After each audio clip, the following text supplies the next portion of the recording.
Hello and welcome. I'm Leigh Ann Gerrans and you're watching W News, broadcasting live from the Al Arabiya studios in Riyadh. These are our top stories. Tensions remain high as US-Iran talks continue in Switzerland, but mediators say progress has been made on key security issues. UK Prime Minister Keir Starmer steps down after months of mounting pressure inside his own party. And in the 2026 World Cup, wins, defeats and messages of peace as the tournament continues to deliver drama on and off the pitch.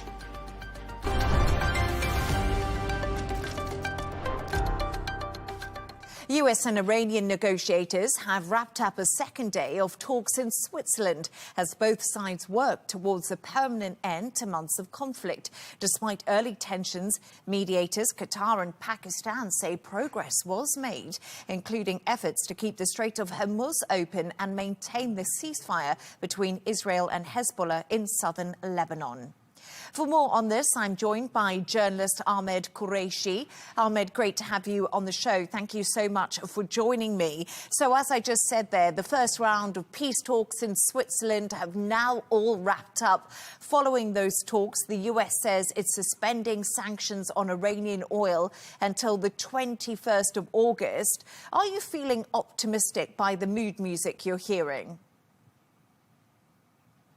Right, Leigh Ann, thank you very much for having me. So basically, I think we can all agree that there is cautious optimism right now across the region. And I think one of the main reasons for that is that, well, on the one hand, we do have an agreement, which is a framework agreement, but where the skepticism runs low is really on the compliance. So history tells us, I mean, this is huge. This is big, obviously. For the first time, we have one of the most senior American officials, the most senior Iranian officials under the same roof. It's a big deal. We saw that, frankly, happening a couple of months ago in Islamabad as well, where I am currently.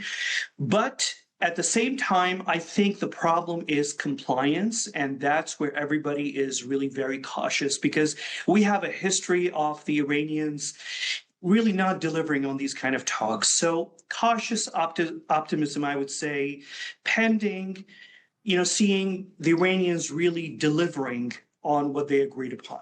And it's really interesting that you bring up compliance right now to me, because we did hear from J.D. Vance, and he said IAEA inspectors will be allowed inside of Iran. This is something that he obviously did say. However, just before you joined me on air, we did hear from Iran's foreign ministry spokesperson said Tehran did not negotiate the nuclear issue and did not accept any new commitments in Sunday's talks in Switzerland. So it sounds to me like Tehran is saying, we didn't agree to these nuclear inspectors. Once again, is this a compliance issue, or are we going to see how far apart both sides are during these talks in Switzerland and further on?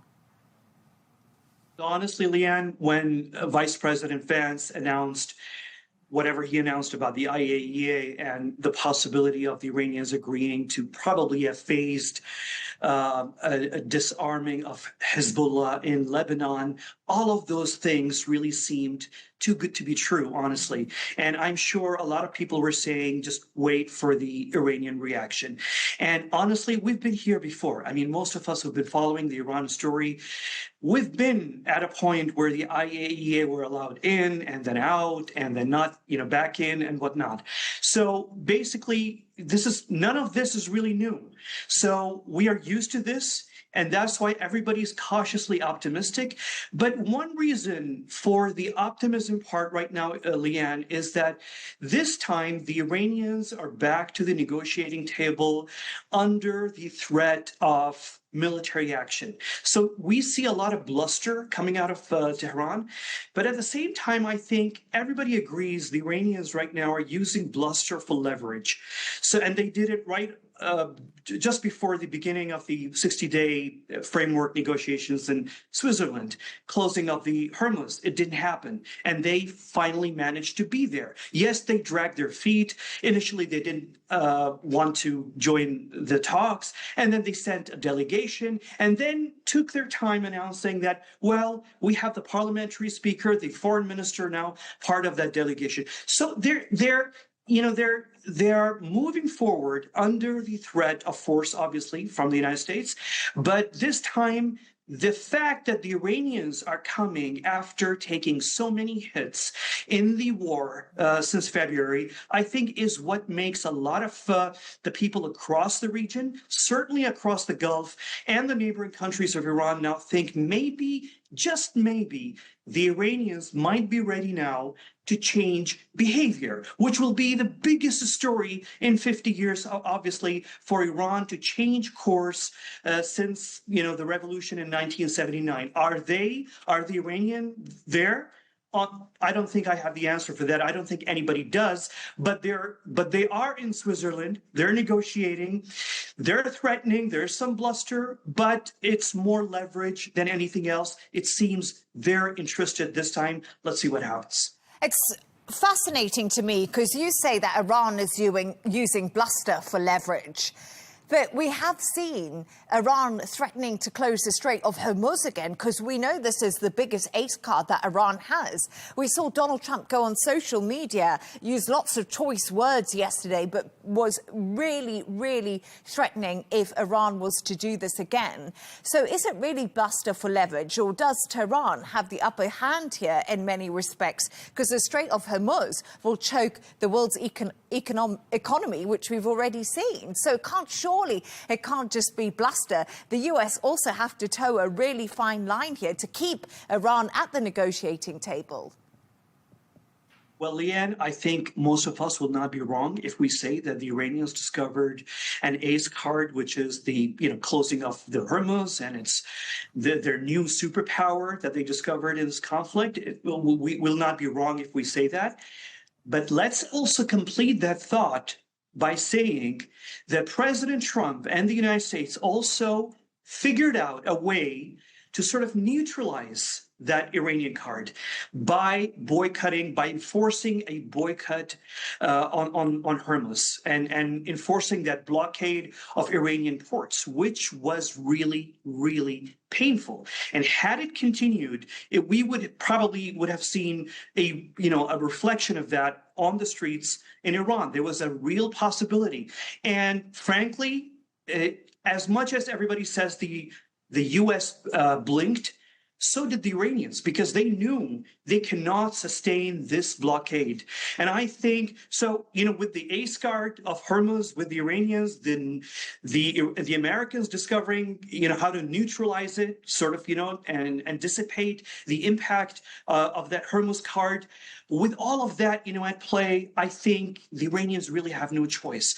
That what makes a lot of us here across the region optimistic. Yes, we know the Iranians are masters at, delay tactics. They will do it. Everybody knows they will do it this time as well. Yeah. But what's changed now is that, yes, they have the Hormuz ace card, but they know there'll be a blockade, and they know the U.S. military remains intact across the region. So I think we do have a sliver of hope that maybe the Iranians this time, because of the economy, because of the military defeat, and it is a defeat, by all the standards, because of all of those reasons, I think they might be at the cusp of probably giving some concessions. Yes, they have some strong cards.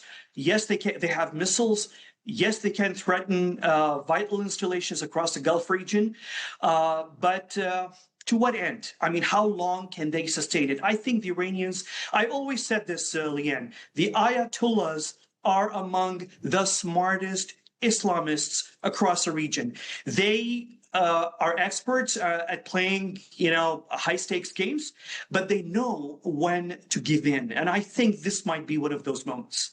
Ahmed Qureshi, absolutely fascinating to talk to you. Thank you so much for joining me. Cautiously optimistic is definitely the word of the day. Thank you.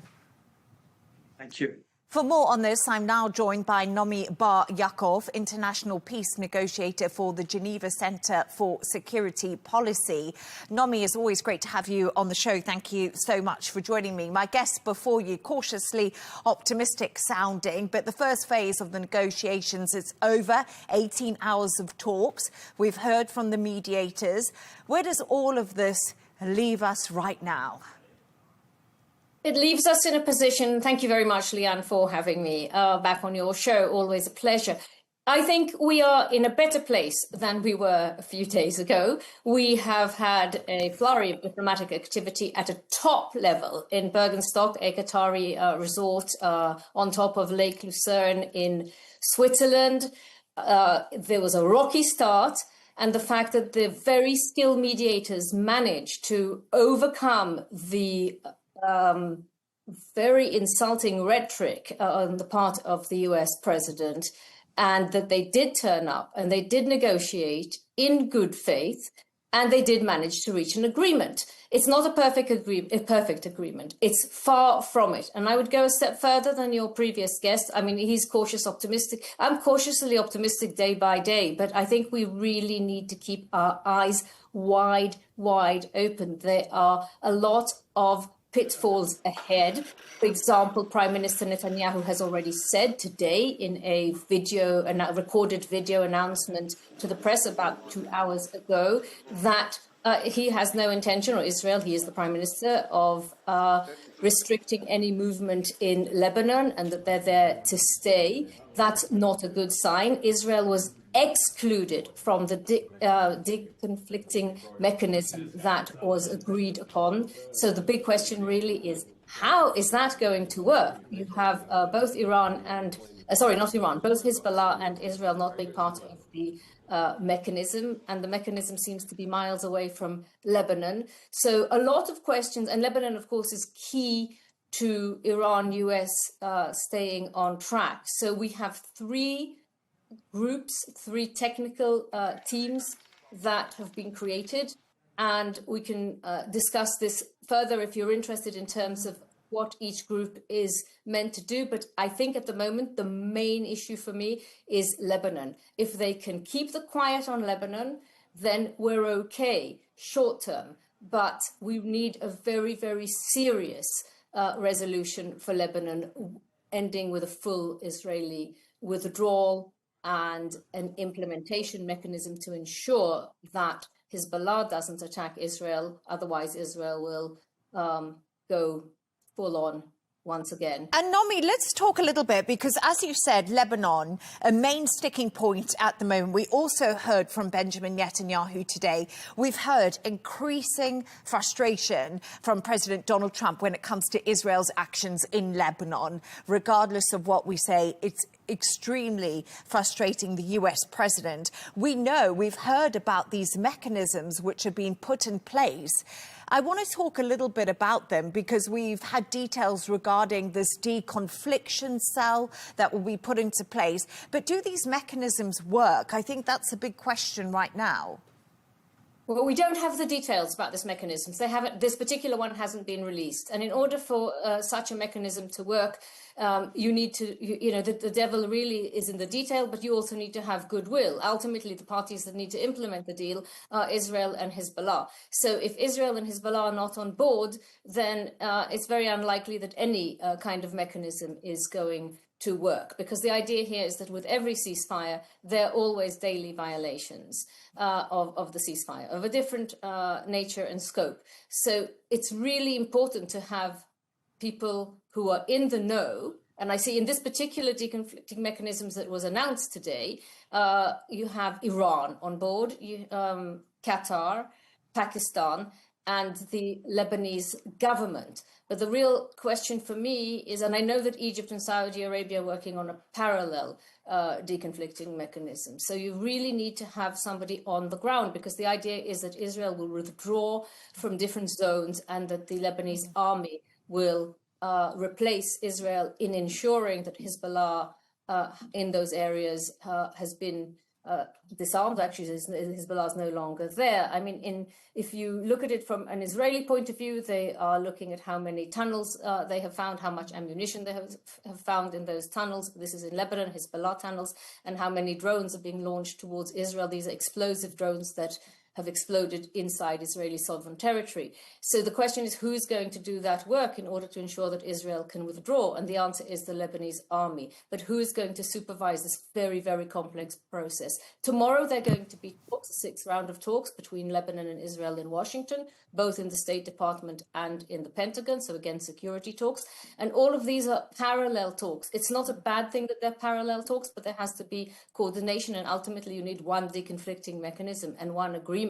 There's a flurry of diplomatic activity. Marco Rubio, the US Secretary of State, is flying tomorrow to Bahrain and the UAE and Kuwait. The Iranian President Masoud Pezeshkian is going to Pakistan. And then you've got the two lead Iranian negotiators, Mohammad Bagher Ghalibaf, the Speaker of the Parliament, and the Foreign Minister Abbas Araghchi on their way to Oman. And all of the countries I mentioned are key to the success of Lebanon and Iran US holdings. So you have a flurry of diplomatic activity, you have parallel tracks, but ultimately everything has to be brought in together. Everyone has to work together to ensure that both Israel and Hezbollah are on board. And Nomi, you did mention something that Donald Trump did say yesterday. He was on social media and he had very threatening messages. We can't repeat all of it because it's not all family friendly towards Iran, of course.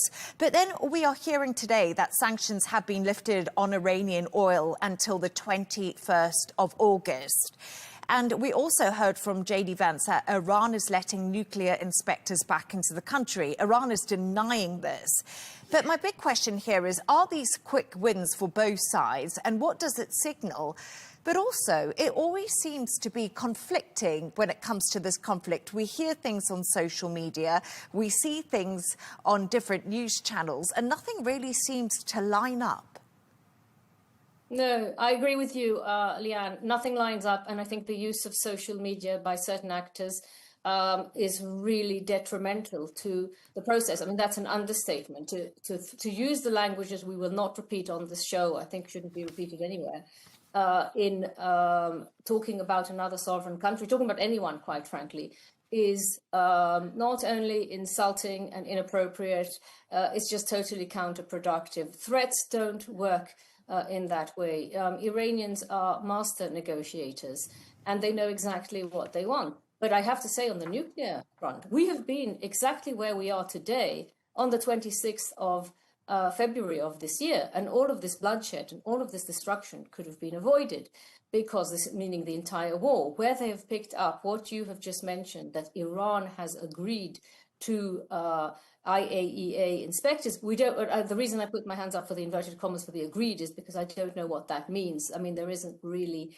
an agreement on what the IAEA inspectors will do, when they will come in, how much access they are going to have. But IAEA inspections were part of the JCPOA agreement, the 2015 agreement that President Trump withdrew from in May of 2018 during his first term.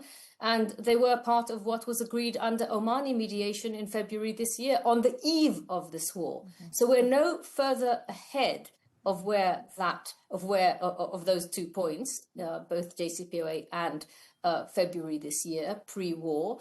And it's not clear exactly what the mandate of the IAEA is going to be, how much access they're going to have to what sites, and all that is going to be negotiated not immediately. So of the 3 groups, working groups, technical groups that have been set up, and those are on the dispute resolution mechanisms, and on the sanctions, which of course are key to Iran, the sanction lifting, how much money they're going to get, when and how, and they've already gotten some, unfreezing of assets as well.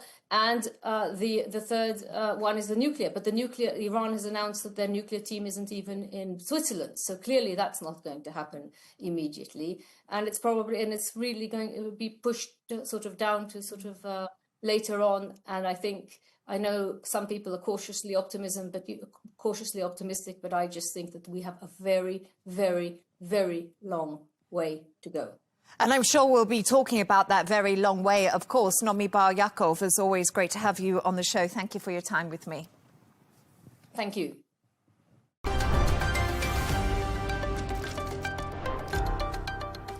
Now, Keir Starmer has resigned as the UK Prime Minister and also the leader of the Labour Party, saying his party questioned whether he was best placed to lead them into the next general election. In an emotional statement outside of 10 Downing Street earlier, he said he will stay on until a successor is chosen, while thanking his family and reflecting on his time in office. Let's take a listen to what he had to say. And look at what we've achieved in just 2 years. An economy that is stronger, growing faster than our peers. Wages rising faster than inflation in every single month since we came to power. Investment secured, infrastructure being built. An end to austerity, with the fastest fall in NHS waiting lists for 17 years. The biggest improvement in rights for workers and renters in a generation. The biggest uplift in defence spending since the Cold War. Small boat crossings falling. Asylum hotels closing. Protecting young people from social media. And 500,000 children being lifted out of poverty because of the choices that I made. Our reputation in the world restored, with Britain once again standing up for decency, respect and the rule of law, securing trade deals, standing with Ukraine, standing up for our values and rebuilding our relationship with our allies in Europe. Change promised by a Labour government, change fought for by a Labour government, change delivered by a Labour government. For more on this, I'm joined by Paul Sinclair, former Chief of Staff for former Prime Minister Gordon Brown. Paul, great to have you on the show. Thank you for your time with me today. Very emotional speech from Keir Starmer. We just heard it there, outlining all his wins. But after months of pressure, missteps, and of course, the Mandelson scandal, why did he decide today was the day to set out a timetable to depart Downing Street? I think quite simply because he was going to be pushed out. It was very obvious that there was going to be a challenge from someone. Wes Streeting, the ex-health secretary, had tried it. But when Andy Burnham, the mayor of Manchester, won the by-election on Thursday, which it was always thought to be was going to be tight, but it wasn't tight. He won it by more than 9,000, which showed that he could command public support, that he could possibly beat the Reform Party, which the Labour Party are fearful of. A challenge was coming, and I think Keir Starmer knew that he was going to lose. That Makerfield by-election, he did really well in it, Andy Burnham.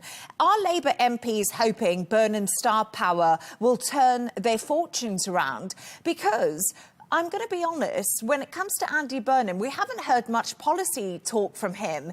And today, in all the newspapers in the UK, it's widely reported that he will raise taxes to find the money. The truth of the matter is we do not know what Andy Burnham will do. You're completely correct on that. And the Labour Party is caught in this very difficult place where they don't want a long leadership campaign where issues can be debated, like whether we raise tax or not. They don't want that. They want a quick coronation. Now, at the same time, while Andy Burnham talks left and sounds to talk left, the man who stood down for him to allow the Makerfield by-elections, a man called Josh Simons, who ran a group called Labour Together, which is very right-wing and out Blairites the Blairites, and he's apparently going to have a key place in any future Burnham administration. So we do not know what he's going to do, and my big fear is, while Starmer is completely his approval ratings are shocking. At the same time, because it seems to be regarded that Andy Burnham is going to be the great hope, I fear that in 3 or 4 months' time, he's not made the blind see or the lame walk. He could be even more unpopular than Starmer. And there's the concern. You've just said to me, Andy Burnham talks left, Not sure what his policies are. Big question mark when it comes to Andy Burnham, what he's going to do. There's lots of hope right now, but there's also lots of speculation that there could be a general election as soon as September or October. If Andy Burnham comes in and he doesn't manage to turn the party around and the country around, that will pretty much spell the end of Labour, and Reform will do really well. Well, I'd say a couple of things to that. I don't believe for a second we're going to have a general election. The Labour Party doesn't need to have one for 3 years. So I can't see that happening. In terms of Reform, I think you'll find Nigel Farage has almost given Reform a kind of glass ceiling, which he's lowering. His policies are becoming more and more, or he is sounding more and more racist.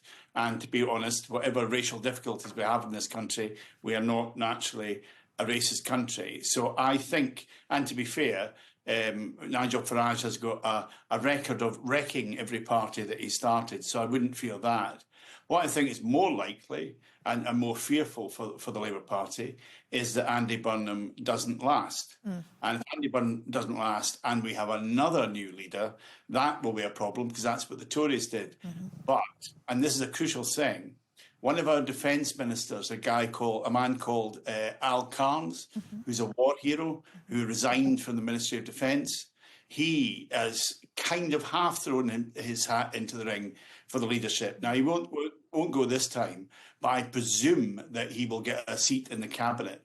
And if he gets a seat in the cabinet and he does well, then he could be the next guy to lead Labour into a general election. Paul, as you know, Nigel Farage is not here, but I'm going to say I'm sure he'll dispute what you just said to me, just for a little bit of balance. I'm sure you understand. You spoke about jobs to me.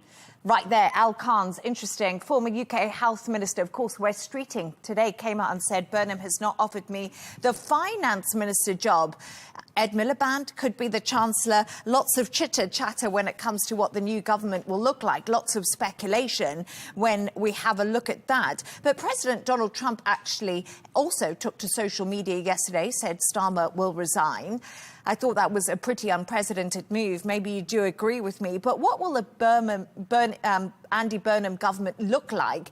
And foreign policy will be really important, because Andy Burnham's not known on the foreign stage, is he? I don't think President Donald Trump will know who he is. No, absolutely. The Donald Trump comments, as so many of his comments are, were really rather unhelpful, and I don't think helped the relationship between the United Kingdom and the United States. In terms of who is going to be the finance minister, the trade unions, who are powerful within the Labour Party and who supported Ed Miliband to make him the leader of the Labour Party after 2010, they have all come out and said they do not want him to be finance minister.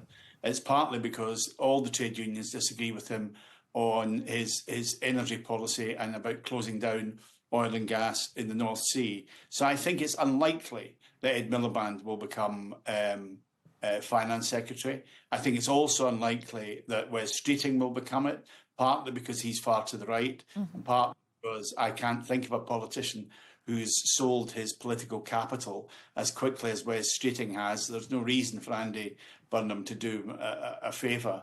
I would expect somebody more like the ex-Defence Secretary, John Healey, likely to take over. In terms of foreign relations, well, actually, Wes Streeting could be a man for Foreign Secretary. I certainly think he'll want to change. I think there are two things that Andy Burnham will certainly do. One, he will want to have a better relationship with Europe, and I think he will stay absolutely firmly on the side of Ukraine. And the UK is preparing to welcome its 7th Prime Minister in 10 years when we get the next PM. As the merry-go-round of political upheaval continues, Paul, can England win against Ghana tomorrow? Does the UK need a bit of relief? England need to win this World Cup game to put a smile on everyone's face. Well, as a Scot...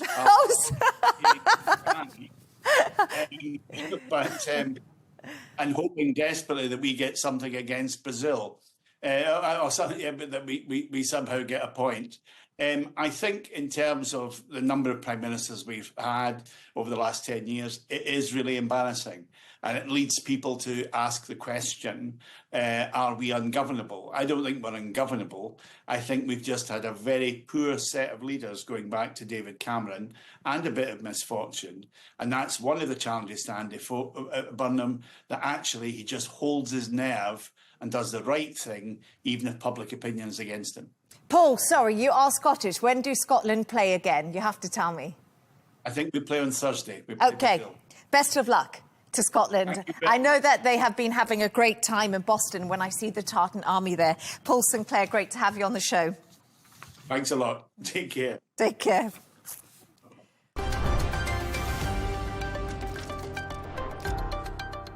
China's imposed new restrictions on dozens of US entities, including 2 producers of rare earth minerals, signalling fresh trade tensions between the 2 superpowers.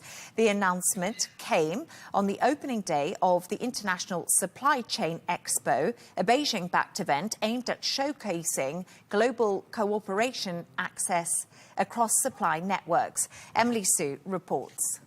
There's 2 parts to China's announcement. The first comes from its Ministry of Commerce, which added 10 U.S. defense companies to its export control list. What this means is that Chinese companies will be banned from exporting any Chinese-made materials, Chinese-made products that has potential military applications to these companies. What's very telling about this list is that it includes 2 U.S. rare earth producers. They are MP Materials and USA Rare Earth. Because this means China sees an advantage in constraining the U.S.'s capabilities around the materials that's needed to produce things like advanced electronics, like renewable energy technologies, as well as defense systems. That's the first part of China's announcement. The second part comes from its Ministry of Finance, which excluded 46 U.S. companies from participating in any government procurement projects. And the list includes very high-profile firms like Lockheed Martin, as well as the defense division of Boeing. So China says these measures are a response to what it calls the egregious practice of the U.S. It is, of course, referring to the Pentagon's decision earlier this month to add a slew of Chinese technology companies. We're talking about Alibaba, we're talking about car maker BYD, as well as Baidu, to its list of companies that the Pentagon believes to have aided Chinese military. So all of these measures come across as an escalation in tensions between Beijing and Washington. But what analysts are saying is that they are largely symbolic. Now, on the U.S. side, the U.S. measures don't mean immediate sanctions. What they mean is that it bars the U.S. Department of Defense from awarding any direct contracts to these listed companies. And on China's side, yes, the measures take effect immediately, but it's not expected to have a huge impact on the ground, given the U.S. companies' limited presence in China. But the timing of China's announcement is certainly worth noting because it's made on the opening day of the International Supply Chain Expo. So that's a Beijing-backed event that supposedly showcases international cooperation across global supply chains. So all in all, how the U.S. and China have reacted to this is a model example of how they plan to address minor escalations from this point onwards while maintaining the broader relationship stable, especially after the historic summit between Chinese President Xi Jinping and U.S. President Donald Trump, after the pair have agreed to keep bilateral relations stable. Emily Sue, Arabiya English, Hong Kong.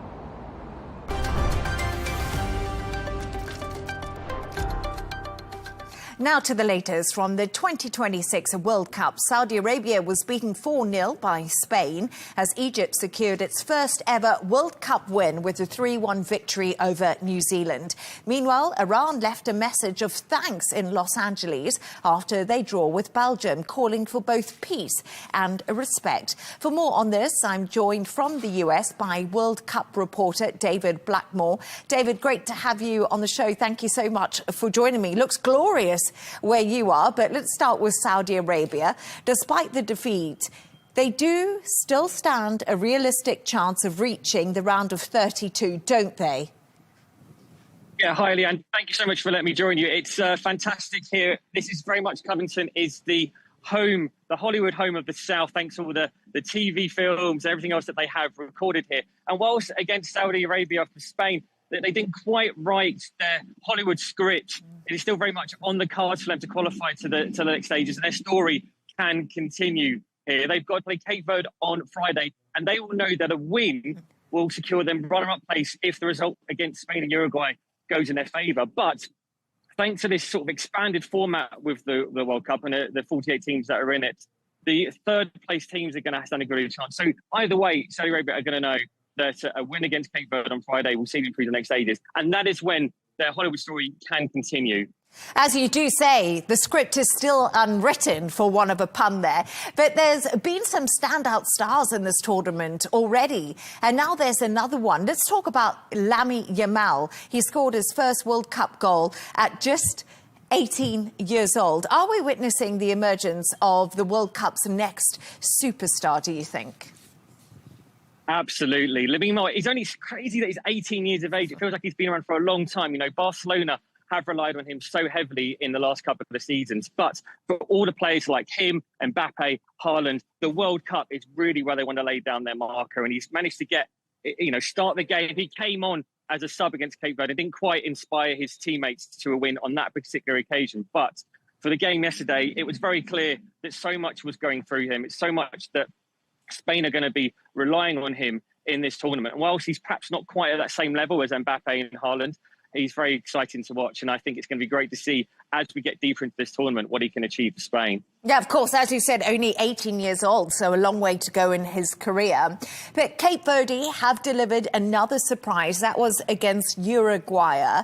How did this unfold? Yeah, I couldn't believe it, Leigh, and I have to be honest, when you're watching the game, and they set out a marker against Spain in their draw that they got in that game, and, Uruguay were forewarned. They were told, this team are going to be a tough nut to crack. But Cape Verde took the lead. It was a sensational free kick to put them ahead, and then it was defensive positions for them. And whilst Uruguay did manage to get themselves back in front in the game, it was really pleasing to see Cape Verde score an equaliser and then hold on, and the celebrations at the end. Like, in terms of the stories of the World Cup, Cape Verde is very much one of them. And they've very much got a chance to qualify to the round of 32. It'd be fantastic to see the likes of Cape Verde, potentially even Haiti or Curacao, making it. And that underdog, that seems to be the real message from this tournament. It is very much a story of the underdog in this tournament so far. Yes, indeed. I must say, a few people I've been speaking to want actually Cape Verde to do really well. They seem to be getting behind them because, of course, it is the underdog and everyone loves an underdog story. But Egypt have also recorded their first ever World Cup victory. How significant do you think this moment is, and Mo Salah's performance during this match? Because we hear so much about Mo Salah, don't we? Yeah, there's always so much reports from him because he's such a fantastic player, not only for Club Liverpool when he was there, but also for Egypt. And it's a shame that he's played so many games for Egypt. And whilst they've done well in the African Cup of Nations, it hasn't quite equated to success on the World Cup stage. There was a lot of pressure building ahead of this tournament and questions being asked, will Egypt finally get their first World Cup win? Would Mo Salah finally arrive on the international stage in the World Cup? And he proved it was a difficult time because they went behind, but storming performance in the second half to get it and secure that first important win. So they go on now and continue. And I think, for me, I look at all the African nations, and the one question I ask myself is, which of these teams are going to go the furthest? And in previous tournaments, we've had maybe one or two that have been able to go quite far, like Morocco did to the semi-final last time. But there are so many fantastic African nations in this tournament, and Egypt are now very much putting their name amongst that list of teams that could do well in the knockout stages. Yeah, definitely. That's a really good point. But on the sidelines, Iran's note at the stadium in LA has, of course, been making headlines. What was in this note? What actually happened? And why is it gaining so much attention, David? Yeah, I thought it was a really lovely moment. So you've got people going into the changing room after the game, and they've got this handwritten note from the Iranian team. I think that they've handled this situation and this tournament so perfectly. Like, they've had to be basing themselves in Tijuana. They've been flying in and out for games. They're only able to arrive like the day before the game. They've had staff, they've had officials that haven't been allowed into the US, but they've come in, they've got their job, and they're very much in the mix still of progressing to the next round. But when it comes to the note, they've had 2 games in LA, and they wanted to say that they came to LA with pride. They've defended their honour, and they leave with dignity, whilst also the notes talking about peace and respect and friendship amongst all the nations, which is very much what the World Cup is all about. It's all about bringing countries from different parts of the world, different cultures, different backgrounds, and all celebrating one thing, football, and that's what it should be about. David, is football coming home? I think this is the question that a lot of people are asking, because England do play Ghana tomorrow. And, I always think the English get so excited about football. Of course, I know, David, we lived in London, worked together. And you know what it's like when the World Cup is on in England? Is football coming home? Do you think England can beat Ghana tomorrow? What's the reality on the ground? Because we know they did well. I've been watching a few podcasts who are saying the defence isn't that great. So what do you think?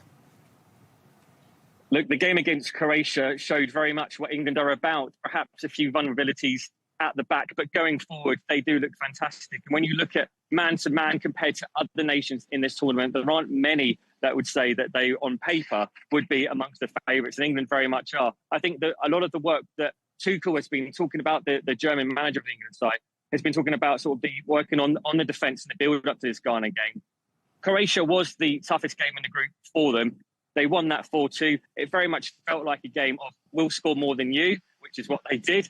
Against Ghana, completely different prospects. If they can get a win there, then they'll be moving on to the game against Panama, which should, on paper, be a lot easier for them. And then if they can finish top of the group, then I think the draw and that side of it will be really interesting. The most interesting fixture that I could potentially see is on July the 11th in Miami, potentially against the United States, shortly after the Independence Day celebrations. So that would be a game to look out on. It does depend on the USA finish top of the group and both England and the USA winning the round of 32, round of 16 games. But what a quarter-final that would be for England. Oh, my gosh, it would be amazing. It's coming home. It's coming home. Football's coming home. I feel like that is a good way to end the show. David Blackmore, as always, thank you so much. Thanks, Leigh Ann.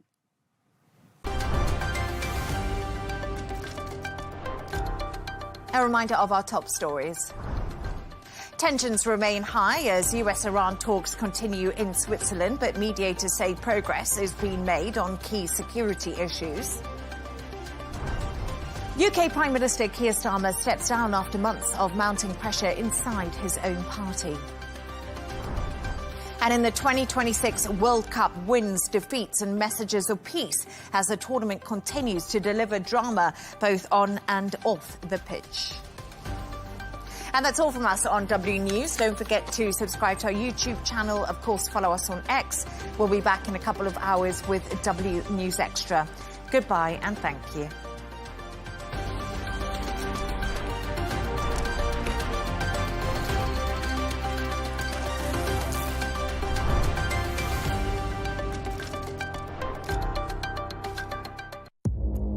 Our allies, in many cases, are worse than our enemies. Stay informed and connected with the latest international headlines. There obviously is a risk. From breaking news to in-depth analysis. It would appear that this war is coming to an end. Who buys this stuff? Investors, pension funds. We deliver the most important developments straight to your screen. Iran always wanted to deal with militia. Join us for compelling, expert-driven conversations. A curfew order has been established. And an insightful look at the issues shaping our world today. There are lots of proposals about European architecture for security. I'm Leigh Ann Gerrans, and this is W News. We dealt with this when I was Chief of Staff in the first term. Where you don't just hear the headlines, you get the full story.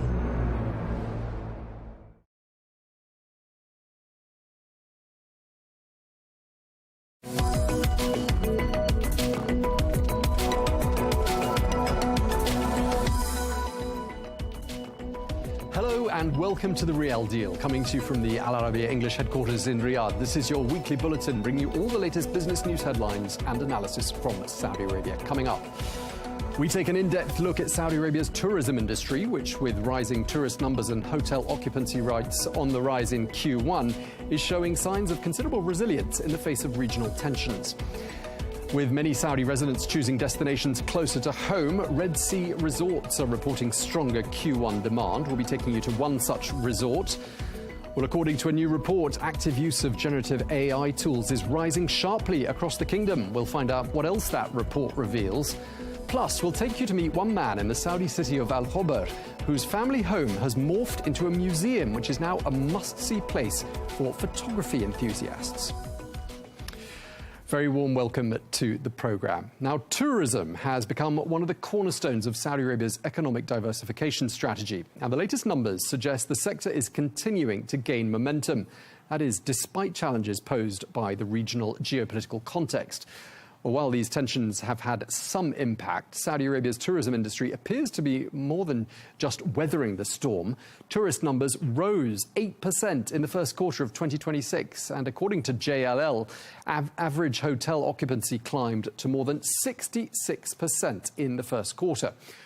Well, the sector now represents about 5% of Saudi GDP and supports more than 1 million jobs across the kingdom.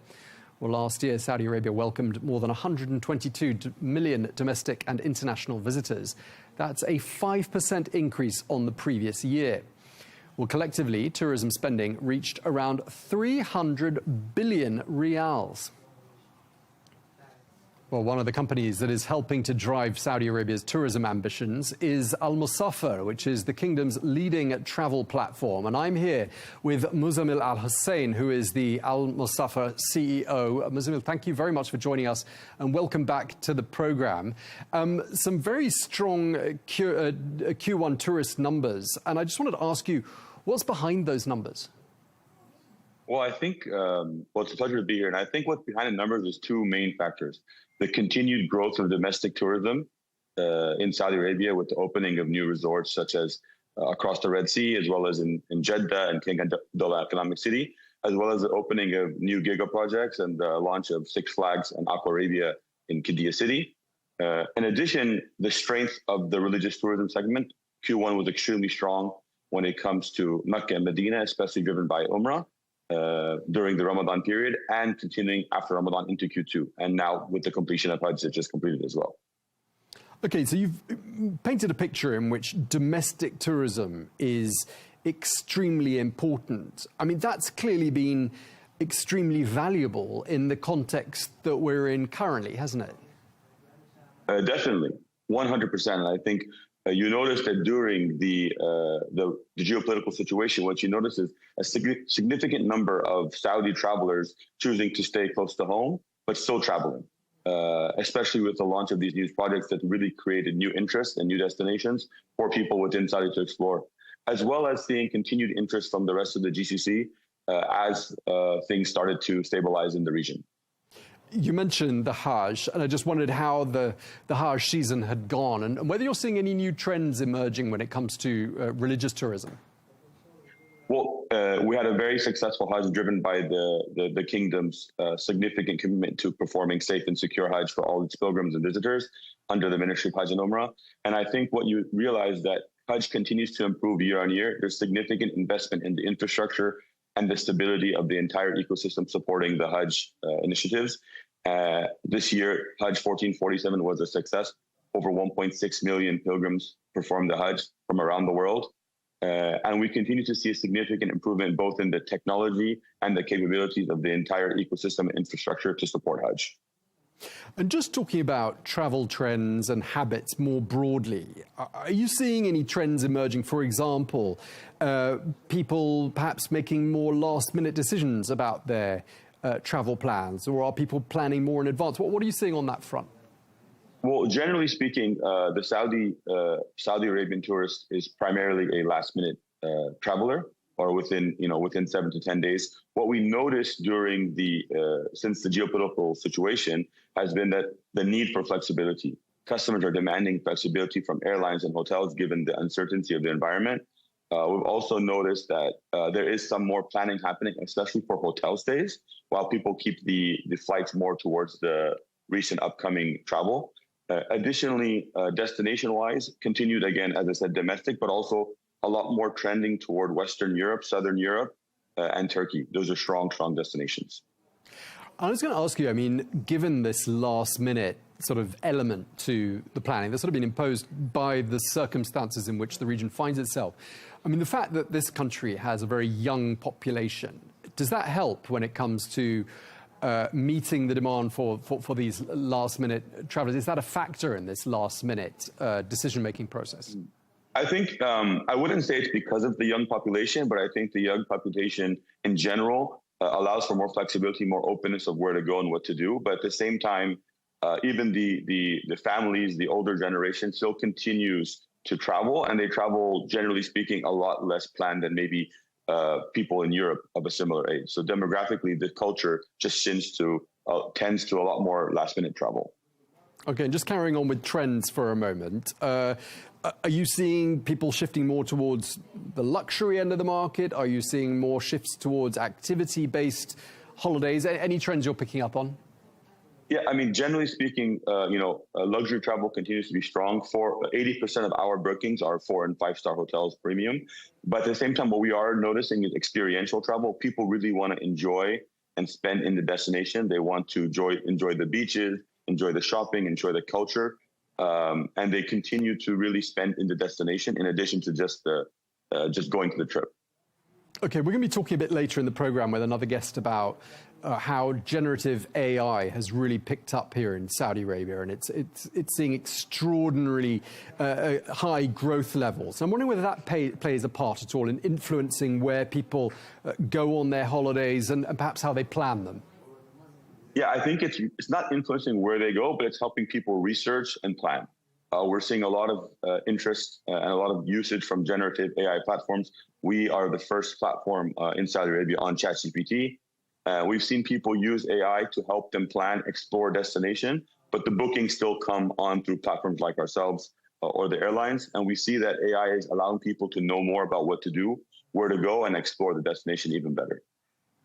Okay, I mean, you gave us a little teaser earlier on, but just tell us, in the hot summer months that are coming up, clearly a lot of people are going to go to cooler climates. Where are people heading to this summer?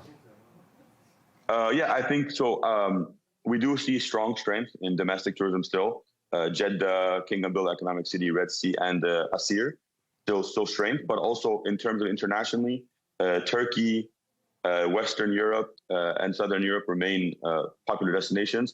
And even now parts of Northern Europe, such as Amsterdam as well, and London, of course, continue to be popular destinations for Saudi travelers. Okay, is there one destination that's looking like shaping up to be the destination, internationally speaking, for 2026? Not one, I would say. There's many. Continued travel, and I think the travel wherever we see increased connectivity of airline flights. We see that Riyadh Air is launching again officially on July 1st to London. We see Saudi continue to add routes, FlyNas as well, and Flyadeal. That will be where people go. Okay, I mean, we've talked a lot on this program about how Saudi Arabia has this goal of 150 million visitors a year by the year 2030. How achievable is that target looking to you at this point? Well, I think it's very achievable. If you look at the numbers, originally the target was 100 million. It actually got increased to 150 million. So we're well on our way. Domestic plays a significant portion, religious plays a portion, and leisure tourism is growing with the World Cup coming, with Expo. There's a lot more happening to bring people into the kingdom. And as the products continue to open, we have, again, Qiddiya just opened earlier this year. Diriyah is opening. A lot more projects continue to open, and that will bring demand into the kingdom. Right, so clearly a lot of big events on the horizon. 2030 shaping up to be a really important and busy year as well with the Expo, and of course before that the World Cup. Just lastly, tell us about the feedback, Muzammil. What are international visitors in particular telling you and telling your employees about what strikes them most, in particular when they visit Saudi Arabia for the first time? I think the main primary feedback is the hospitality of the people and the culture is so welcoming. People really, really enjoy coming to Saudi Arabia, spending time with individuals from Saudi who are hosting them, who are serving them in the hotels and the hospitality and tourism industry. And they really, really enjoy the hospitality, and that's hard to find anywhere else in the world. It's very, very welcoming. Okay, well, you've been very generous with your time. We really appreciate it. Great having you back on the program. Thank you, Muzammil Hussain, the CEO of Al Musafir. Thank you very much for your time, sir. Thank you.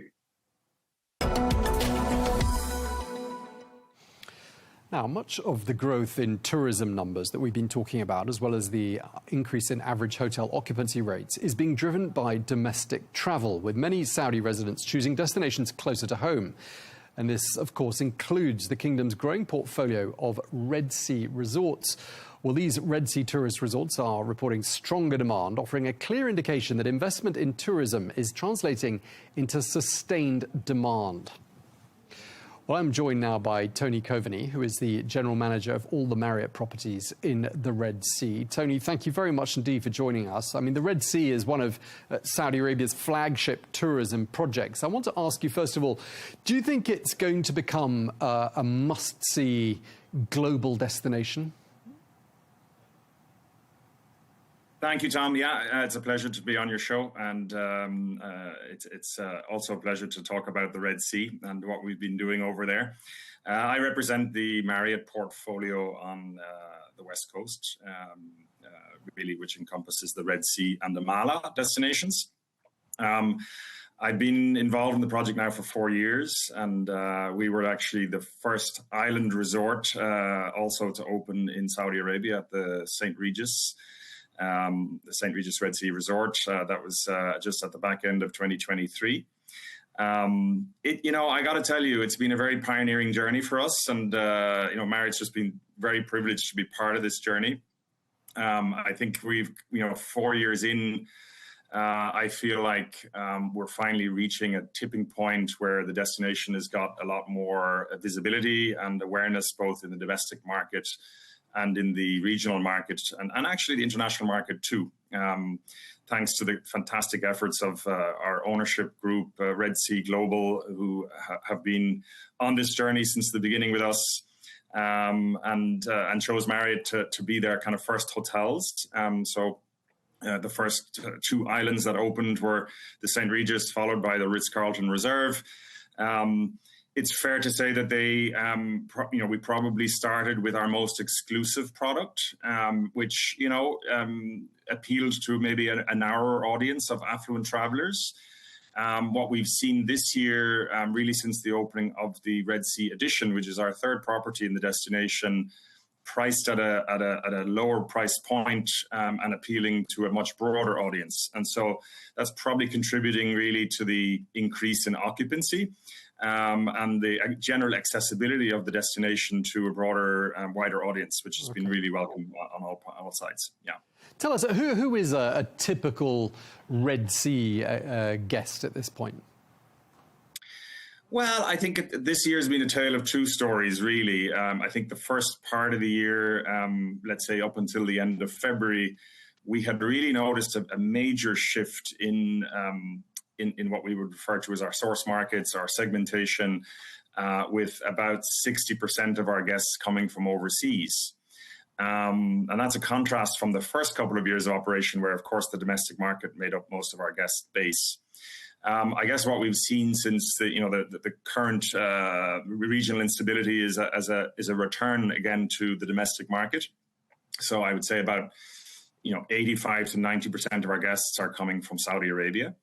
And it's fantastic. I think we've been, in a sense, notwithstanding the tragedy of what's been going on, I think we're one of, in a funny kind of a way, we're a beneficiary in Red Sea, given our geographic location, the perceived, security of the destination, and so on. And so, yeah, we're seeing, people coming in big numbers. And this recent Eid holiday period, for example, all of our hotels were full. It's great to see all the hard work, come to some fruition from a commercial standpoint. So we're very pleased. Yeah, and actually we've talked about this quite a lot on this program, about how Saudi Arabia is a country with a strong domestic consumer base, and that sets it apart from quite a lot of other markets in the region. I'd like to ask you about guest behavior and what you've noticed over the last 12 months in terms of, what their patterns are. Are they staying for longer? Are they spending more? Are they looking for add-ons and different types of experience? Any sort of trends you're picking up on? Yeah, I think, the domestic market, because of the accessibility of the destination from, major urban centers like Riyadh and Jeddah, we see a lot of our business weighted to the weekends. So, Thursday through Sunday. And then, of course, during holiday periods, you get longer stays. So I think in our domestic market, we're looking at a kind of a 3 to 4 night kind of average length of stay. International market, on the flip side, typically it's closer to 5 or even 6 days sometimes. And we had seen that actually over the New Year period and to the early part of January, where we had a lot of international guests on our properties. And, you know, that's okay. We're happy to take business in whatever form it comes. And you know, I can tell you, as somebody who's been in Saudi for, you know, all together 8 years, you know, 4 years in Riyadh and 4 years on the West Coast. The one thing that's been consistent in the domestic market is this great sense of pride about what's going on. And you know, I can't tell you how many local guests tell me they can't quite believe they're in their own country when they come to the Red Sea.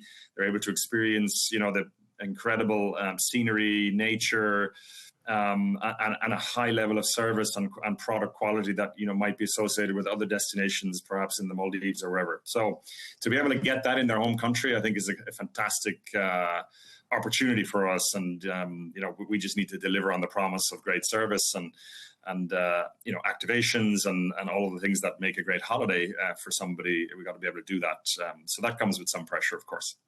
I was going to ask you there to do a bit of a sales pitch for us as to why someone would choose the Red Sea as opposed to the Maldives or the Seychelles. You've sort of done that. I mean, what would be your key point for someone mulling which destination to go to? What would make a Red Sea experience really different? Why would it stand out? It's a great question, Tom. You know, one of the beauties of the Red Sea destination, and frankly, the vision for this project was to provide. It's a luxury environment first and foremost, so it does come at a price. But I would say the mix of hotel brands that we have in the destination, not just within the Marriott portfolio, but also other international brands, offers a lot of choice. Whether that's, you know, if you're coming for a family vacation, maybe you're coming, you know, for, you know, honeymoon, or perhaps you're coming with some friends. I think there's something for everybody, which is really, really great. So if I could maybe just talk about our own hotels, like our St. Regis and our Ritz-Carlton Reserve, their island properties are what we call mono islands, where you simply have one hotel on the island. And those two resorts happen to be quite close to each other on 2 separate islands. So that's like a private island experience, right? So that comes, like I said, at a certain price point. What's beautiful about the Red Sea Edition is that it's part of a community and an ecosystem of 11 resorts, all on the same island. And so there's a lot of this kind of interconnection and people moving around on the island between the hotels.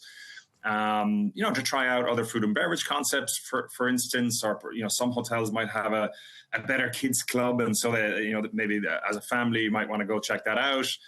We also have what recently opened this year, Adrina, which is a fantastic kind of water and adventure park with some high quality, you know, surfing simulator experiences and so on and so forth. So again, you know, when you have a single owner who's developing a whole destination, they have the benefit of seeing everything and providing many, many options. And so we're blessed really with lots of variety.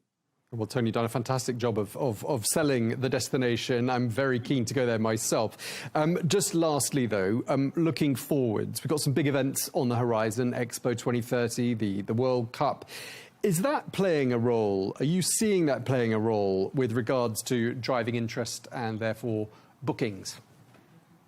Yeah, I would say at the moment, in our case, less so the Expo. I would say the World Cup, as Marriott, you know, we have almost 50 properties in Saudi Arabia. So, you know, FIFA have already been in contact with Marriott about, you know, getting some inventory for the many hundreds of thousands of people that are going to come to Saudi Arabia. So they've been quite, you know, forward-looking in securing the hotels they need to be able to support that event.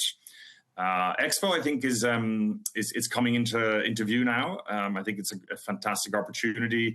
You know, I was here during the G20 summit, which goes back to kind of the pre-pandemic era, and I know it was actually ended up being during the pandemic. But these events, you know, they're helping to put Saudi Arabia on the international stage, and like I said, that there's this underlying pride always in everything that's being done in Saudi Arabia to try and, I guess, demonstrate to the world what they can do, but also bring their unique personality and expertise to these great international events. So I have no doubt that in both cases, Expo and the World Cup, they're going to do a tremendous job, and we're excited to be part of it in some way. All right, we really appreciate you sharing all of that with us. Thank you very much indeed, Tony Coveney, General Manager at Marriott Red Sea. Thank you for your time, sir. My pleasure. All the best. Now, Deloitte has just published a report entitled Deloitte's Digital Consumer Trends 2026 Report, which has a special focus on Saudi Arabia and shines a light on how the kingdom is increasingly embracing generative AI. Well, amongst its findings, the study shows that 2/3 of Saudi consumers are now actively using generative AI tools. That is a sharp increase from a year ago. Well, those surveyed said they're turning to AI for everything from information gathering and idea generation to language translation and workplace productivity. Well, it's worth remembering this is a country with a young and highly connected population. According to official statistics, almost 70% of Saudi citizens are under the age of 35, making them a key driver of future digital adoption. Well, we're joined now by Emmanuel Duro, who is partner and technology, media and telecommunications leader at Deloitte Middle East. He joins us now from Dubai to discuss the findings of that report. Thank you for joining us, Emmanuel. I wonder if you could just start by talking us through what really stands out for you in this report. What are the highlights? Thank you, Tom. So first of all, just to comment on what is it that we're looking at in this report. So it's really 4 key aspects of the digital economy. Number one is AI, no surprise. Then we look at digital devices, we look at connectivity, and we look at social media. And this is all across 4 dimensions of adoption, usage, and policy making. What stands out, and I can describe it a bit more, but definitely, in terms of a step change over the past few months in terms of adoption and usage across the AI tools by consumer, and also more importantly, the type of usage, from using AI in your personal use and at the workplace. Okay, and I'm just wondering whether you're seeing any shifts in consumer behavior here in Saudi Arabia, and if so, what do you think is driving them? So if I look at the sheer numbers, number one, it's the magnitude, I would say, of the increase is significant, right? So in terms of adoption and in terms of usage, we're seeing almost a 20 percentage point rise in terms of consumers using AI for different reasons. The most important usage from an AI point of view has been personal use, right? By far, 72% is for personal usage, followed by educational use, followed by workspace usage, which is at 45%. Now, it's important, but still lagging a bit behind when you look at more mature markets like the UK. And within the work usage, probably the most important trend is that we are seeing prevalence when it comes to information gathering and searching, and that has increased really, really significantly over the past few months. What's interesting is that in terms actually of end-to-end content creation, we are seeing some plateauing of the usage of AI in the workplace, and there's different reasons to that. But what we are seeing probably is what we call a step curve effect, right? So people are experimenting different AI tools. When it comes to the way they use it in the workplace, they want to be safe, they want to be cautious. So they, use the tools, get acquainted to the tool, and then there's a bit of a plateau effect unless you get to the next versions and better versions of Gen AI LLMs.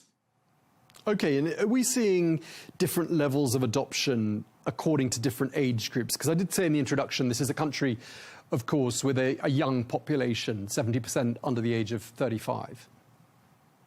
Absolutely, Tom. And it's really a 10 percentage point rule, right? So if you look at, the diverse generation, you get 10% decrease in terms of usage of Gen AI when you go from a generation to another. So You start, in the high 70s when it's when you look at Gen Z, mid 60s when you go to millennial, and then mid 50s when you go to Gen X. So you have really this linear curve of usage when it comes to the different generation, with the highest by far usage across Gen Z. Okay. I mean, you mentioned earlier on that perhaps Saudi Arabia had a slightly lower adoption rate of generative AI than, you said, countries like the UK. But how does Saudi Arabia stack up compared to other countries in this region? So it's interesting because in Saudi, what we're seeing is a slightly lower rate when it comes to work usage, right, of Gen AI. So it's 45% in Saudi compared to 62% in the UK, just to give you an order of magnitude. However, when it comes to personal usage, it's a bit of a different picture. And actually, Saudi is slightly above the UK, right, in terms of actual usage of Gen AI for personal use. So I think that, really interesting. So in terms of adoption from a personal standpoint, we are actually in the Saudi market at a slightly higher rate than in other more mature markets. Okay, I mean, who do you think are the biggest winners overall from AI right now, particularly in the kingdom? So in terms of winners in the AI market, I mean, if I look at it globally, I mean, no doubt that we are looking at chips, we are looking at, to some extent, infrastructure, and we're looking at cloud providers from a market capitalization standpoint, for example, as the clear winners. Now, how do we transpose that to the winning themes in the local markets, and particularly in Saudi? A lot of that will be in actual infrastructure investment and infrastructure rollout in terms of data centers and ancillary services around data and AI infrastructure and sovereign infrastructure in the kingdom. And we're seeing that happening, of course, with the digital champion UMain, with some existing facilities that are also repurposed to become AI grade data centers. There's significant investment that are being poured in the data center infrastructure, and that's true in the Saudi market, and that's also true in all the neighboring Arab countries, including UAE and Qatar. So, Emmanuel, what does all of this tell us about the future of Saudi Arabia's digital economy? So future-wise, I think it's very bright, right? You have, as you said, a young generation, very savvy when it comes to digital tools, and AI is one of them. But I also talked about adoption around devices, adoptions around and consumption on connectivity. So all that, are significant driver of the digital economy, and definitely, KSA Saudi is on the upside of this, of all these indicators. I think really the next step is that there's also a maturing of the digital economy in Saudi when also it comes to regulation. And there's demand from consumers, from enterprises to adapted regulation for the AI tools. So for example, if I look at the consumer market, and one of the findings of our report, a lot of people in Saudi, actually, 42% of the people want actually to see some form of regulation, particularly around age limit, as we've seen in Australia or France, around consumption of social media, right? So that's a trend that's coming. So we're seeing a much more sort of ethically driven adoption and consumption of digital tools in the Saudi market and more broadly in the region. Okay, we're going to have to do that. We're out of time, but it's been really interesting talking to you. And thank you for talking us through the findings of your report. Emmanuel Duro, partner at Deloitte Middle East. Thank you for your time, sir. Thank you very much. And we end in the waterfront Saudi city of Al Khobar, which is on the Arabian Gulf, where a family house also serves now as a photography museum. Well, it's the brainchild of Majid Shakhas Al-Ghamidi, who wanted to share his collection of more than 2,300 cameras with the public. Well, he's been collecting cameras from inside and outside Saudi Arabia for years, from the most modern to some of the earliest examples of cameras. He also has cameras in his collection with a very special history, including one that was used by King Salman another that was used by Michael Jackson. Well, Majid tells us more now about what's on display there. The museum contains more than 2,300 pieces that tell the details of photography from its beginnings to the latest technologies that photography has reached. The museum certainly helps people, especially photographers, to understand the stages of development of photography from its invention stages and the seed of photography from about 1,000 years ago until now. The first piece I owned in the museum was a piece that we received as a gift in 1989. The idea started from there. I loved this camera. It was a video camera gifted to my father. I used to love it a lot and I used to use it a lot. Maybe this sparked my passion, making me go into this field and focus on it. Well, it seems that particular museum is really appealing to visitors. Let's listen to what they're saying about it. I saw some of the cameras I was using since like 1985. So when I was almost like 11, 12 years old. So this museum really surprised me how good, how diverse. They brought all cameras from all around the world.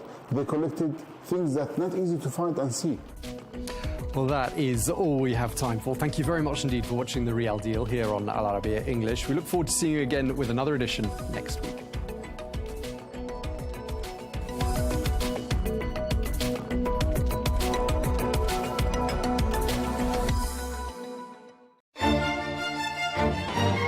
Do we celebrate too much? Does it help generations understand history? Does it bring society together? And the idea of turning the first day of summer into a music festival was a brilliant idea because it's a day of joy. We must celebrate summer.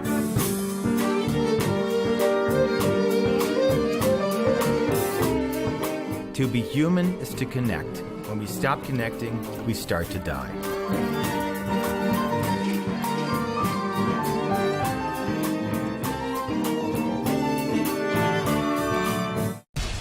We have to take care of our people, and we're going to take care of our people first. For in-depth analysis and all the latest developments across the globe, make sure you join us every weekday. President Trump is trying to negotiate a ceasefire. With so much happening, so much information, and so much noise, International law will have no part in his administration. It can be hard to keep track. Tariffs will just fuel inflation. We're going to fight these tariffs. But you can count on us to tell you what you need to know. We stand by your side. Join me, Tom Burges Watson, for Global News Today, right here on Al Arabiya News.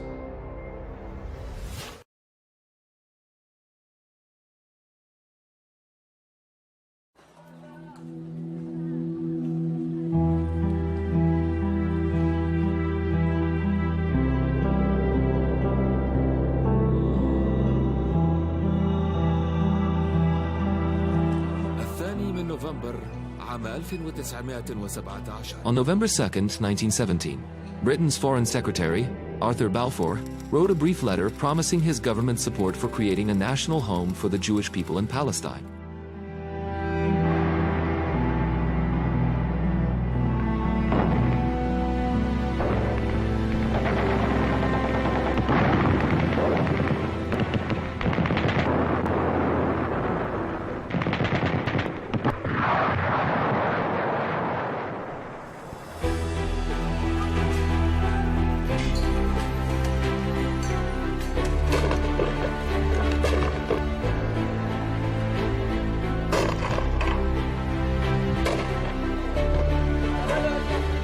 That marked the beginning of a century of conflicts and wars that would forever alter the fate of Palestine and the entire region. 108 years later, Britain's Prime Minister Keir Starmer stood before the world. On September 20th, 2025, before the cameras, announcing his country's recognition of the state of Palestine. I state clearly, as Prime Minister of this great country, that the United Kingdom formally recognises the state of Palestine. As your chairman has reminded you, The British, recognition carried special symbolism. No other nation has played a more decisive role in the modern history of Palestine than Britain itself. It is nearly 16 years since she recruited me to the Zionist movement.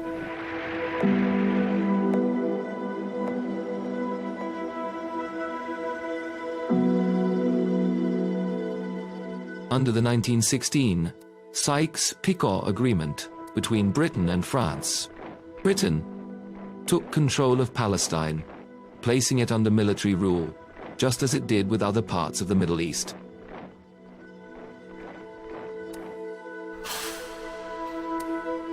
A year later, Balfour confirmed in his letter to Lord Rothschild, the wealthy British Jew, that his government viewed with favor the establishment of a national home for the Jewish people in Palestine.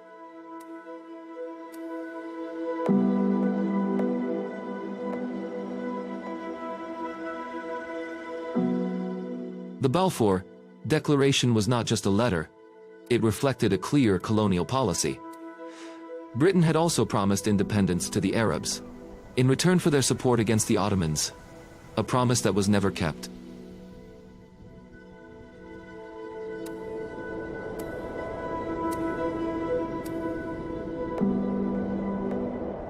In 1920, Britain formally declared its mandate over Palestine. As the de facto authority, the British allowed waves of Jewish immigration into Palestinian lands. The resulting anger led to massive uprisings in cities like Jerusalem, Jaffa, and Haifa, culminating in a Palestinian revolt in 1936 that lasted 3 years before being brutally crushed by British forces.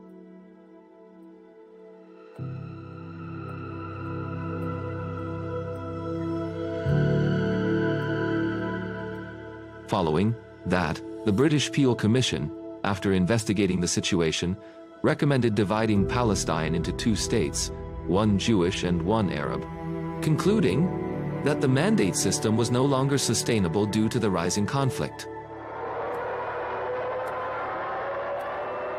On the eve of World War II in 1939, a British white paper sought to calm both sides. It announced the support for establishing an independent Palestinian state where Arabs and Jews would live together within 10 years. But both sides rejected the plan. It satisfied neither their ambitions nor their fears.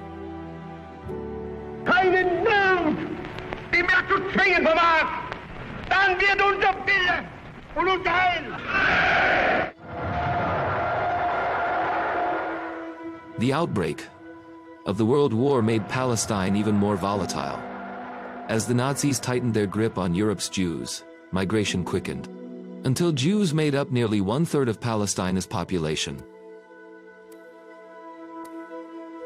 In 1947, Foreign Secretary Ernest Bevin handed the matter to the United Nations, announcing Britain's withdrawal from the mandate. The resolution of the DUC Committee for Palestine was adopted by 33 votes, 13 against, 10 abstentions.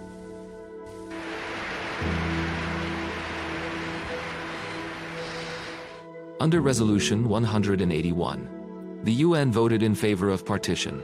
The Jews accepted it, while the Arabs rejected it. In 1948, Britain withdrew as an occupying power, leaving behind a land already in flames. Soon after, on May 14, 1948, the State of Israel was declared. And the Nakba began.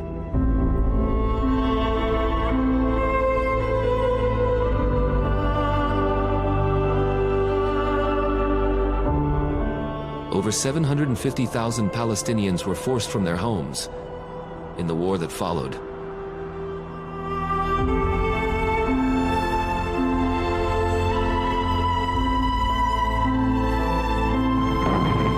During the Suez Crisis of 1956, Britain joined the tripartite aggression against Egypt, But its failure showed the world that Britain was no longer the dominant power controlling the region's destiny. The United States had become the global superpower instead.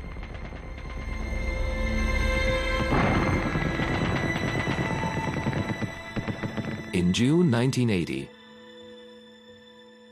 European nations, including Britain, met in Venice, Italy, and issued what became known as the Venice Declaration.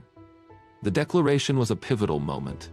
For the first time, the West collectively affirmed that the Palestinians were not merely refugees, but a people with legitimate political rights.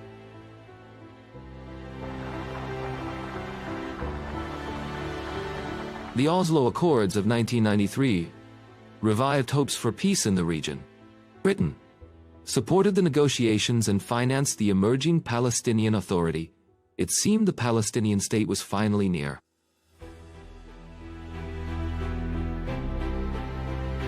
Yet, as settlement expansion and repressive Israeli policies continued, optimism quickly faded.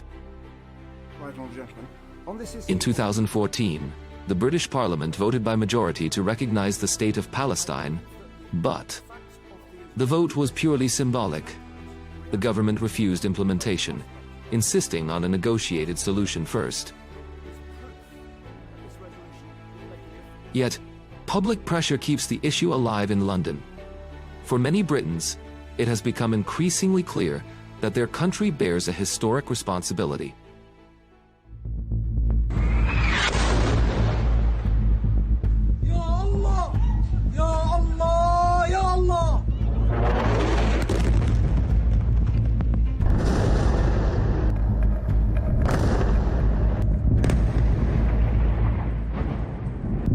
In 2023, Palestine faced another pivotal moment as Israel launched its ongoing assault on Gaza following the events of October 7th.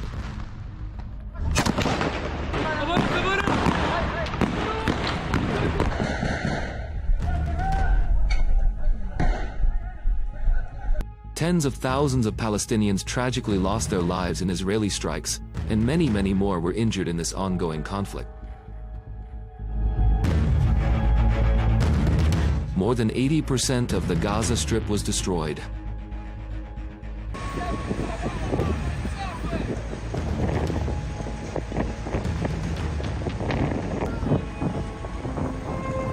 The new catastrophe in Gaza and Israel's repeated refusal to heed ceasefire calls placed immense pressure on Western governments, some of which finally decided to recognize the state of Palestine.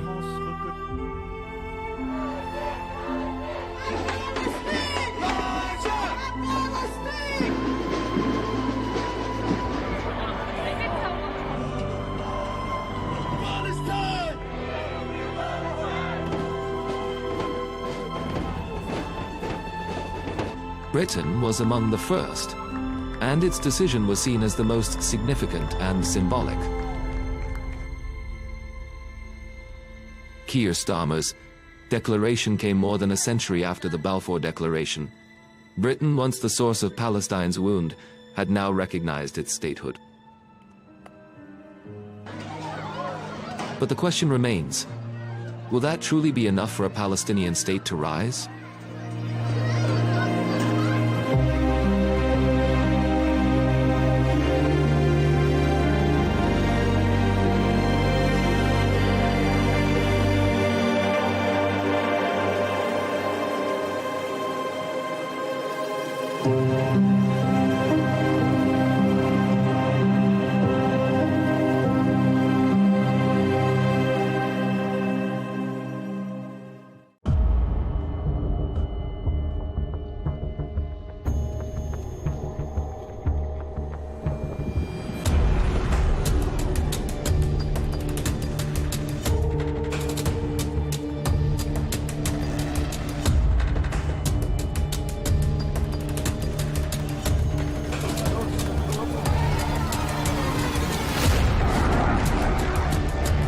A short time ago, the U.S. military carried out massive precision strikes on the 3 key nuclear facilities in the Iranian regime: Fordow, Natanz, and Esfahan.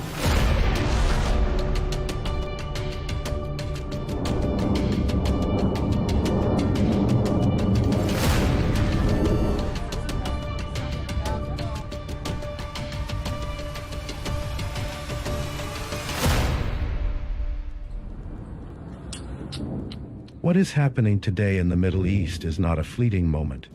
It is a new chapter in a long conflict between the United States and Iran, a conflict whose chapters have extended for more than 4 decades, transcending traditional borders and fronts.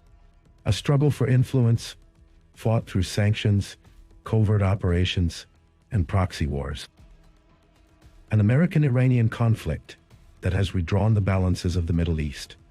Its repercussions are still being written to this day.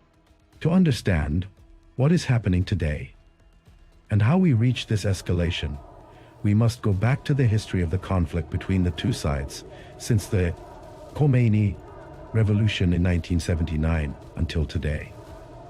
Following the fall of the Shah's regime, students loyal to Khomeini stormed the American embassy in Tehran and held 52 American diplomats for 444 days in a crisis that shook relations between the two countries. When negotiations failed, Washington tried to end the crisis militarily through a secret operation known as Operation Eagle Claw in April 1980. But a sandstorm in the Tabriz Desert led to the failure of the operation and the death of 8 American soldiers, turning it into one of the most embarrassing American military operations in the 20th century.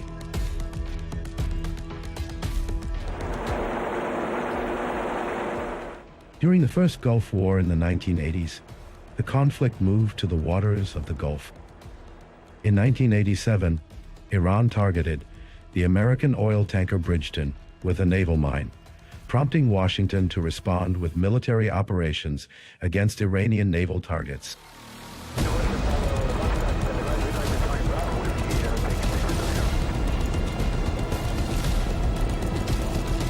In April 1988, the United States launched Operation Praying Mantis, a direct naval confrontation between the two sides, after the American destroyer USS Samuel B. Roberts was hit by an Iranian mine in the Gulf.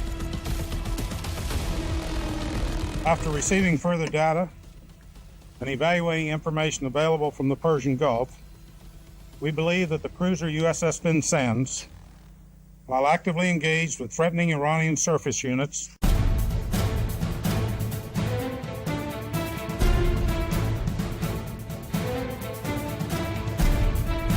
A few months later, the Strait of Hormuz witnessed one of the most tragic incidents in the history of this conflict, when the American destroyer USS Vincennes mistakenly shot down an Iranian passenger plane in 1988, killing 290 civilians.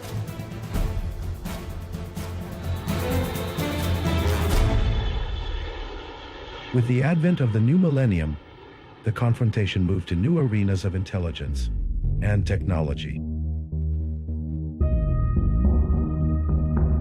In 2011, Iran shot down an American reconnaissance drone near the Fordo nuclear facility, then announced in December of the same year that it had seized control of the advanced RQ-170 Sentinel spy drone after hacking its systems.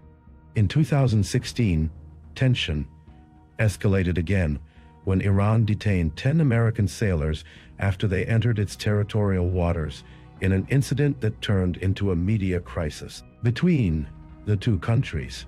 However, the confrontation reached an unprecedented level in June 2019, when Iran shot down the latest American reconnaissance drone over the Gulf in an incident that almost pushed Washington to launch a direct military strike before it was canceled at the last moment.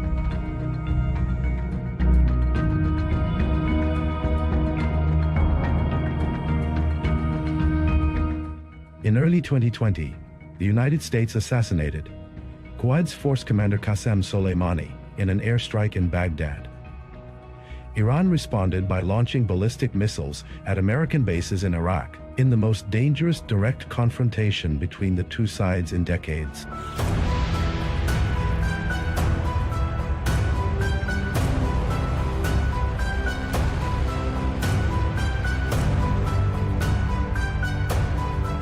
In the following years, the conflict took a broader and more complex form through proxy wars, with repeated attacks on oil tankers and commercial ships in the Gulf and the Red Sea, and increased attacks by Iranian-backed militias on American bases in Iraq and Syria, turning the region into an open battlefield between the two sides. With the outbreak of the Gaza War in 2023, the region entered a new phase of escalation. The scope of tension expanded to include Iraq, Syria, Lebanon, and the Red Sea, with mutual attacks and scattered military operations, turning the conflict into a wider confrontation in the region. In 2024, the region entered an unprecedented phase of escalation. Iran launched a direct missile attack on Israel. It moved the confrontation from shadow wars to direct strikes launched by Iran on Israel in response to the bombing of its consulate in Damascus and the assassination of leaders from the Revolutionary Guard, Hezbollah and Hamas. Meanwhile, after years of conflict, Iran was managing the confrontation with Israel and the United States through its widespread proxies in the region, until the biggest shift came in 2025, when the conflict entered a new phase. In that year, the confrontation known later as the 12-Day War broke out, with Israel launching Operation Rising Lion on June 13th to strike Iranian targets, followed by American strikes in the middle of the night on June 22nd on nuclear facilities in response to Iran's nuclear progress. Iran responded by shelling American bases and Israeli sites, escalating the confrontations in a war that lasted 12 days, during which Iran directly targeted Israel with an unprecedented series of missile and drone attacks.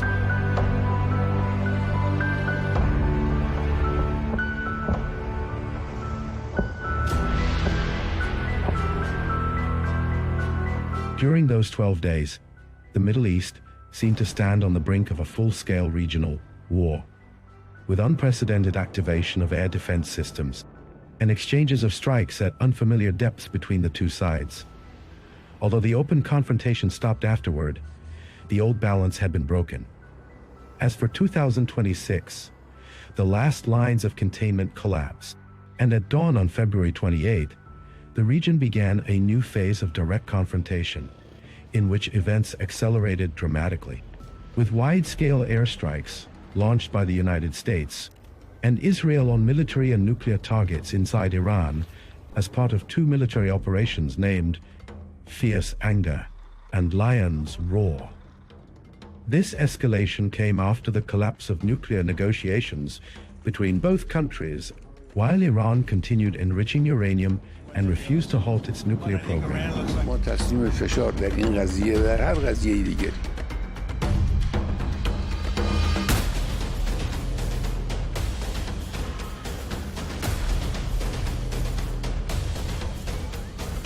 The first strikes focused on military installations and the infrastructure of Iran's nuclear program, particularly sites linked to the development of missile capabilities and sensitive facilities in Natanz and other areas inside Iran, in an attempt to weaken Tehran's strategic capability.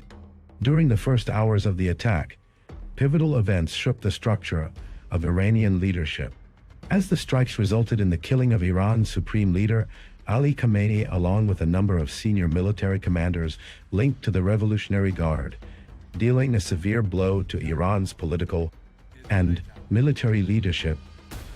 حرم جمهوری اسلامی ایران شهد شهید گوارای شهادت را نوشیدم. But the Iranian response was not delayed. Tehran announced the launch of Operation True Promise 3, beginning a wide wave of missile and drone attacks targeting Israel, in addition to civilian sites and oil facilities in the Arabian Gulf, Jordan, and Iraq. With the expansion of the strikes and counterstrikes, the confrontation quickly turned into an unprecedented direct war between Iran on one side and the United States and Israel on the other, with continuous Iranian targeting of Arabian Gulf countries and Erbil, pushing the Iranian regime to also deploy one of its most prominent arms in the region, Hezbollah, in Lebanon, to expand the scope of the confrontation and open a new front on the border with Israel, where it fired 6 rockets toward sites inside Israeli territory. A move considered a clear message that the war is no longer confined to one front. British bases in Cyprus were also attacked by drones. However, the Israeli response was not delayed. Israel launched a wide series of strikes targeting Hezbollah's military infrastructure in Lebanon, along with sites and field commanders linked to the party, as well as elements of the Iranian Revolutionary Guard, believed to be overseeing military coordination between Tehran and the party inside Lebanese territory. Tehran also used its allied militias in Iraq to target American bases and interests in an attempt to open an additional front in the confrontation. Tension expanded to reach Azerbaijan after Baku announced the foiling of attacks and intelligence operations attributed to the Iranian Revolutionary Guard. These included attempts to target sensitive sites and the Baku-Tbilisi-Ceyhan oil pipeline, which provoked Turkish and Gulf condemnations and fears of the conflict spreading to the South Caucasus.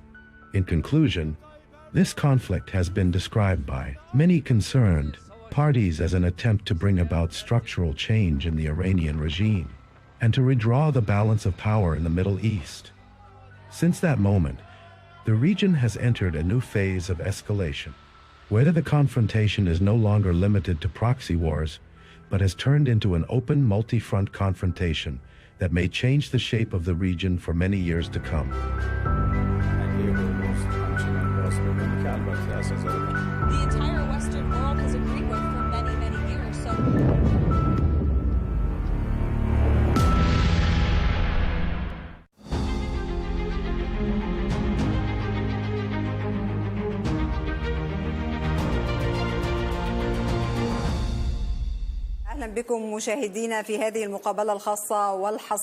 Welcome, dear viewers, to this special, exclusive live interview on Al Arabiya with Pakistan's Deputy Prime Minister and Foreign Minister, Mr. Mohammad Ishaq. In about an hour and a half from now, talks will begin in Switzerland, in Bergenstock. There are questions about what the real agenda of these talks is, and about the stalled timetable. With which stages will they begin, and with which topics? Bismillahirrahmanirrahim. You know that on 28th of February, Iran was attacked by Israel, and Pakistan condemned that attack. Within hours, then Iran also started attacking Gulf countries and US bases. So Pakistan took initiative to try and convince both parties to come on the table and start dialogue, because dialogue and diplomacy is the only way forward. Because the conflict takes place. So we eventually managed and became successful. First, we got the ceasefire done, and then on 10th and 11th of April, there were 21 hours of long marathon session between US and Iran in Islamabad. It was 21 hours continuous dialogue with the 6 rounds and intervals for consultations. And after that, they decided to go back to their capitals and discuss further with their leadership. US was represented by Vice President J.D. Vance. He was accompanied by Mr. Steve Witkoff and Mr. Jared Kushner. On the Irani side, they had the Speaker of Iranian Assembly, Mr. Ghalibaf, and Foreign Minister, Mr. Abbas Araghchi, as well as the National Security Committee Secretary. So those parleys were first time direct talks between United States and Iran after 47 years. So Pakistan was asked to be witness if it is going to be direct talks. So Pakistan was represented by myself, the Field Marshal, Head of Defense Forces, Chief of Defense Forces, and National Security Advisor. So things moved on. A lot of discussion was positive, but it could not be conclusive, and they had to go back and they went back.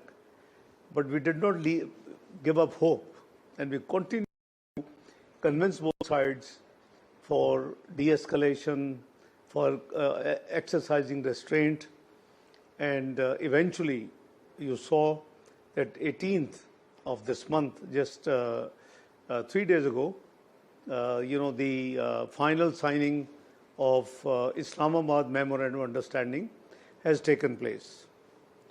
You see, during this period, Pakistan has been, right from day one, has been very, very, active. Not only we were mediating between United States and Islamic Republic of Iran, we were also keeping our allies, our friends in the region connected with us. And in that process, we saw that a regional forum has been created, which is Pakistan, Egypt, Saudi Arabia, and Turkey, the 4 countries. Side by side, we were dealing with other Gulf countries, be it Qatar, Bahrain, Kuwait, Jordan, and also international partners, European Union, then Canada, then Australia, Japan, China. So Pakistan has been making all the efforts for the sake of regional peace and security. You saw the consequences of this conflict in a very short time was horrific. The energy supply chain was disrupted. The prices of energy products shot up to sky, and the inflation triggered.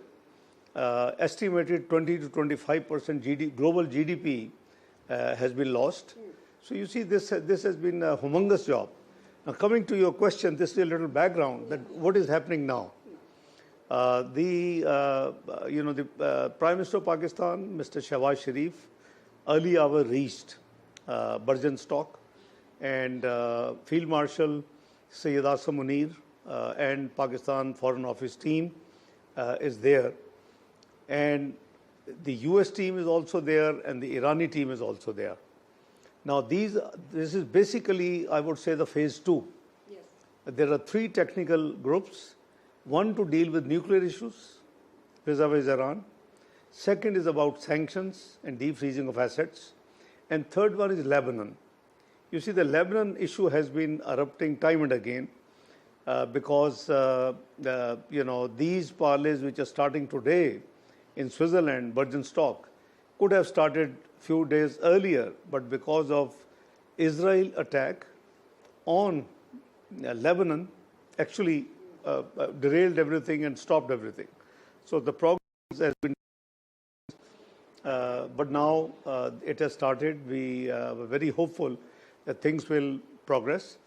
They have, for certain items, they have 30 days to conclude, but the bulk and overall conclusion of the final deal, the timeline is 60 days, 60, and this can be mutually extendable.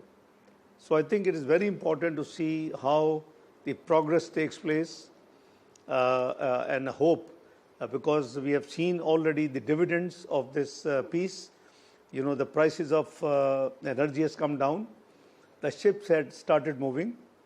We had done, apart from its facilitation role and facilitator, its own very clear mind that the Hormuz should be restored to pre-28th of February when the conflict started, which means no government, no fee, no toll. So the 60 days, it has been now guaranteed, during which they will work out with the regional countries, on this subject they will finalize. The text in the Memorandum of Understanding talks about the resumption of navigation in the Strait of Hormuz for only 60 days. After that, the rest of the text is unclear about whether there will be communications between the Sultanate of Oman, the littoral states, and Iran. Each side is interpreting this text differently. Iran says it will impose fees that it calls service charges, even though the text does not mention this. The U.S. president says there will be any fees for passage or services in the Strait of Hormuz. We want to understand the truth. Well, in these the party standing is, it is in writing, period, they will finalize on Hormuz. The U.S. blockade will be lifted, which is being lifted.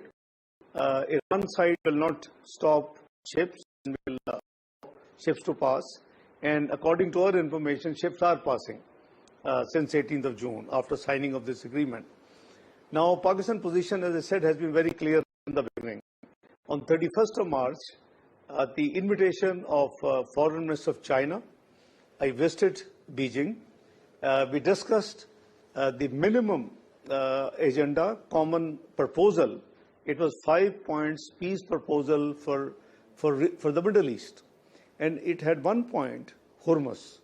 And we both agreed that there should be no fee, no permission, no permits, no toll, no additional charge, whatever you name it. And it should be free movement. Sea lanes should be freely moving both sides. And this was our... and then I would say that following President Trump's visit to China, the White House statement which came out also, repeated what China and Pakistan had announced, that the Hormuz movement should be free from any toll or permissions. So I hope, this stays, because, the energy crisis, everybody has seen it has increased of the prices shot up by 80%. So now they have come down drastically. Even a country like Pakistan, we suffered a lot. Pakistani people suffered a lot. The government of Pakistan gave huge billions of rupees subsidy for 3 weeks. We tried not to pass the price, but then we had no choice but to pass the price. But now we have reversed. The moment it came down, every penny has been passed to the consumer. I still have many questions, but before leaving the Strait of Hormuz, given how sensitive this is, you said there would be no fees. You used the word fees, while Iran says these are not transit fees, but service fees. How should we understand that? No charges at all, neither transit nor service fees? Well, according to my interpretation, there should be no fee. No matter what you call it, service fee, toll, or fee, whatever it is, or service charges, our understanding is there should be nothing. It is status before 28th of February should be restored. So under that status quo restoration of the status, then there should be no fee. This is our understanding. This is the global understanding. But let's see, 60 days at least are there, free movement. And according to our information, the ships are moving both sides. Even I was told, one of the Gulf countries, the foreign minister is here, 6 ships moved in last 24 hours of that country. This memo succeeded after Pakistani efforts that went on day and night. And I know this because I was closely involved and present in Islamabad to follow the process. However, there is a major problem facing this issue, namely the disputes or confrontations between Israel and Hezbollah. These ongoing clashes make the ceasefire extremely fragile and liable to collapse at any moment. This certainly creates significant pressure on the main mediator, the Pakistani mediator. Do you have any guarantees from the American side that Israeli behavior will be contained so that the negotiations do not collapse? You see, the facilitator or mediator role is to keep trying, making efforts. There were points where things looked like that won't be concluded, but we never gave hope. We continuously, led by Prime Minister of Pakistan, Mr. Muhammad Shahbaz Sharif, and Field Marshal Sayyid Asim Munir, Foreign Ministry of Pakistan, Interior Ministry of Pakistan, we worked like a team. And eventually, we managed to get what we got. If you think independently, there are spoilers who never wanted this deal to happen. And the moment this deal was signed, we saw that there was heavy bombing in Lebanon. So this is something which actually is to provoke the parties to give a pause, don't move. I think the wisdom has to prevail. If they realize that this is the objective, I think they should try all the tools. The bird community should convince and persuade and influence Israel not to do what they're doing. Because you see, the international law and order has been weakening. You see, where the resolutions are adopted and passed and implemented, thank you very much. But those who don't, then there is no action. The UN Security Council system, which is meant for peace and security, seems to be not fully functional because Jammu and Kashmir, there are dozens of resolutions of the UN Security Council. The plebiscite is due in Jammu and Kashmir. There's the curfew, and there's no political freedom, and total law and order is missing there. So this sort of gives us an example. And the second example is Gaza. There has been so much done. Last year, September 2025, UN the General Assembly session, annual, September, on the sidelines, 8 countries, 5 Arab and 3 Islamic countries, Turkey, Pakistan, Indonesia, they met President. Look at the bloodshed in Gaza. The innocent lives are being killed every day, and hundreds of people are martyred. So the understanding was that, okay, then give us some solution. He gave his team, led with Mr. Steve Witkoff. The other 8 countries, they gave their teams. All foreign ministers were there. I was there. And we came up with the proposals, which eventually the United States announced, this 21-point peace plan. But that was followed by Board of Peace signing. That was followed by International Stabilization Forces.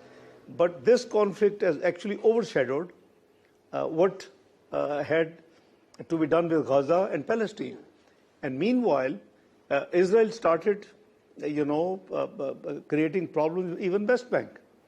So in today's meeting, my colleagues and brothers from Foreign Minister of Egypt, Turkey and Kingdom of Saudi Arabia, we agreed that we should revive that Gaza-Palestine issue as well. And we should make all the efforts. It's called Group of 8 Arab Islamic countries. So we are going to revive that effort as well, because this conflict seems to be now, ended, hopefully, inshallah, and then the other things will be sorted out in the next 60 days.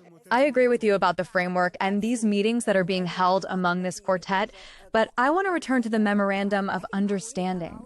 We have a single text for this memorandum, but we have multiple interpretations regarding the uranium issue, which was an extremely difficult challenge for you, and you exerted great effort on it, including in Pakistan. Iran has pledged not to possess a nuclear weapon, but the answer is vague when it comes to its uranium stockpile. What will happen to Iran's uranium stockpile? And will the negotiations currently taking place in Switzerland focus in their initial stages on this matter, specifically the removal of or dealing with the uranium stockpile? This is a key demand of the American president. Well, the 2 things are in your question, madam. One is R4. R4 has a platform, 4 countries, Egypt, Pakistan, Saudi Arabia, Turkey. We are constantly in touch with each other. It is not a bloc. It is 4 brotherly countries forum.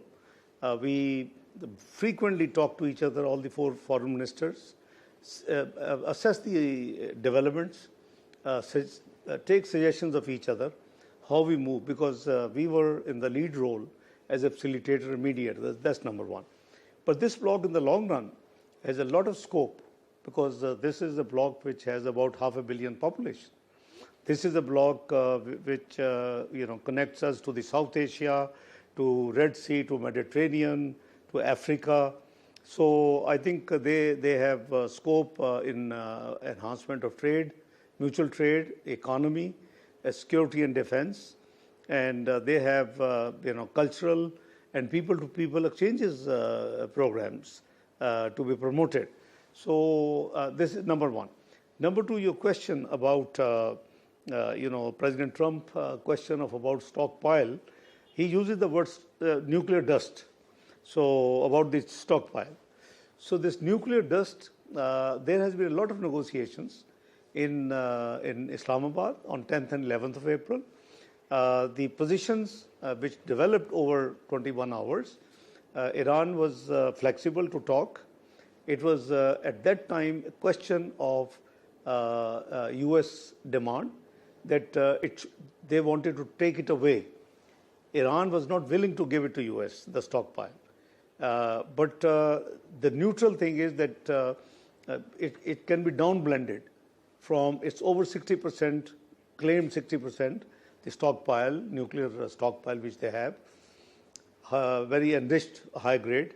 It can be down blended. I talked to DG, Director General Mr. Grossi of IAEA. Down blending to 0.7, the quantity has to be agreed, but right now it is in rubles. So as long as it's not started being discovered and pulled out, it is already settled, and the Irani facilities have been bombarded. So I think this stockpile can be. This is one of the three main groups, technical groups, which have started working from today. And one is nuclear, the second one is sanctions, and the third one is Lebanon. What you said.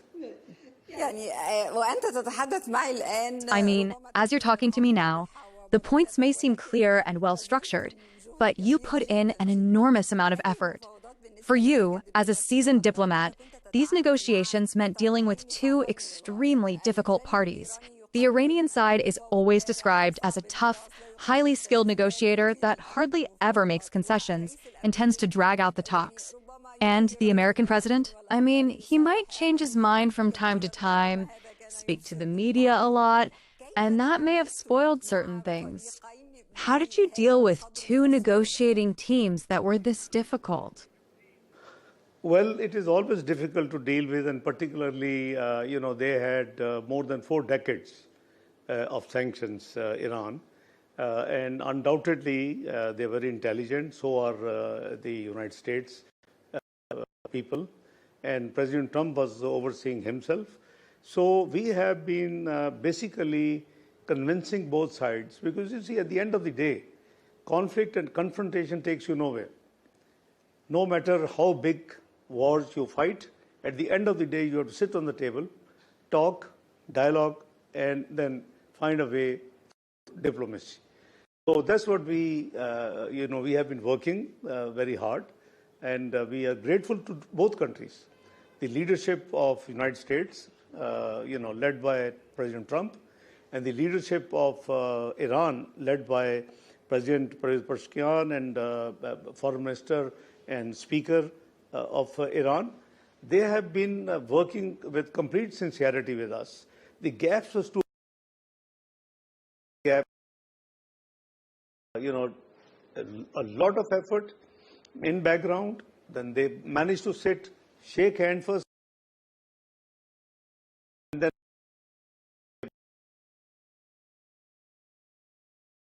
what they say that the last 10 miles of the 100-mile journey is as difficult as the 50 miles, equals to 50 miles.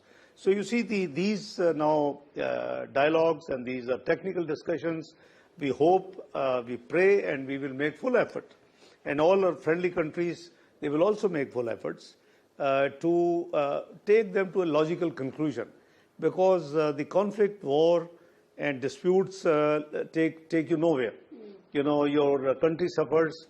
They see its impact on poverty, its impact on GDP growth, its impact on per capita income, its impact on people's normal lives. So we have seen even these few weeks conflict. The prices shot up and energy supply disrupted. Thanks God in Pakistan we managed that there was no shortages like few countries. There are no queues, but we had to work very, very hard under the leadership of Prime Minister Shahbaz Sharif to make sure it doesn't happen. But we did also have felt the heat. So I think we have to continue to work with the same passion and same effort. Does the ghost of war returning haunt you personally from time to time? Because some say that the Memorandum of Understanding did not provide a solid basis for reaching a final agreement. Do you agree with this view? Or do you believe that signing the agreement will ultimately lead to a final settlement? Well, let's hope for the best. We have to be sincere to the cause. Pakistan has no personal vested interest. We did our complete, the entire activity with complete sincerity. And we prayed to Allah as well to give the both sides wisdom and foresight to realize what has been happening. So I'm born optimist, and I have a full faith that with our efforts, with the global community, with the brotherly countries' support, these two countries will reach a final deal. They are tough negotiators, both sides, but I think the involvement of Pakistan as mediator, word over, I think, and the brotherly countries, particularly of the GCC and South Asia, Europe, you name it, and they're all there, because everybody suffered. So I think I'm very hopeful that first final deal will be very positive. Qatar also played a supporting role alongside the Pakistani mediation. You were the main mediator, but how was the coordination between you and the Qataris, especially in the final hours, around 17 hours before the signing of this memorandum? Well, you see, the Qatar is a brotherly country, like Egypt, Saudi Arabia, UAE, Bahrain, Kuwait, Jordan. They're all brotherly countries. Pakistan always enjoyed best of best relations, and Qatari leadership, His Highness the Amir and His Excellency Sheikh Mohammed, the Prime Minister, they have been constantly in touch with us. We have been in touch with everybody. And I must say that they also made double efforts with us particularly in the last rounds. And after 11th of April, they activated very heavily to convince both sides as well. So Pakistan has been lucky to have brothers like Qatar, Saudi Arabia, other Gulf countries. Even I would say the China and America, they all supported. This is something was unique. I haven't received any call from anywhere, on the globe. During India-Pakistan war, I talked with my counterparts around 61. In this conflict of US-Iran since 28th of February, I have talked with my colleagues almost 150 times, 2.5 times, 250% more than how much I was busy then.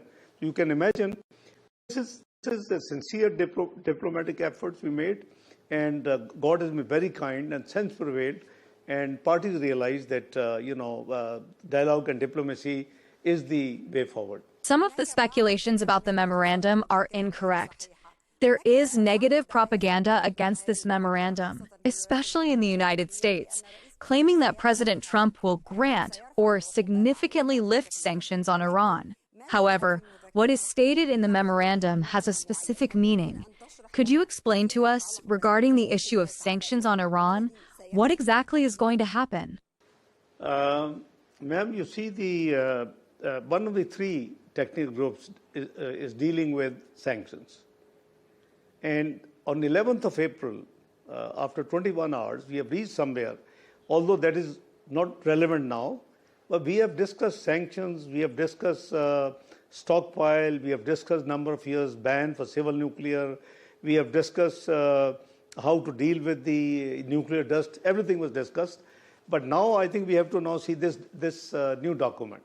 This new document basically has been divided into two phases. The phase one is completed and it's been signed. Nobody should doubt in the intentions of the signing parties. And we have no doubt that they are sincere, they want to move forward. And now that, the question that how much, saying that there are certain things which are not, I think that what I understood from the translation, that perhaps there's some sort of question mark raised. No, I have, the copy of the document.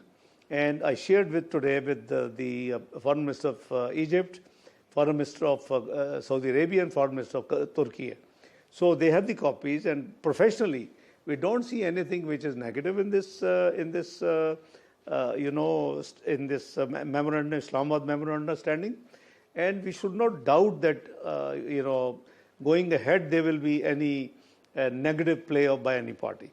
About the sanctions, is very clear now that the sanctions will be co-discussed and probably co-decided with the nuclear issues and the Lebanon issue, because the Lebanon has to be also in peace.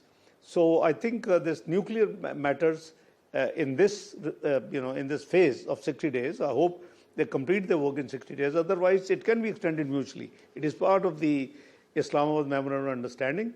So hopefully these things. But right now, no sanctions immediately being lifted, which means no assets are being defrozen. So this is the main, one of the main area which they will be dealing with, nuclear and sanctions. Does this mean that lifting the sanctions will be tied to reaching the nuclear agreement? Well, you see, it depends on what both parties decide.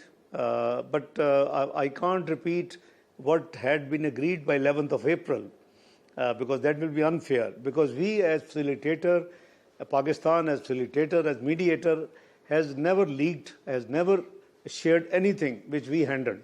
So we were part of the main 21 hours dialogue. We know what discussed, where we reached.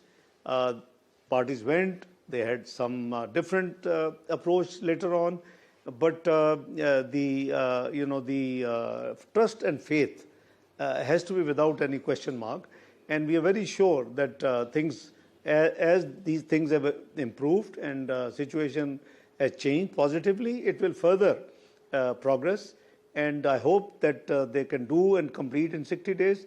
But this is now very clear, as per this document, that sanctions and nuclear issues are coupled.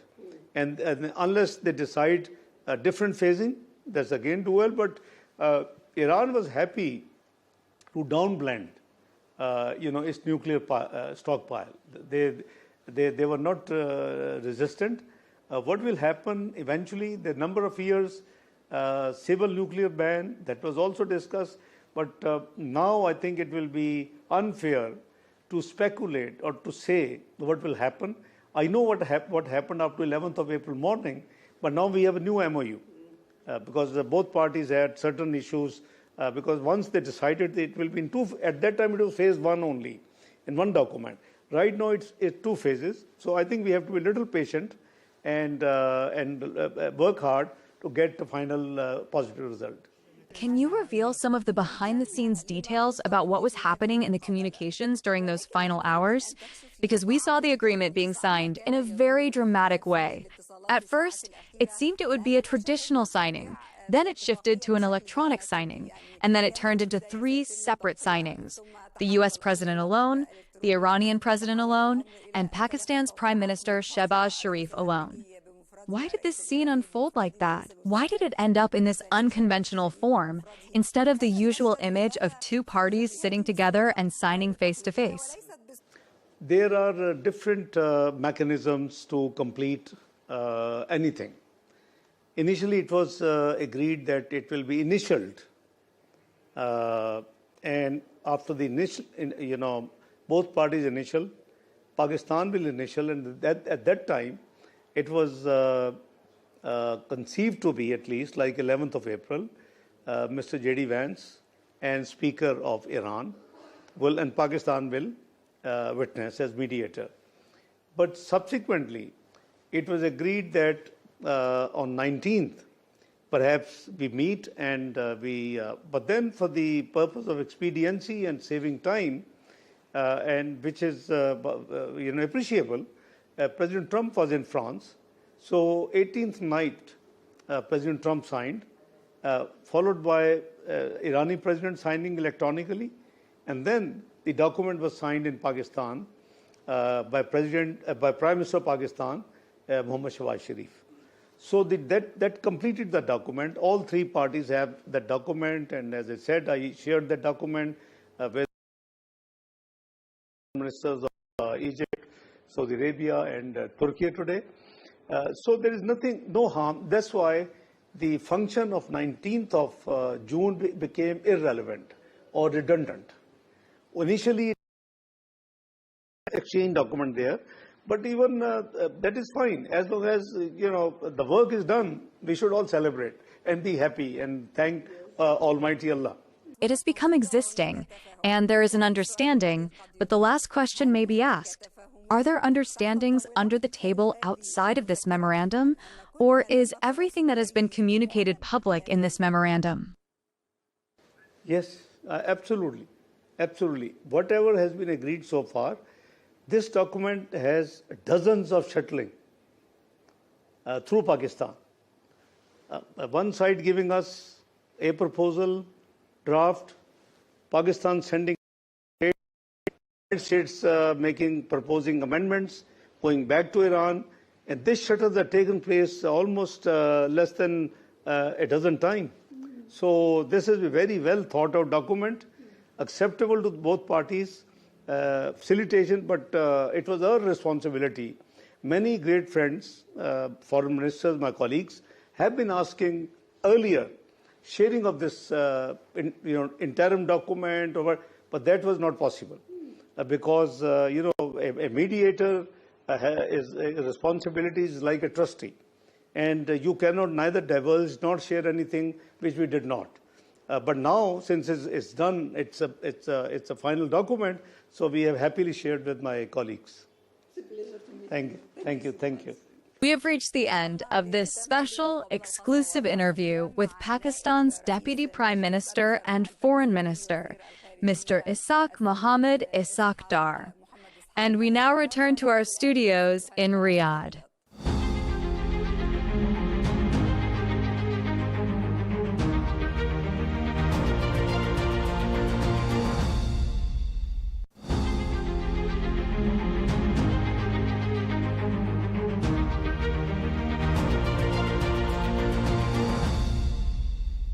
Good morning, Governor. Good morning, everyone. Welcome to Rome, the Eternal City. We are very happy that the FII has chosen Rome, as the mayor just said. To frame our today's conversation, let me ask first, we have observed in the last few hours that apparently a conflict has been closed. My general question to you is, how has this regional conflict affected both the institution that you lead and, more in general, the Saudi economic outlook in the area? First of all, good morning, everybody, and I'm really happy to be here in Rome for the FII Priority Rome. And I would like, first of all, to congratulate Her Royal Highness Princess Maha bin Mashari for being the new CEO of the FII Institute, which I think we will try to take it to the next level, hopefully after our event in Riyadh, which is the 10th year anniversary. Going back to the conflict that happened in the Strait of Hormuz didn't only affect the Kingdom of Saudi Arabia or the GCC countries, but it had a greater effect in not only the region, but the whole world. And it wasn't only about energy scarcity or energy catastrophe, I would even say. It was beyond that. It's gone to the petrochemicals, to the fertilizers, to the advanced manufacturing like helium with GPUs and chipsets. The good thing that we have in Saudi, both I'm talking about the Kingdom of Saudi Arabia, Aramco, and also the PIF, is we do think in years and decades rather than just quarters. So we had a similar situation back in the 80s where the Strait of Hormuz was threatened to be blockaded by the Iranian regime. And it was decided since then that we will have a pipeline from east to west. And if it wasn't for this pipeline, we wouldn't have a lifeline for us as a Saudi economy. We are producing, we used to produce before the crisis about 10 million barrels a day with a capacity of producing 12 million barrels a day. And this pipeline was given us 5.5 million, and we increased it all the way to 7 million with new technologies and innovations that the Aramco engineers had achieved. Also, Aramco has storage facilities around the world, especially in Asia, in Korea, and Japan, and we're thinking seriously of having larger storage facilities all over the world. If you look at China, for instance, they have storage facilities of about 1.2 billion barrels. The US has almost 800 million barrels. So if it wasn't for this kind of long-term thinking, the world would have been in a really bad situation, even worse than where we were. For us at the PIF, we always continue to invest, be very much diverse, and our portfolio structurally resilient. We are a long-term, patient investor, and we will remain committed to all of our investments and investment strategy around the world. Thank you for your words. Very, very insightful. As governor of the PIF, of course, you are an investor. So this conference is about Europe and also the future of Europe. From your point of view as an investor, what are the opportunities and the challenges that you are facing now in the European market? We do have challenges, but I think the opportunities is greater. So if you look at what we've been doing since the beginning in 2017 until the year 2025, we have deployed about 98 billion euros across Europe and the UK, of course. That was given us about 70 billion euros of GDP contribution and created about 160,000 jobs around Europe. Also, Aramco deployed about 80 billion euros with European suppliers, and I think 25% was here in Italy, about 20 billion euros of procurements from and suppliers from Italy. We have done a number of JVs with different European parties, and also we have, I'll just give an example, Pirelli. We brought them to the automotive cluster north of Jeddah and Cake to help us create the automobile industry in Saudi. Of course, we brought in partners and JVs from all over the world. We're also proud in some of our investments in Europe, like Pagani, also Benetti, and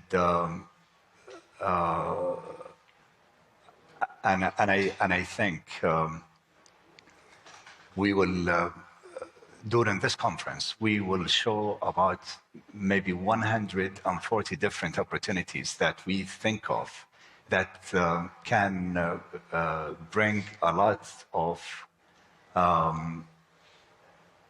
benefits to both parties, the European partners, and also would bring more benefits to us as industries within the Kingdom of Saudi Arabia. So out of the 140, I think the opportunities that we're talking about that need from our JVs the strength of European industries is worth a total of about 10.4 billion euros. And this is only for until the end of 2030. So I think the opportunities are more. Now the challenges, you asked me about the challenges. And that's what Richard said in his opening remarks. The challenges is mainly regulatory challenges, and some of the laws that were supposed to be activated is really hurting investors such as ourselves, Aramco, SABIC, PIF, not only to invest more, but to keep their own investments in Europe. The good thing is the European regulators and policymakers, they're looking into it, and hopefully we will have better solutions for it. Thank you. Of course, Europe offers both opportunity and challenges. We are looking at the opportunities and try to minimize the risk that are posed by the as PIF, congratulations, because you approved recently your 5-year plan ending in 2030.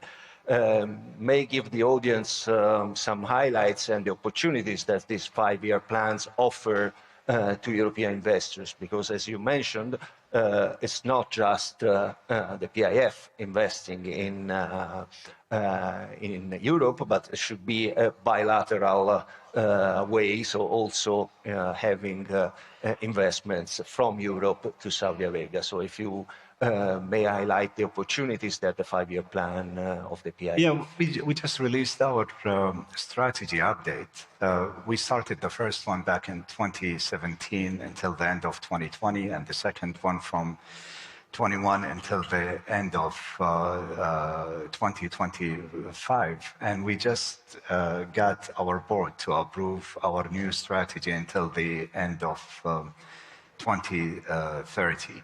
And with this strategy, we want to do two things. First of all, if you look at what PIF did since 2016, we basically brought the Kingdom of Saudi Arabia to the world. And now our new strategy is to bring the world back to Saudi. We have a new framework with 6 ecosystems: tourism, urban development, advanced manufacturing, industrial and logistics, clean energy, and the 6th ecosystem is NEOM. So, well, that's our new strategy. Now, a lot of people thought we will stop deploying investments internationally. I can tell you that we're not going to stop. We'll continue on doing so and deploying investments, but maybe the percentages are going lower, but the absolute numbers will continue on growing since we have continuous growth in our AUM. Thank you. As the chairing an export credit agency, I mean, we'll give the support to our companies that are happy to come and to invest, and there is already a number of investments.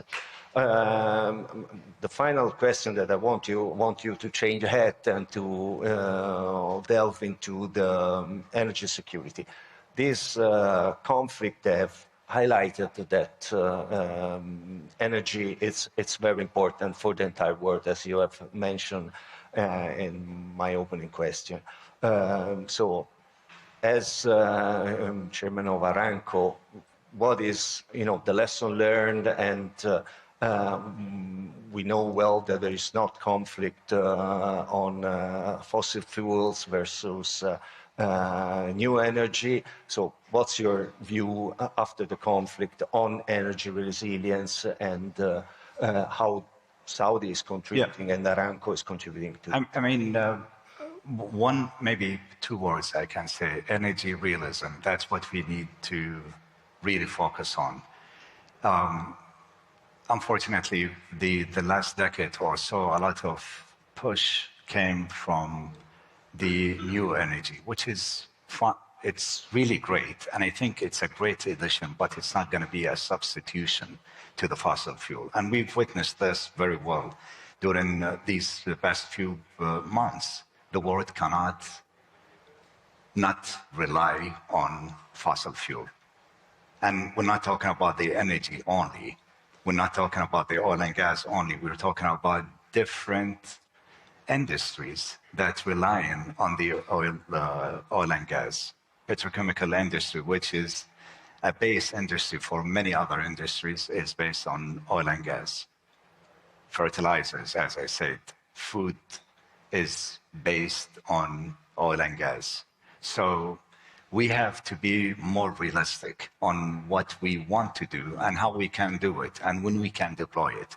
It's an addition. The world, especially with what's happening right now with the AI, the world needs more energy.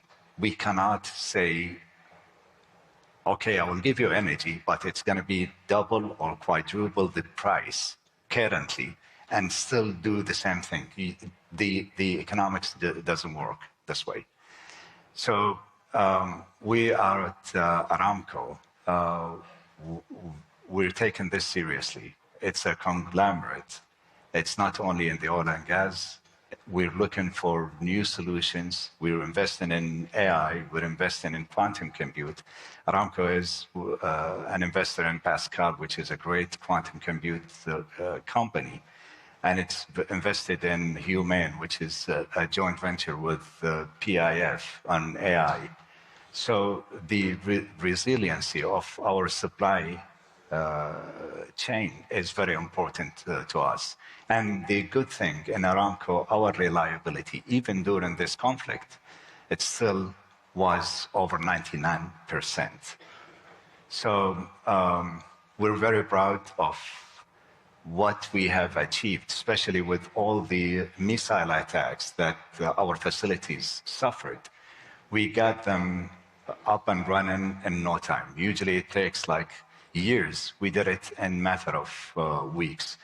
So I would like to take this opportunity actually to thank the men and women, the engineers, the firemen, the operators of Aramco and their courage on really being there resilient and given the full reliability of our supply chain.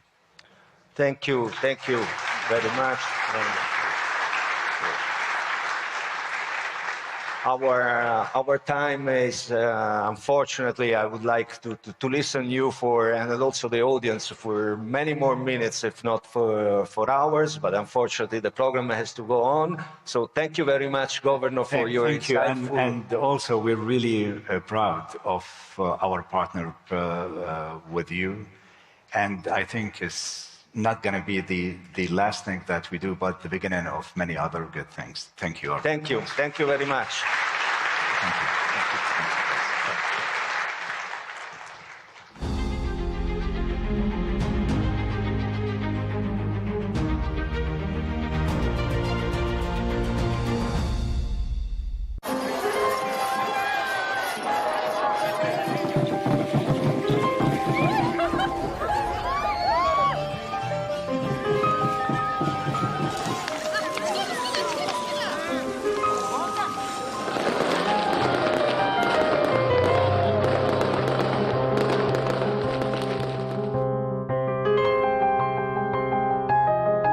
Life is meant to be a celebration. Wise is the person who finds a reason to make every day a special one, said the professor and writer Leigh Ann Gerrans.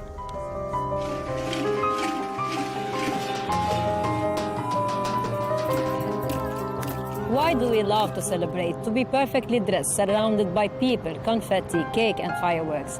Does sharing a moment of happiness or sadness with others meet a human need to celebrate or to heal?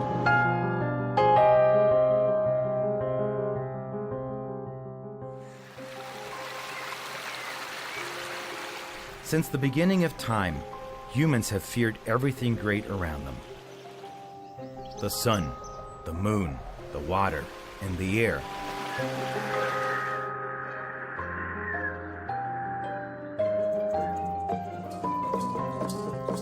Yet as they grew familiar with these wonders, they began to celebrate them in their own ways, seeking joy wherever it could be found. From these, they discovered reasons for happiness and turned each reason into an occasion.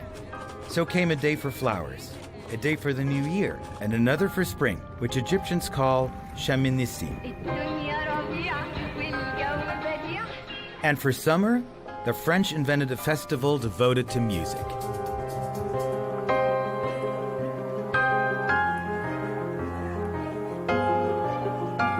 The 21st of June. When the day stretches longer than the night, and its warm sun, long awaited by the people of the Mediterranean, shines after months of rain and snow. But in France, the 21st of June is not just the first day of summer. On this French day, the streets become a theater without walls. Ticket windows disappear. The red velvet curtains rise, and music is set free, flowing into every corner, crossing the borders of France to more than 120 countries that now celebrate this day as their own. La fête de la musique.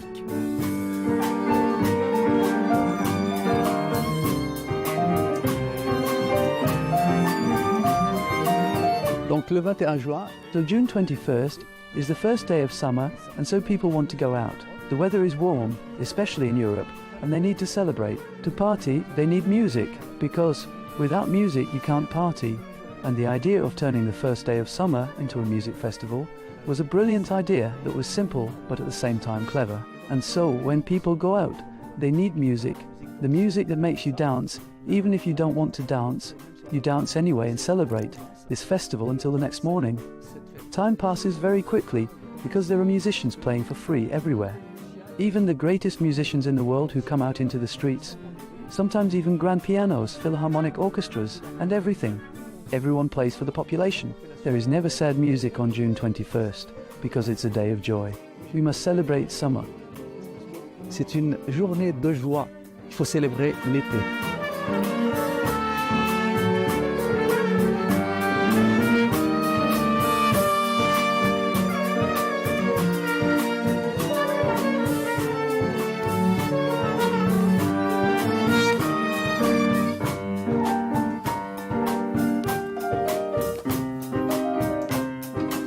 This day was first announced in 1982 at the initiative of the then French Minister of Culture, Jacques Long. Known for his saying, "Music will be everywhere, and the concert will be anywhere."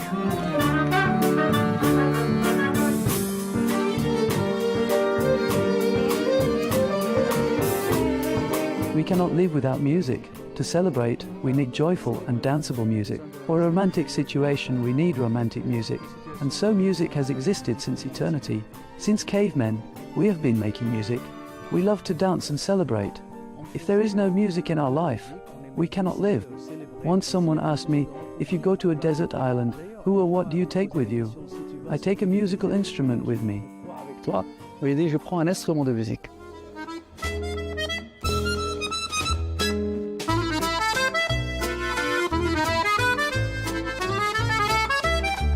So we celebrate for many reasons. We don't only celebrate because we enjoy. Sometimes we think that celebration is only a kind of happiness we're enjoying, or traditional, or even a ritual. But it's much more than that. We need it as it's something we need as human beings.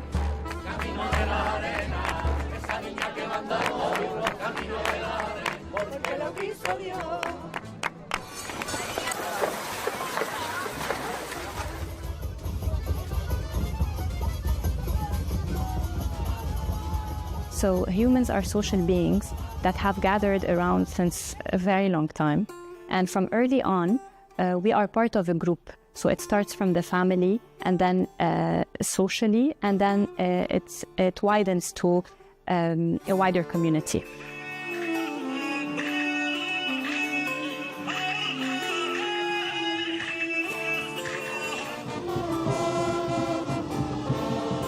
Today it's music, but since the earliest years of known history, humankind has embraced many occasions to celebrate and to give symbolic expressions to the renewal of time and a lot more.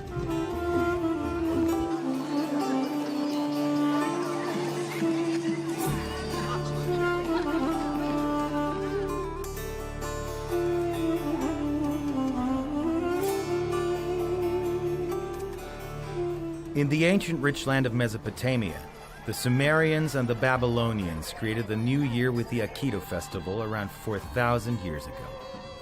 Celebrated in April, it symbolized the start of the agricultural season and the renewal of life.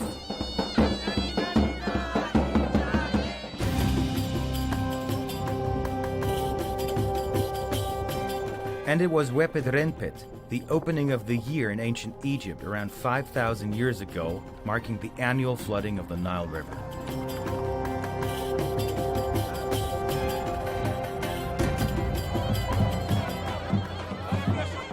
Not far away from the Nile Valley, Persians and Kurds were and still are celebrating the Nowruz, one of the oldest festivals that have continued uninterrupted to the present day.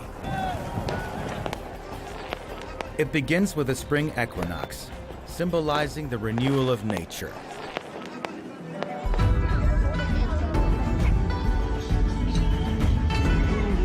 It is one of the oldest celebrations still observed today as well, and it follows the lunar calendar and falls between late January and mid-February.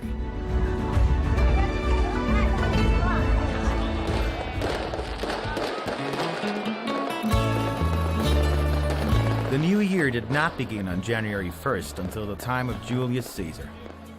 In Roman civilization, this represented a historical turning point, as the year had traditionally begun in March. Julius Caesar chose January 1st in honor of Janus, the god of gates and beginnings.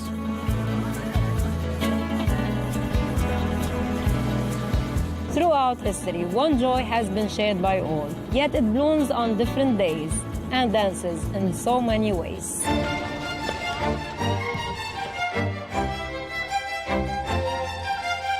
In 1162, the Venetian festival was established to commemorate the Republic's victory and soon evolved into an annual tradition.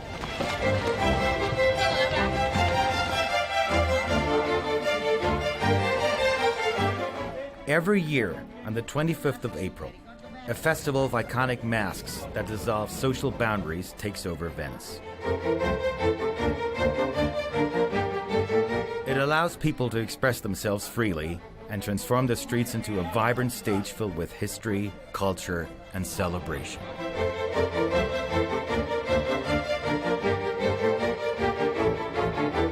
We don't only come together around joyful moments, but we mark painful ones. We gather after loss, we create rituals around difficult experiences, not because we enjoy those feelings, but we have a space to feel more accepted.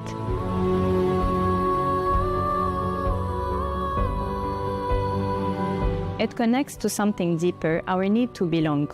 I'm part of this, so I can say that I share this with others. So celebration is not just about tradition or about a ritual, it's also a human way of creating a connection, of reinforcing our sense of belonging, and of turning what we go through into something meaningful together.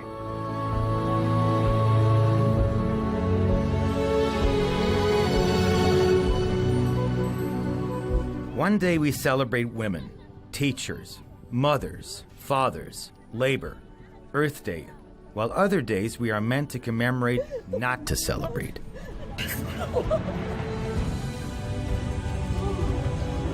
A day for refugees, for food and for peace? Do we highlight even what hurts?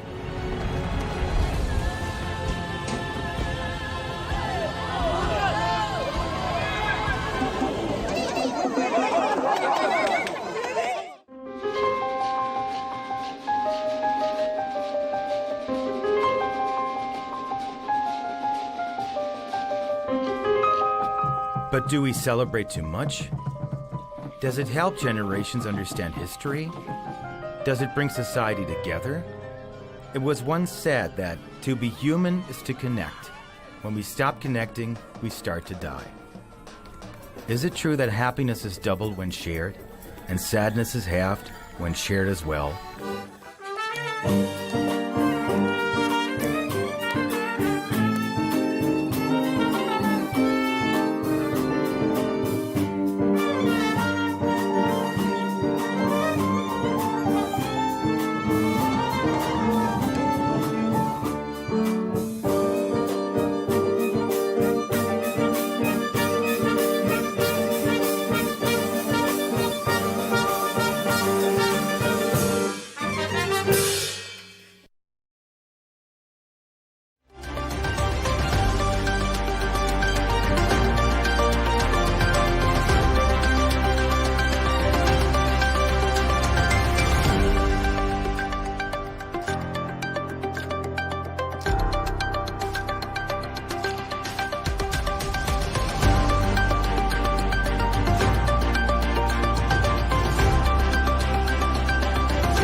Hello and welcome. I'm Leigh Ann Gerrans and you're watching W News Extra, broadcasting live from the Al Arabiya studios in Riyadh. These are our top stories. Tensions remain high as US-Iran talks continue in Switzerland, but mediators say progress is being made on key issues. UK Prime Minister Keir Starmer steps down after months of mounting pressure inside his own party. And in the 2026 World Cup, wins, defeats and messages of peace as the tournament continues to deliver drama both on and off the pitch.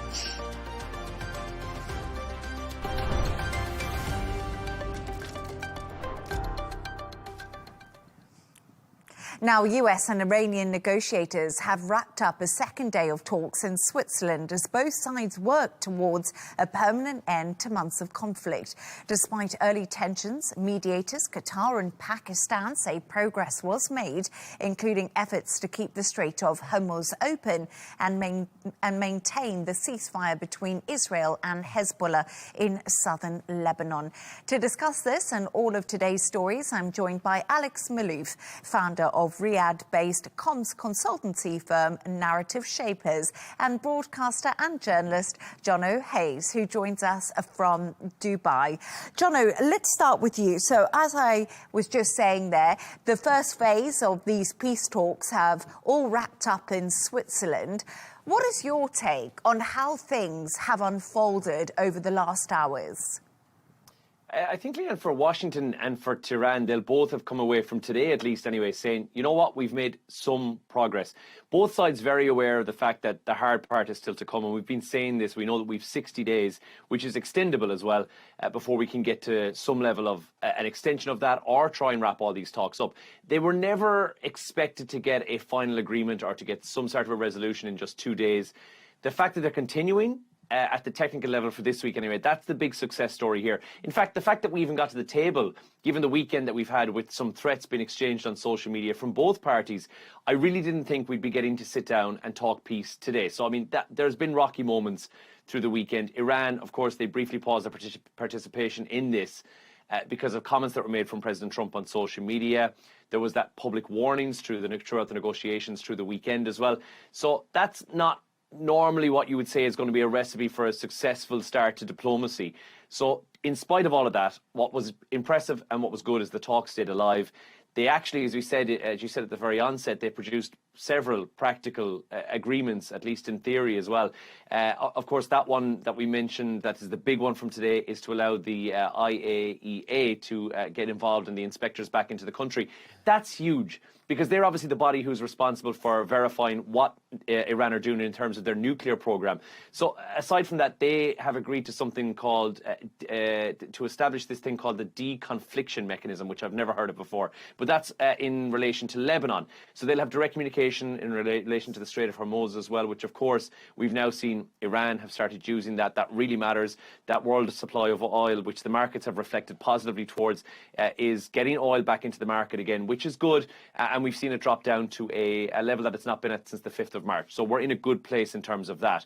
The shipping lane needs to be open from that. It's not a regional issue. We've said that before. That's a global economic issue. So I'd say cautious, no breakthroughs, so to speak, just yet. And the diplomacy is really starting to work beyond Switzerland now, because we're seeing Marco Rubio. He heads to the Gulf tomorrow. He's consulting there with the regional allies who are in the region.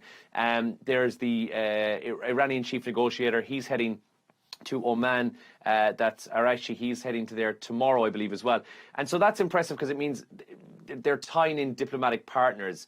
That country often has acted as a mediator between Iran and the United States, so to go to Oman is probably the sensible thing to do. So Switzerland is the venue for the technical negotiations that are going on, but then these parallel visits are taking place as well. So that's shown that what Iran and the US are doing is that it's moving it onto multiple tracks, which is pretty impressive. The Americans, of course, keeping the Gulf allies on board. Iran is consulting those key regional players as well, to make sure the next negotiation phases are going to go smoothly. So that's pretty standard, and according to any diplomacy experts, they're saying that is what happens. A lot of the stuff that happens and we hear about is part of the story, but then the conversations that go on the sideline or behind the scenes are the other part of the story that we won't know more about until all those other meetings take place. And really, Alex, Jono just touched on that flurry of diplomacy that's happening in all different regions at the moment. Iran's President Masoud Pezeshkian is also going to Pakistan tomorrow. But I want to talk a little bit more about these mechanisms that Jono just mentioned there, because he mentioned the deconfliction cell that will be in place. But what mechanisms have been put in place to stop a future crisis? And these talks falling through, because I think compliance is a big concern, especially when it comes from the American side. Will Iran comply with what's in place? I think, the bigger picture is the issue of trust. How do you foster trust between two parties who, let's face it, just don't trust each other? Negotiations beforehand have taken place. During these negotiations, you've had hostile acts also take place as well. So, Qatar and Pakistan, understandably, and also as well, the two negotiating parties, the US and Iran, have said we need mechanisms in place. You have what they call this higher level committee, which working groups on the issues of sanctions, reparations, the nuclear issue, will then report into, which is interesting. And the negotiators in these working groups will report directly into this high committee. You've also got then the issue of Lebanon, and the Lebanese government are going to be meeting with the Israeli government as well this week in Washington, again sponsored by the US government, to discuss that. Obviously, the two parties which are not part of these negotiations are Israel and Hezbollah, and that's where I think the complications come in, because Iran has tied the ceasefire between Iran and the US into the conflict in South Lebanon. So again, these mechanisms are there obviously to try and engender some trust and try and promote some optimism and movement and momentum. But again, it very much depends on what happens on the ground.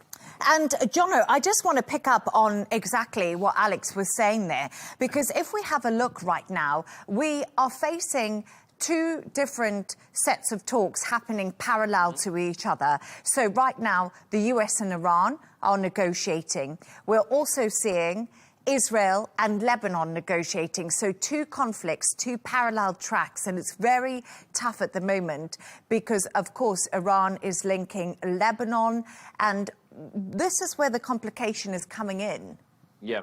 And exactly that. I think the nuclear negotiations are what we're seeing happen in Switzerland, but the real report card on these negotiations will likely be from southern Lebanon, and see what plays out there in the next couple of days. If Israel launches a major strike again, that immediately raises questions about whether Iran can actually deliver on what was agreed. And then obviously with Hezbollah being part of that as well, and there was discussions whereby over the last couple of days, there will have to be talks with, as a proxy of Iran, there will have to be talks with Hezbollah to try and establish what is that. And that, I think, is the difficult part. Iran needs to translate the commitments that it is making to the US into its proxy groups like that through Hezbollah to try and achieve some level of a ceasefire there as well. And if that ceasefire in southern Lebanon holds, then I think Washington and Tehran can point and say, okay, we're on to an early success story here. But that's a very, very, very big if. And we've known that through the weekend as well. Some strikes, limited strikes, had continued as well.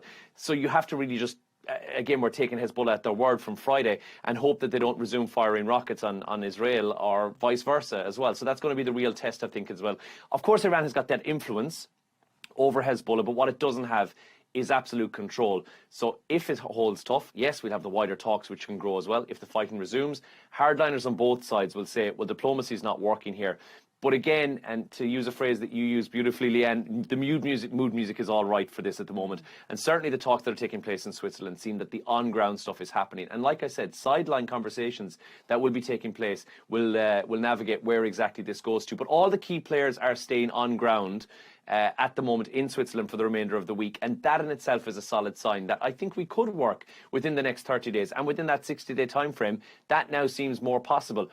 And we're in a very different position than we were in on Friday when we thought these talks in Switzerland were not just paused, but they might have been indefinitely paused because there was a lot of back and forth. There was a lot of social media exchanges over the weekend, and we didn't entirely know what the full picture was. And I feel like at least we're going into this not as sure as we could be, but certainly in a better position than we were at this time last week. So, as Jono says, Alex, positive mood music coming out of these talks that we're seeing in Switzerland. But we have heard from Benjamin Netanyahu, of course, the Prime Minister of Israel. He says troops have full freedom of action in South Lebanon to prevent threats. This is the rhetoric coming out of Israel. We're talking about the other side of the war that's happening at the moment. Iran threatened to close the Strait of Hormuz again because of Israel's actions inside of Lebanon. And now this is a key player because Donald Trump has increasingly become frustrated with Israel's actions. You know, who would want to be the Prime Minister of Israel right now? He's got pressure from his cabinet members who are further to the right than he is. For example, the National Security Minister, Ben-Gvir, and also as well the Finance Minister, Smotrich. They have basically said time and time again that they need to hit Lebanon hard, and the whole of the country, not just simply Hezbollah. Ben-Gvir said, you know, for every mother who basically weeps, cries, we should make all of Lebanon cry. At the same time, you know, President Trump wants the ceasefire to hold. So, you know, Netanyahu is also going to be facing an election pretty soon. And, you know, you think back to February 28th, he has been, you know, pushing for the US to join Israel's side in terms of confronting Iran for decades. You know, remember every time he used to go to the UN General Assembly, he would go there and he would talk about the Iranian threat. If you look at today compared to February 28th, he is in a much worse position than I think anybody else, politically at least, in this entire conflict. You know, Israeli sentiment is very much for continuing operations against Hezbollah. And at the same time, the Israeli public also feels that they have lost the war against Iran. That's what the latest polls show. So, you know, for him, he's seen as the great survivor, but it's going to be very hard to see how he can survive this. And on an international and political level, for Israel, it's been very difficult for them to gain any favour internationally other than from its traditional ally, the US, because of what happened, of course, in Gaza. And now we see actions inside of Lebanon. And Reuters' Ipsos poll has come out and it shows 57% of Republicans aged 18 to 49 view Israel unfavourably at the moment. And of course, Donald Trump is under pressure from the MAGA base to make sure that this conflict with Iran ends quickly. But, Jono, we're just talking right now about the different factions when it comes to all of this. And you've touched on President Donald Trump's social media posts over the weekend. And a lot of people are wondering how this might threaten the talks that are happening. And I know that we are in 2026 and we're living in a social media world, but a lot of the negotiations has actually played out on Truth Social, which makes things even more complicated because today J.D. Vance said nuclear inspectors will be going inside of Iran. Iran's disputed that. They said that's actually not the case. Donald Trump's come out on Truth Social and said they will happen. That's what we want to happen. And it just seems to sort of create this fog that no one really knows what's happening. And again, Donald Trump's social media, his Truth Social, is a wild place to be. Even yesterday when he was calling out UK Prime Minister Keir Starmer, and before anybody else knew, had ditched the dirt on there. And I guess diplomacy, it kind of needs both the political part of it, but also the part of it that it plays out in front of all of us on our screens, on our phones, everywhere. When President Trump does this and he posts something during the task at hand, it does make that much harder, but we've seen that in the past before. He's used this tool to his advantage, but he's also used it in a way that has been a massive disadvantage to him at times. Because, of course, we've seen that Strait of Hormuz opened and closed at the drop of a hat based upon a tweet from Donald Trump. We've seen markets react based upon his Truth Social posts as well. So I think, yeah, that's why Iran probably briefly suspended the participation after President Trump's messages. They just described it as insulting. So you can understand why negotiators are trying to get involved in this, and they can't be seen to be under pressure or appearing to be given into American threats. So I think that does it adds another level to it. But he has been the president who has lived his entire presidency through social media, to the point where he owns Truth Social. So that's his own little private social media. It's a direct into the entire planet. Yes, of course, it makes things a little bit trickier, but whatever he's done, he has used it to his advantage at times. For instance, I don't think Iran would have come to the table had he not threatened to go full on and destroy Iran when we're talking about, in April when the ceasefire came about. That was when he used it to his advantage, and it paid off. And I think this was probably, again, there may have been some cold feet when it comes to Iran coming to the table. He might have felt that, and this was a pushback that he did on social media. People will argue that, yes, sometimes it's not used probably the best way it should be. But I think in this case, what he does, and although he seems to have full control of these social media posts himself, he uses it as a tool in order to be able to get what he wants. And I think that's probably what we saw over the last couple of days. He needed Iran to be at that table. He needed the talks to take place in Switzerland this week. It didn't look like they were going to happen. And I think that back and forth and that tete-a-tete between the two ended up with them all coming around and actually having that conversation. And productive conversations is what we saw today. Alex, what's your thoughts on this? Because I had a guest on a little bit earlier, and he was saying to me he thinks that Iran is coming out making statements too, and it's bluster leverage. It's both of them posturing at the same time. Iran's doing a lot of posturing itself. It's used social media quite successfully in a propaganda platform when you have a look at what they've been doing. Look, I think, both see social as a way to play to their own audience. First of all, President Trump plays to his MAGA audience. Iran obviously plays to its own, even though most Iranians don't have access to social media because of the internet shutdowns, and also as well a lot of the social media platforms being blocked in Iran. But at the same time, they've also been very savvy in terms of using memes, the Lego movies, which we've seen constantly, in terms of making their point to the global audience as well. So, it is very strange to see this conflict play out across social media between, the prominent individuals on each side. I think, we've all got to a point where it would be nice. We're obviously not going to see a meme where they kiss and make up. We know that. But I think sometimes diplomacy does require, people to be in a closed room, having private discussions, and with less tweeting or whatever you want to call it, posting on social media. We've always said this. I always speak to negotiators and they say, Donald Trump's tweets just don't help. But we know something. Donald Trump will not stop. So that's where we are right now. But I'm sure there's going to be way more on the story in the coming days. As Jono and you did mention, we have that diplomatic flurry of lots of different people visiting all the mediators in different countries. Thank you for your thoughts on that. Let's move on to another story now. And Keir Starmer has resigned as the UK Prime Minister and also the leader of the Labour Party, saying his party questioned whether he was best placed to lead them into the next general election. In an emotional statement outside 10 Downing Street, he said he will stay on until a successor is chosen, while thanking his family and reflecting on his time in office.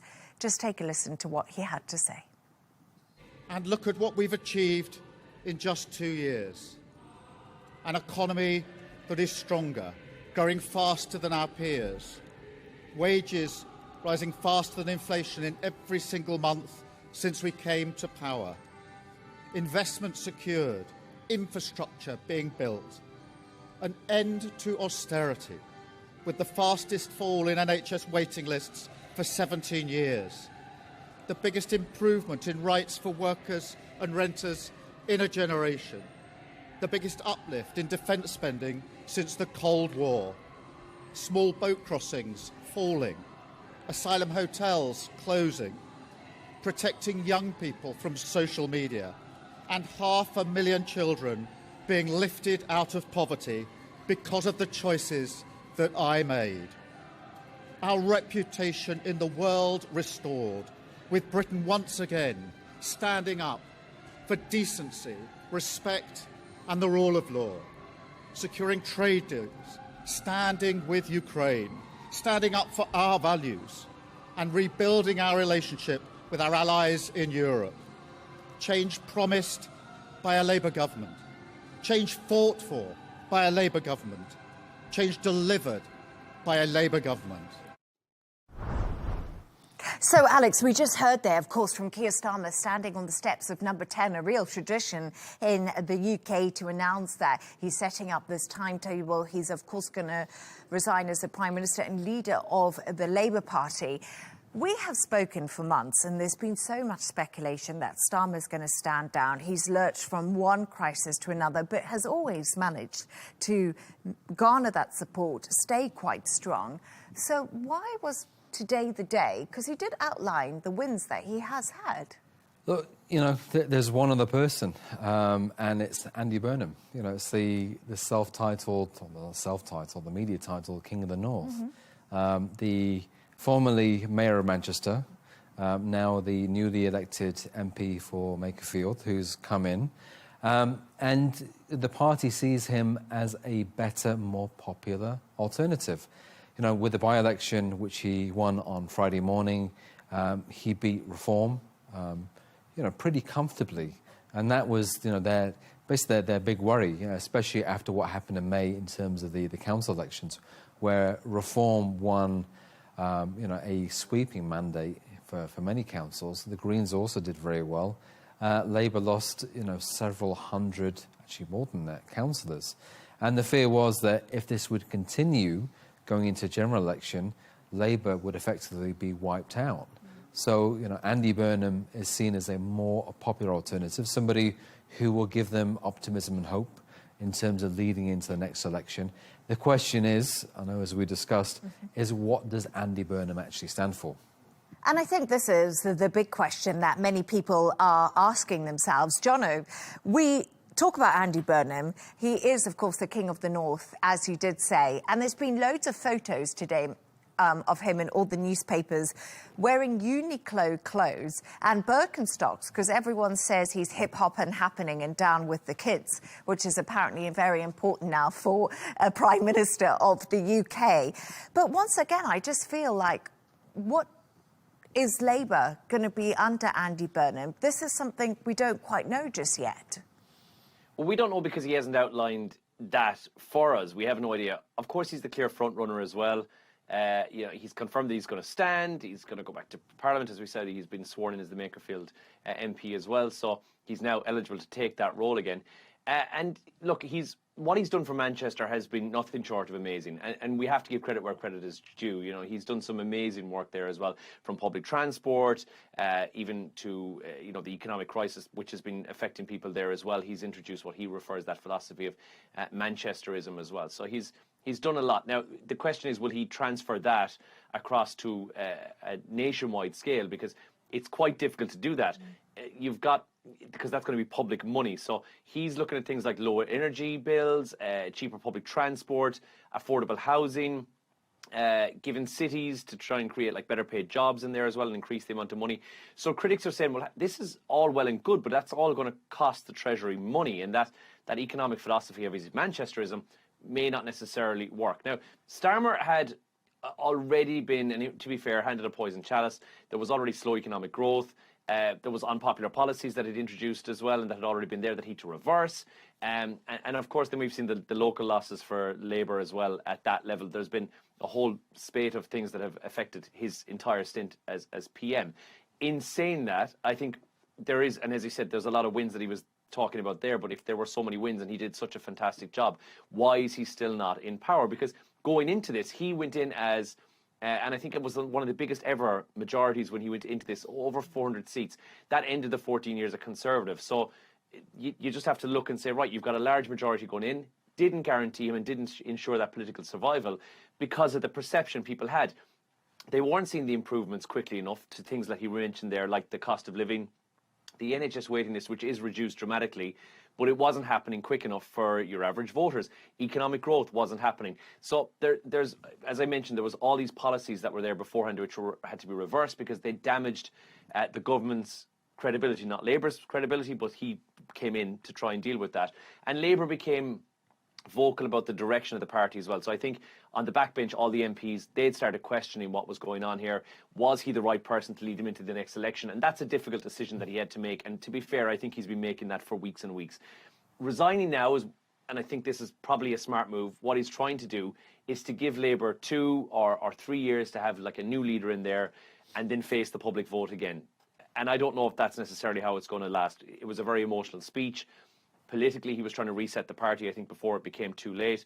And now we look at somebody like Andy Burnham who's come in there. Now, I will say that Keir Starmer had been elected, obviously, to the role. We've seen a lot of people take the role for a shorter period in the past. But he has had one of the shortest stints of a Prime Minister who was elected as PM. So that's a nice little record to walk out on as well. But yeah, Andy Burnham likely to take the seat, very, very high on that as well. But I do think there could be somebody else. I think Angela Rayner could come in there as deputy leader. She possibly could come in, a bit of an outsider contender. There's been echoes of Shabana Mahmood coming in there as well as a senior cabinet figure that would possibly come in and be, a competent administrator, depending on how Burnham goes in the next couple of weeks and if that falters or not. But timeline-wise, Keir Starmer would like all this to be wrapped up before September.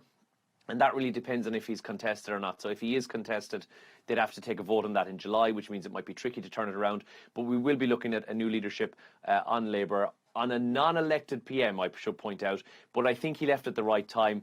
Even within Labour voters themselves, they said, I think it's about a quarter of them, 1 in 4, thought he'd done a poor to terrible job. That's with Labour voters. And then if you look across the board, you're looking at a higher rate of about 38% of people in the UK saying that he did a terrible job as well. So, I mean, he's left at a time when he's at an all-time low. Andy Burnham comes in on a +4 on the public ratings as well. So he's in a solid position right now. And I think Keir Starmer had looked and said, you know what, I've done what I needed to do in terms of workers' rights. He mentioned it there, national living cost, child poverty and education and migration.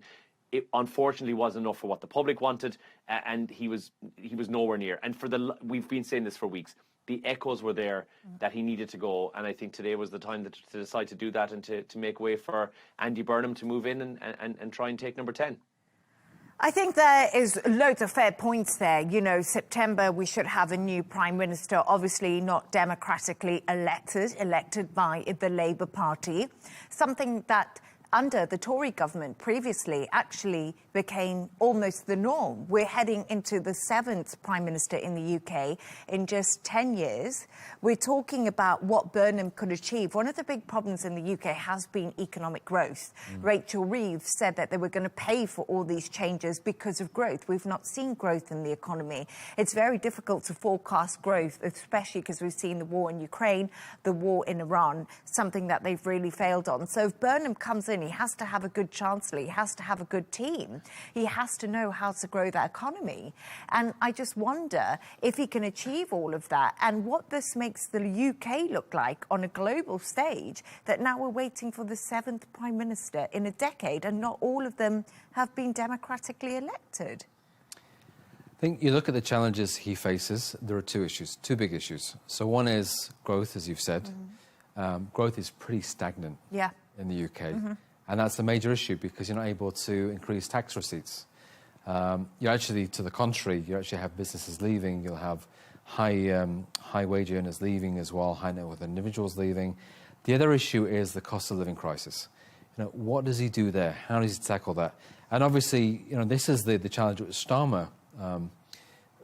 basically, pull up short on, because he found himself torn between the Labour left, which was very much pushing on the cost of living crisis.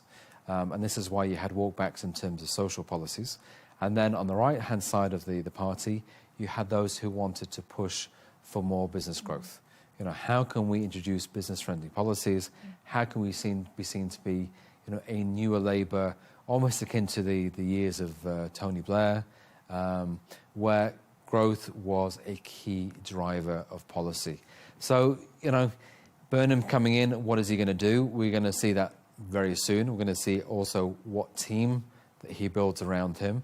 I'm very much of the opinion that it's not going to be, there's not going to be no competition. I just feel that they've already decided they need him in. He's the most popular. Angela Rayner, who is a deputy prime minister, she is not as popular. She's also had issues in terms of her own stamp duty, which she's obviously come out of, but it has impacted her standing. Wes Streeting has already said he's going to come out behind Burnham as well. So there's no other obvious contender who is well known by the public and also as well popular in the party. But again, the challenge is, what comes next? Manchester has done well, but as you pointed out, Manchester is a city, it's not a country. How do you try and scale it up so that you see both growth, business growth, while at the same time reduced inflation and people feeling that living isn't as expensive as it is today? Well, that might be a problem, because in all the newspapers today, it's been really interesting, just to wrap this conversation up. They have been saying that they think Andy Burnham is going to raise taxes to find the money that the UK needs for defence spending, for various other things, and he could do that. And one of the ways he could do that is scrap the triple lock on the pension, which has been controversial, but they've always kept in place. Also, capital gains tax could also rise. So could see a rise in a lot of taxes, which will be a difficult pull for people in the UK to swallow, especially at this time of cost of living. And I'm going to find it absolutely fascinating to see what actually happens after September once Andy Burnham gets in. If it is Andy Burnham, we'll wait and see. But thank you so much for your thoughts on that. Let's move on to another story. Now, to the latest from the 2026 World Cup. Saudi Arabia was beaten 4-0 by Spain as Egypt secured its first ever World Cup win with a 3-1 victory over New Zealand. Meanwhile, Iran left a message of thanks in Los Angeles after they draw with Belgium, calling for both peace and respect.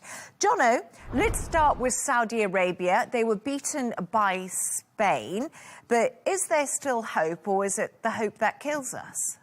Well, no, they were beaten, so, I mean, it looks bad on paper, losing 4-0. That does look damaging, but because this new system, it's 48 teams in the World Cup now, it's the biggest we've ever had. So actually more nations get a chance to make it through to the round of 32. So Saudi Arabia still have 1 point on the board. That's from their game against Uruguay. So everything comes down to the final match now. That's Cape Verde, which they're playing on Saturday. So if they beat Cape Verde, then they get themselves a chance of reaching round of 32. So depending on the outcome of Spain versus Uruguay. So although Spain were the better side in the game, and Saudi fans have come out and said that Yamal, a wonderful 18-year-old player, scored 10 minutes into the game. Very, very impressive. This guy is one of the lookouts, I would say, because there's been so many in this World Cup, hasn't there? Saudi Arabia's campaign is very much alive. The biggest concern, I think, for Saudi is not so much the points table. It's going to be tightening up the defensive. They've conceded 5 goals in 2 matches, so that's something that's to be noted there as well. And when they come up against Cape Verde, their goalkeeper has been making headlines for all the right reasons as well. He's a very impressive 40-year-old goalkeeper. This is the guy that we've heard all the stories about, going from 50,000 followers up to, and I think his last check was on 22 million followers. This guy is effectively the superstar of the World Cup so far. So they will have a tough game. However, the good news is teams that are in the top 3, it looks like from the majority of the rest of the groups, are making it through to the round of 32, with just the last team being taken out of each of the groups. And there will be some groups where there'll be 2 teams who will drop out at the end of the group. So it's not over. It's definitely not over. And I think we'll wait and see what happens on Saturday. But a lot of people seem to be quite confident. And even from the game that I saw with Uruguay, I was very pleasantly surprised. They maintained possession of that ball for the majority of the first half of the game was Saudi's game. Then they scored a goal in the first half. It was a very impressive game that they played against Uruguay, who many people thought would have been a walk in the park for Uruguay. Very much not the case. So I think the Saudi team could still do very well. You also mentioned that note for the Iranian team, which was left, and they left a really nice note to the people of LA for their hospitality and thanking the fans as well, which I thought was really nice in the game that they played and finished 1-1 on last night as well. So there's been some really nice feel-good stories emerging from this World Cup as well. And like I mentioned about the underdogs, this is a World Cup of underdogs. We're seeing teams that nobody expected to do very well, comfortably making it through the group stages and sauntering into round of 32, which kicks off on Saturday night, I believe, is the first of the round of 32. So this is Sunday night. So it's been a very impressive World Cup so far with some very impressive players. And against Spain, with their 18-year-old player, has just making all the headlines today from his very impressive goal within 10 minutes. It's just been, again, so many wonderful stories coming out of the World Cup. And we're not even 2 weeks in. Not even 2 weeks in. Jono was just talking about this fabulous young Spanish player. What more can you tell us? And also, I just want to let you know something. I was just going to have a look at the headlines on my phone. But Argentina have wrapped up their game. And Lionel Messi, let me tell you, Argentina beat Austria 2-0 to reach the World Cup knockout phases. And then I want to tell you, Lionel Messi becomes all-time top scorer any men or Women's Soccer World Cup with the 18th goal in Argentina match versus Austria. I mean... It's incredible. Isn't it? Yeah. And you were telling me it's his birthday in 2 days. It's his birthday in 2 days' time, yeah. He's going to be a couple of years shy of 40. So, maybe he's even got one more World Cup left in him. But what is fascinating is, he was one of the youngest scorers of a goal in a World Cup. I think the youngest until last night when Lamine Yamal scored his first. And, he is a known force. He plays for Barcelona, Lionel Messi's old team. We saw him in the Euros a couple of years back where, again, he really was a sensation. The irony is of last night, Messi is his hero, and he scored a goal at an age which was actually younger than when Messi scored his first goal at a World Cup. He came on, and his coach and others say, whenever he's on the ball, he just does something magical. He does something incredible. And I wasn't in a way surprised at the result. My daughter was disappointed because she was hoping for a day off, like when Saudi beat Argentina 4 years back. But look, the Spanish side are very, very, very good. Tactically, they're very strong. They've got amazing technical skills. And, it's going to take something really magical as well to halt them and stop this young guy from pulling out all the tricks. And I think he's going to be one of the big stars of the tournament. So let's see how far he can go. I always love it when you watch sport and the youngsters come up and they look to the older players and they said, you were the inspiration. You were why I started playing football. And we've just seen that right now. Pretty incredible stories coming out of the World Cup. Thank you so much. England are playing tomorrow too, just to mention. They play Ghana. So let's see how that unfolds. But we'll be talking about the World Cup for weeks to come. Thank you for your thoughts on that. Now, it's that time of the show where both Alex and Jono have chosen two of their quirkiest stories of the day. Alex, and you taking us back to the UK to talk about Andy Burnham. We were talking about him earlier, and his train ride down to London today following the resignation of Starmer. Why? Why was this a quirky story? So this is classic British media. So Andy Burnham, King of the North, he has to head to London to be sworn in as an MP. The joke goes that as the King of the North should be riding on his horse, but he's not. He's taking the train. So what do some of the channels do? They actually live stream the train heading down. So Sky News, it there. Reuters. Yeah. You also see it on social media as well, which is very impressive. And then people start basically looking at what's happening with the train, when is it going to arrive, and then people start realising the train is running late, which is a classic British phenomenon. And it actually gets in over 15 minutes late, which means that he is in fact entitled to compensation based on the regulations for the national rail services. As to whether or not he's going to be getting compensation, who knows? But yeah, it was a very interesting commentary on British politics and also British media as well. For anyone who's tried to claim compensation on the trains, it's very, very difficult to do. So maybe Andy Burnham's a little bit busy to do that. But also, Jono, we saw everyone just gathering around the train station there to welcome Andy Burnham. Pretty spectacular scenes today when he landed in London. But we must also remember it's a heat wave in the UK and people do get a little bit excited, don't they? Well, I think the heat is certainly causing, I don't know if that's the reason for his demeanour or the fact that he's dressed so casually on his way to be sworn in as MP once again. But he's going for the whole man of the people vibe, isn't he? But there was apparently a lot of excitement in London today, probably from a lot of people who are not Labour fans, because Keir Starmer was leaving 10 Downing Street, but also I think from a lot of people who were just happy to be out and about in the sunshine. And even on watching the news this morning, you rarely see 10 Downing Street in the sunlight. So it was actually very nice to see the good weather was out today to celebrate what some people would refer to as good news, potentially. I'll never forget the day Rishi Sunak resigned and it just poured with rain. He was sopping wet all the way through his suit. And a lot of people said, well, that was a reflection of the mood music inside of Downing Street. But, Jono, on a lighter note, yours is about kids laughing, but particularly when they actually get into trouble. And there's a whole science behind why this actually happens. Yeah, see, we've all been there in that situation. You're chastising your kids for something they've done wrong, or, you know, somebody else is in front of you, their own kids, you would hope, and you're not chastising somebody else's children. But they get into a moment where they're not entirely sure what to do, and a bit like deer in the headlights of a car, they'll start to awkwardly laugh. Now, it doesn't just happen with kids, it does happen with adults as well. Or that feeling of you're in a place where it's deeply inappropriate to laugh. It's not actually funny, but you decide that that's the time when you're going to have a bit of nervous laughter, i.e. your grandmother's funeral. Been there.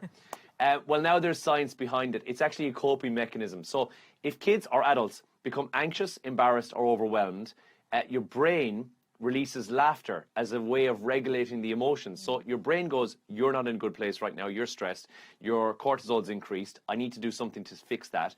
I need to increase the endorphins. And how you can do that? Very simple, you laugh. So it puts you in an uncontrollable laughter situation. So what it basically is an involuntary response, and it's not genuine amusement. Nobody's finding it funny that you've been shouted at or berated at for getting back from the bar too late.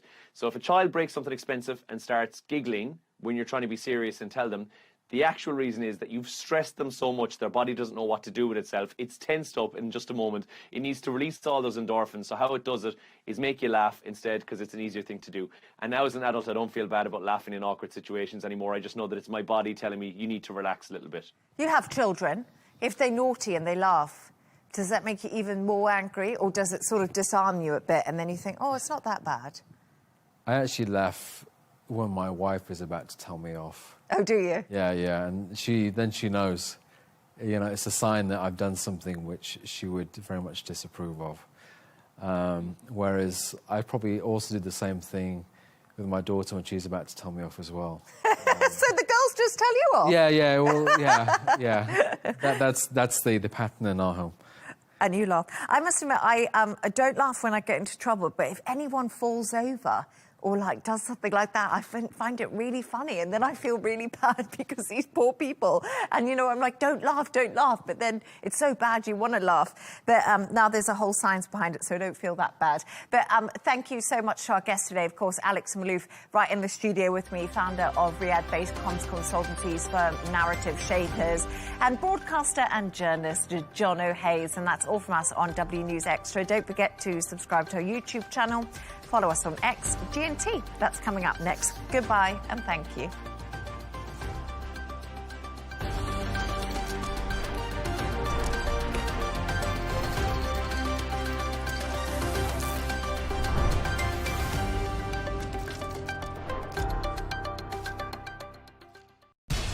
We have to take care of our people, and we're going to take care of our people first. For in-depth analysis and all the latest developments across the globe, make sure you join us every weekday. President Trump is trying to negotiate a ceasefire. with so much happening, so much information and so much noise. International law will have no part in his administration. It can be hard to keep track. Tariffs will just fuel inflation. We're going to fight these tariffs. But you can count on us to tell you what you need to know. We stand by your side. Join me, Tom Burges Watson, for Global News Today, right here on Al Arabiya News.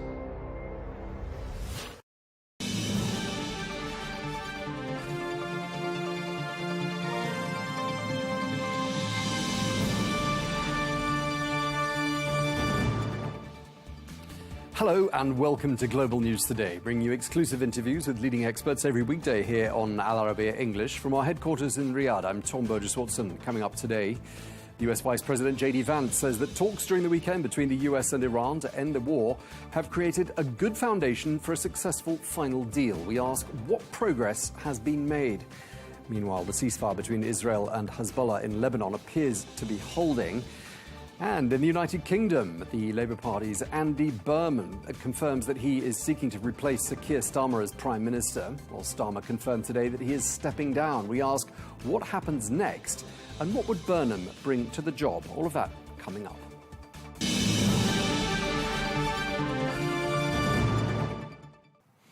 Hello and welcome to the programme.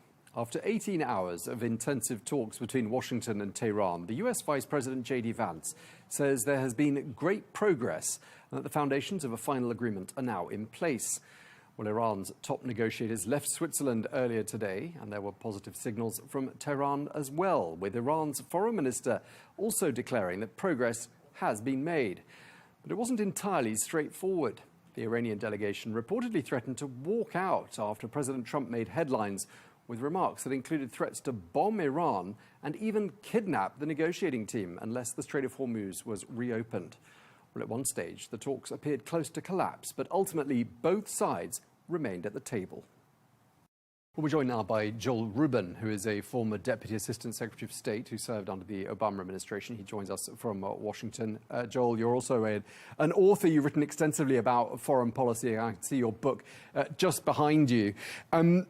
Just want to get your thoughts on the here and now. Talks were held right through to the early hours of this morning in Switzerland in this bid to try and reach a final peace deal. The Vice President, J.D. Vance, saying today progress has been made in those talks. Are you encouraged by what you're hearing? Well, Tom, it's great to be with you, and thank you for mentioning my book as well. And much of it is informed from my experience in the Obama administration and working on Iran for a number of years. So forgive me for saying I feel like I'm having a bit of deja vu all over again related to Iran diplomacy, because the vice president today gave what you could describe as happy talk about diplomacy. We're close, things are going well, we have agreements in principle. But for me, the real proof on whether or not anything is moving in the right direction is to see what's on paper in black and white, and to see whether or not the protagonists, or we should call them antagonists in this fight, in these issues in the region, are bought into the process. And on both those counts, I'm not comfortable right now. I do like that the vice president is out there. I think it's crucial to have the number 2 official in the U.S. government representing us. But there's a lot still that remains to be known about what they're exactly agreeing to there in Switzerland. Yeah, I'm going to talk to you a bit more about your assessment of J.D. Vance's negotiating skills and the impact of his presence. We'll come on to that. But before we do, I mean, one of the outcomes, we're told, is that nuclear inspectors will be allowed into Iran, possibly as soon as this week. I mean, that's a big result, isn't it? It's a result. It really depends on what they are allowed to see. It depends on what the criteria are for assessing whether or not their work is effective. This is something that Iran for decades has allowed the IAEA in, then out. There have been inspections regimes that have come and gone in the JCPOA, which was the Obama nuclear deal. There were serious and intrusive inspections, but it was not anytime, anywhere inspections, and it always created some controversy. And then, of course, the IAEA, up until last year, before the June strikes of 2025, essentially castigated Iran for its behavior, saying that it was not allowed access, despite Iran having agreed to allowing the IAEA in. So I think it's positive to have the IAEA involved. It always is. But it really needs to be one where the IAEA feels that it has true freedom to assess Iran's nuclear infrastructure. And up until now, it never really has. So we'll see what they agree to. Do you think we're on track for a final deal that's going to be markedly better than the Obama-era nuclear deal that was struck with Iran? Not yet. We're on track to some kind of an agreement, but the Obama nuclear deal was seminal in that it did put together, over a 2-year period of hard negotiations, a 200-plus page document that was highly technical in order to ensure that we had clarity on Iran's nuclear program. That means limits to its enrichment capacity. That means a definition of the inspections. That means an eradication of enriched material it had on hand, as well as plutonium that it had on hand. We're far ways away from that right now. And so that would be the minimum standard, I believe, for President Trump to claim that he's done better. One of the features, though, that the Obama team did not offer at the front end was a $300 billion slush fund for reconstruction and massive economic incentives. Those were part of the negotiation process and agreed to in the Iran nuclear deal, the JCPOA, but they were not offered up front. So we are still a ways off from that standard. Okay, I mean, the real spoiler at the moment in terms of paving a way towards a lasting peace seems to be the fighting in Lebanon between Israel and Hezbollah. I mean, it does seem to have abated somewhat in the last 48 hours. I think they've had the longest lull in the last 3 months during the last 48 hours. I mean, what would you like to see the US doing in order to draw a line under that violence? Well, forgive me for taking the long view of Lebanon.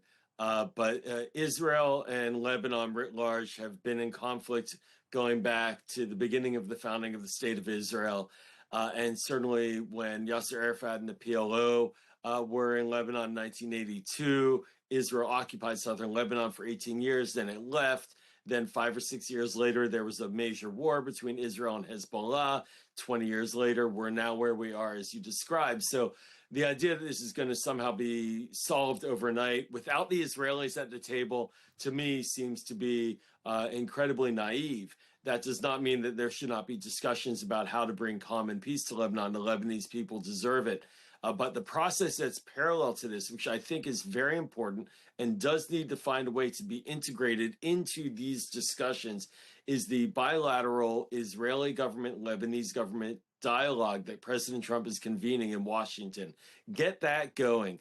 Have some understandings on the government to government. Do not, and this would be my recommendation to the administration, do not elevate Hezbollah to a state level actor and to allow Iran to be essentially a colonial power overseeing Lebanon. Let the Lebanese government control the future of its territory. So those negotiations between Israel and Lebanon need to be paramount. The other ones, the ceasefire discussions between the U.S. and Iran over Hezbollah, has to be subordinate to these other discussions.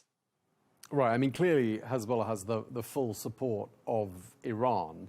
And I'll tell you, I think that, Iran does want there to be a ceasefire, largely because it wants to preserve Hezbollah's ability to exist and to allow for Iran to have dominion over Lebanese politics.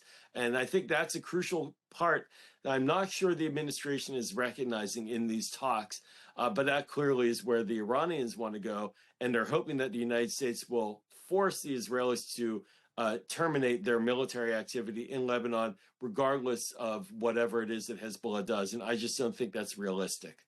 Okay, so on the one hand, I mean, poor Lebanon stuck in the middle of Iran and the United States. I don't know if we can call it a proxy war, though, can we? Because, I mean, clearly Hezbollah does have Iran's full support. Can the same be said of Israel? Do they have the full support of the United States? Or do you see the beginnings of a serious wedge being driven between Israel and the United States? You're asking a really intriguing question. Look, a proxy war would mean that there are two entities fighting, but somebody else is yanking their decision making, controlling them from behind. The United States is not pushing Israel to conduct operations in Lebanon.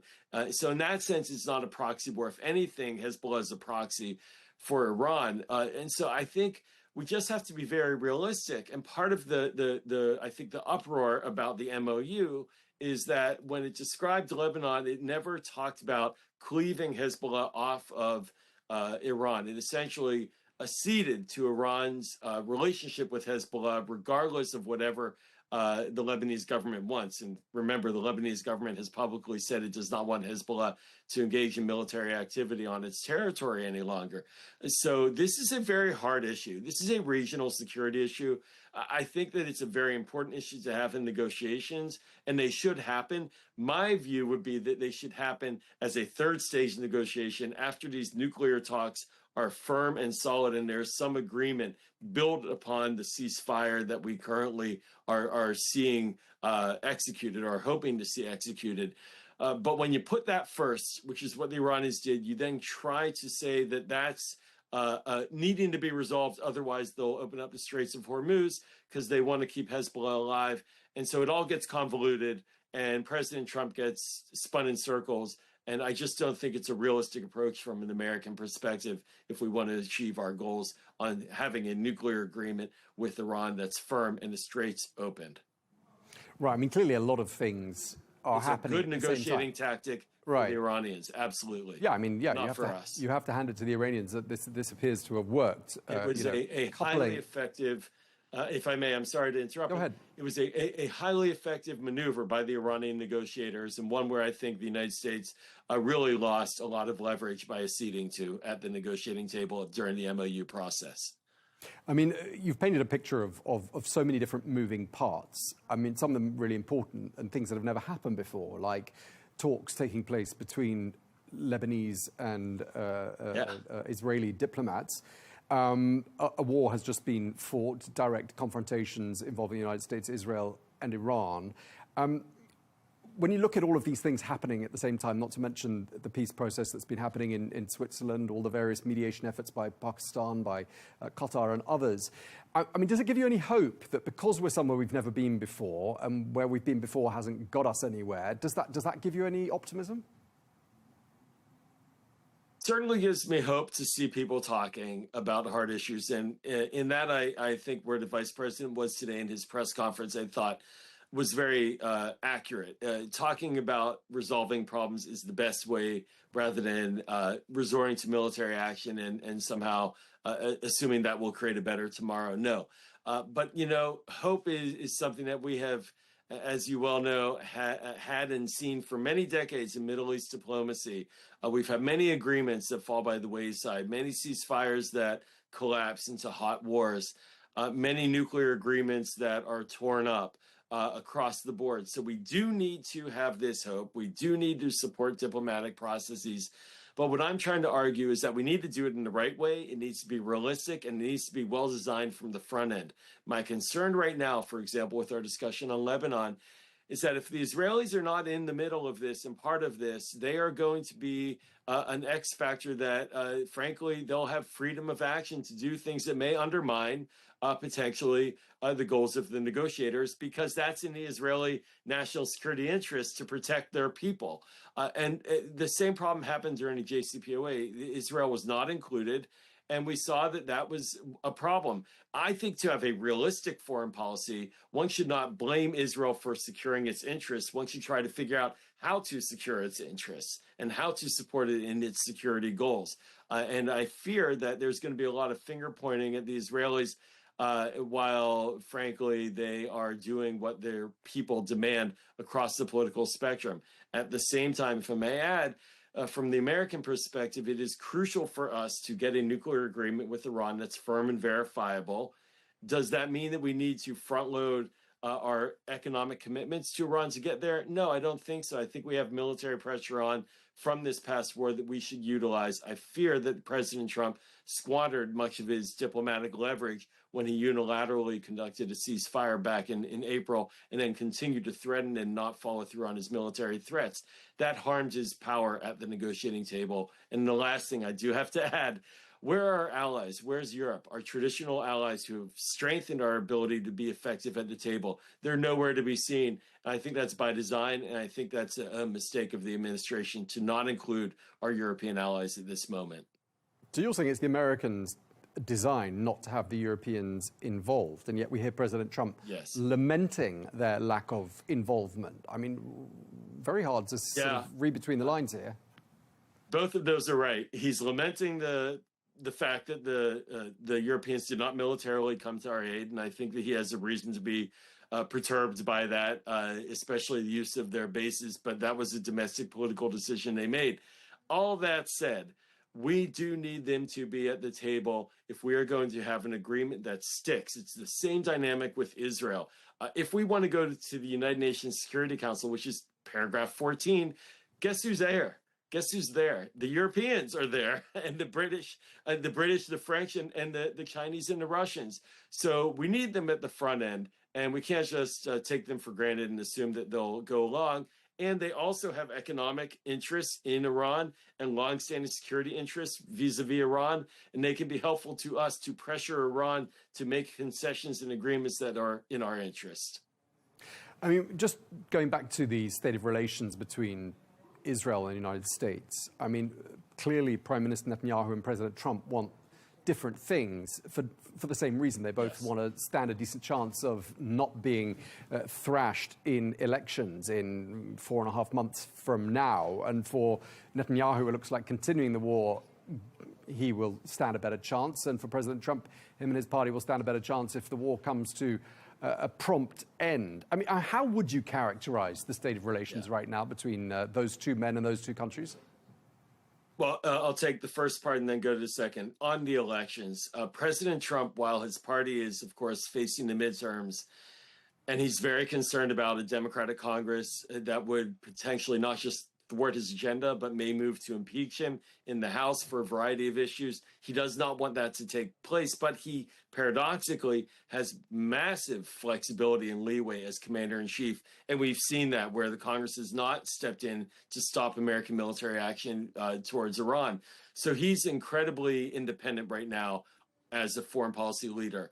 On the other hand, Prime Minister Netanyahu, while he's constrained and concerned about his elections, there's a paradox here, which is that he's getting hit from the right by the left. In other words, parties opposing him, even from the liberal side of the Israeli political spectrum, are attacking him for supporting a situation where it's seen as a soft policy now on Iran and towards Lebanon. So across the political spectrum in Israel, there is a desire for a harder position and to not allow an Iranian negotiation to achieve goals at the table that would harm Israeli security interests. That creates conflicts, of course, as you described, between the United States and Israel. I don't think these are existential conflicts, but they are tactical differences. And it comes to the question about when does Israel get invited to the party and when does it get excluded? And I think right now it's feeling excluded, and that does not portend well to the relationship in the near term in terms of public display.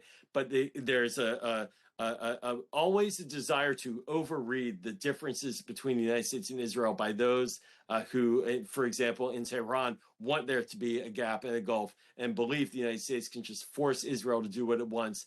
And I caution people on overthinking that and believing that Israel somehow is a vassal state of the United States. It is not. It is an independent state, and it will ultimately take care of its citizens as its highest priority. I mean, Joel, some of the people we've spoken to have suggested that President Trump listened to Netanyahu back in February, and, you know, they both seem to identify this opportunity, this once in a perhaps generation opportunity to bring about significant changes, shall we say, in Iran, a change of leadership. I mean, that hasn't happened. Do you think there is a sense in the US that perhaps Israel misled them in terms of what was realistic and achievable?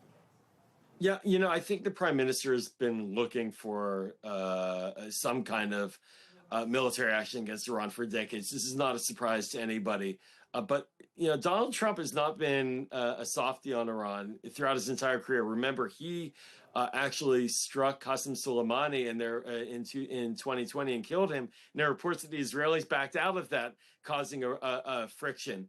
And he withdrew the United States from the 2018 nuclear deal. And he bombed a year ago, and then he moved forward on bombing again this time on his own. And now he stopped the war. So he owns this policy. At the end of the day, the Israelis, like any other country in the Middle East, are going to try to position themselves towards Washington being the hegemon in the region to try to get Washington to do what they want. But the President Trump, does control the policy, and he does make the decisions, and he's taking heat in all different directions for it. But one thing he's not doing is blaming Prime Minister Netanyahu for it. He's owning his own decisions. Okay, and just lastly, Joel, I mean, if the Trump administration does manage to deliver lasting peace for the United States and with Iran, and normalization between Lebanon and its neighbor Israel, I mean, clearly these will go down as being major foreign policy successes, won't they? Oh, they should be. And yes, just like Jimmy Carter negotiated peace between Israel and Egypt. And then, of course, later on, President Clinton oversaw the peace between Israel and Jordan. And then President Trump with the Abraham Accords. There's been an ongoing cascade of agreements, and there's still open hotspots out there. If Iran and the United States come to some agreement, that is not going to be a peace agreement between Israel and Iran. And I think that still holds itself out there. If there is an agreement between Israel and Lebanon, it's going to have to deal with the question of Hezbollah. So if we can get to peace agreements, that would be ideal. Ceasefires seem to be the order of the day, and nuclear agreements, sort of interim status quo agreements, much like we had for many years between Israel and Egypt before a final peace treaty. You can't get to peace always in one shot. You need the stages. The region deserves better. The people of the region deserve better. They deserve to live in peace. They deserve to have terrorist activities and nuclear threats not hovering over them on a daily basis. They deserve economic development. And so I do support and hope ultimately the goal of the United States fostering that. But again, I am very concerned about the structuring because, as we know, many agreements have fallen apart in the region because the way they were structured. And that is not something we can continue to see from an American perspective. We need to resolve these issues, and that means getting the design right at the front end. Okay, Joel Rubin, a former Deputy Assistant Secretary of State under President Obama. Thank you very much indeed for taking the time to speak to us today. Thanks, Tom. Appreciate it.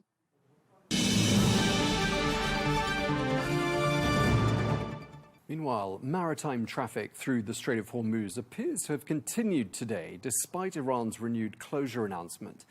Well, ship tracking data shows that traffic is roughly on pace with levels seen last week after the strait reopened. Well, our producer, Shadan Hammam, has more now on the ship's movements through the strait last week.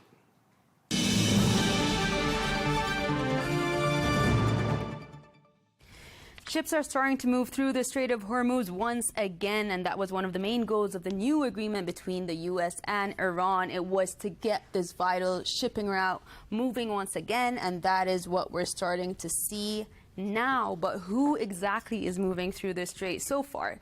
Well, marine tracking data on Thursday saw that there were 3 Saudi supertankers passing through the strait in just hours after Tehran and Washington electronically signed the initial agreement. Now, together, these vessels were said to be carrying around 6 million barrels of crude oil. Most Saudi flag tankers, they transit through the Strait of Hormuz. They usually originate from Yanbu, as we can see over there. And Yanbu is a major oil export terminal, and it falls on the Red Sea, as we can see. And also, last week, 3 crude tankers were also seen loading oil near Fujairah in the United Arab Emirates, and 2 of them were heading towards Europe. So they were heading towards this direction here, 2 of them. And it is worth noting that Fujairah's port was among those that were hit during the Iran war. So to see that there is activity returning to that area is another positive sign. But perhaps the most closely watched shipping movement is coming from Iran itself. The first Iranian crude shipment in almost 2 months were spotted leaving an Iranian port. We don't know exactly which port it is, but a lot of reports are pointing to Karg Island, and that was on June 17th. And on that very same day, there were also other reports that were saying that there were around 550 other vessels just anchored around that area there. So analysts are still cautious, though, that a full recovery won't happen overnight. They're saying that there are a lot of positive signs, but it could take time before the traffic through the Strait of Hormuz returns to normal levels.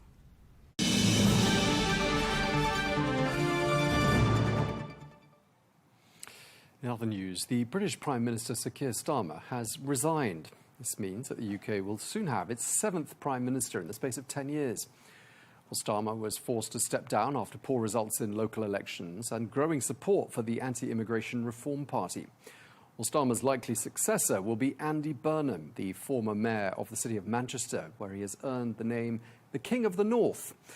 Well, this means more political instability for the UK, which has seen turmoil in domestic politics ever since the country voted to leave the European Union in 2016.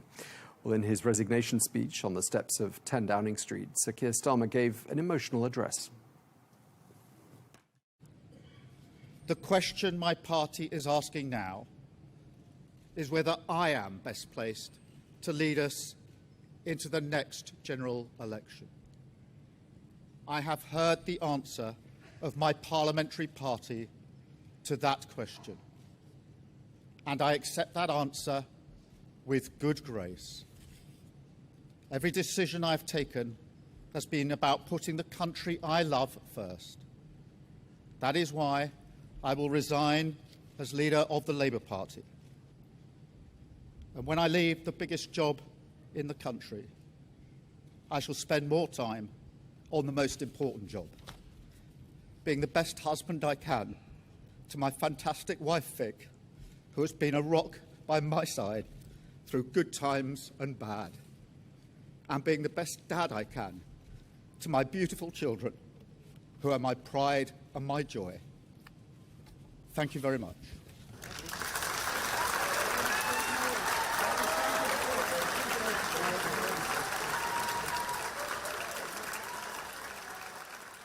Well, to discuss this all further, I'm joined now by John McTernan, who is the former Director of Operations to Labour Prime Minister Tony Blair. Welcome to you. Great to have you with us. We're also joined by Matthew Stadlen, who is a broadcaster and author, also joining me from London. John, let me start with you. Andy Burnham's just been sworn in to Cheers in the last hour or two from London. We heard people shouting "Rome is saved" as he was sworn in. He was, of course, a government minister who served under both Prime Ministers Blair and Brown. So do I take it that you perhaps welcome these developments?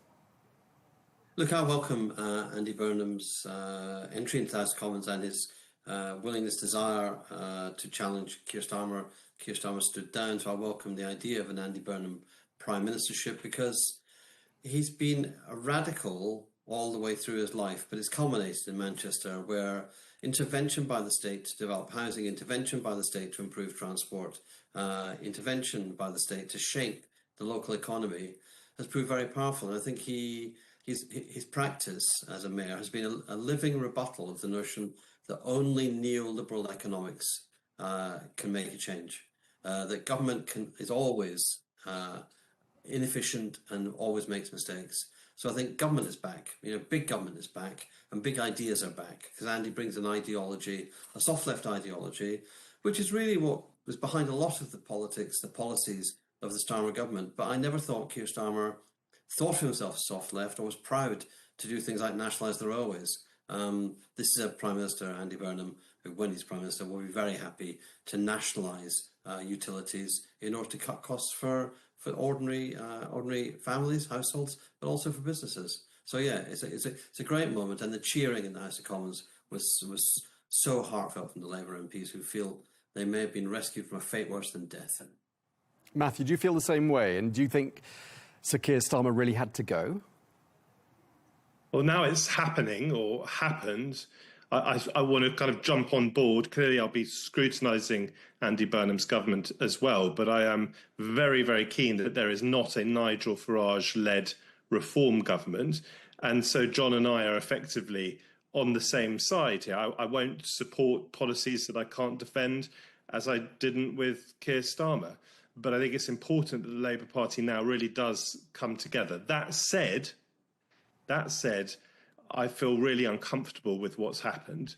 I'm not someone who thinks that Keir Starmer has been a brilliant Prime Minister, but under 2 years ago, the Labour Party under his leadership won a massive landslide victory, 174-seat majority. And it might not have been full of love. It might have been indeed a loveless landslide, but nonetheless, under our democratic system, that's what it was.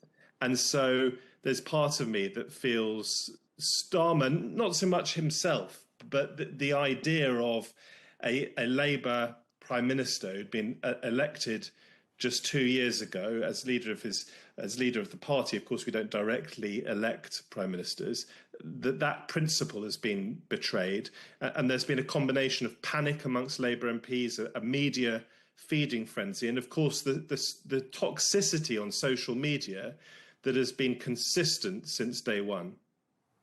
Yeah, John, I mean, we were listening to a clip just before we crossed to you of Sir Keir Starmer on the steps of Number 10, clearly sounding very emotional. I mean, didn't you feel any emotion as you heard him there, laying out his achievements and, sounding, extremely heartfelt in his dedication to service of the British people?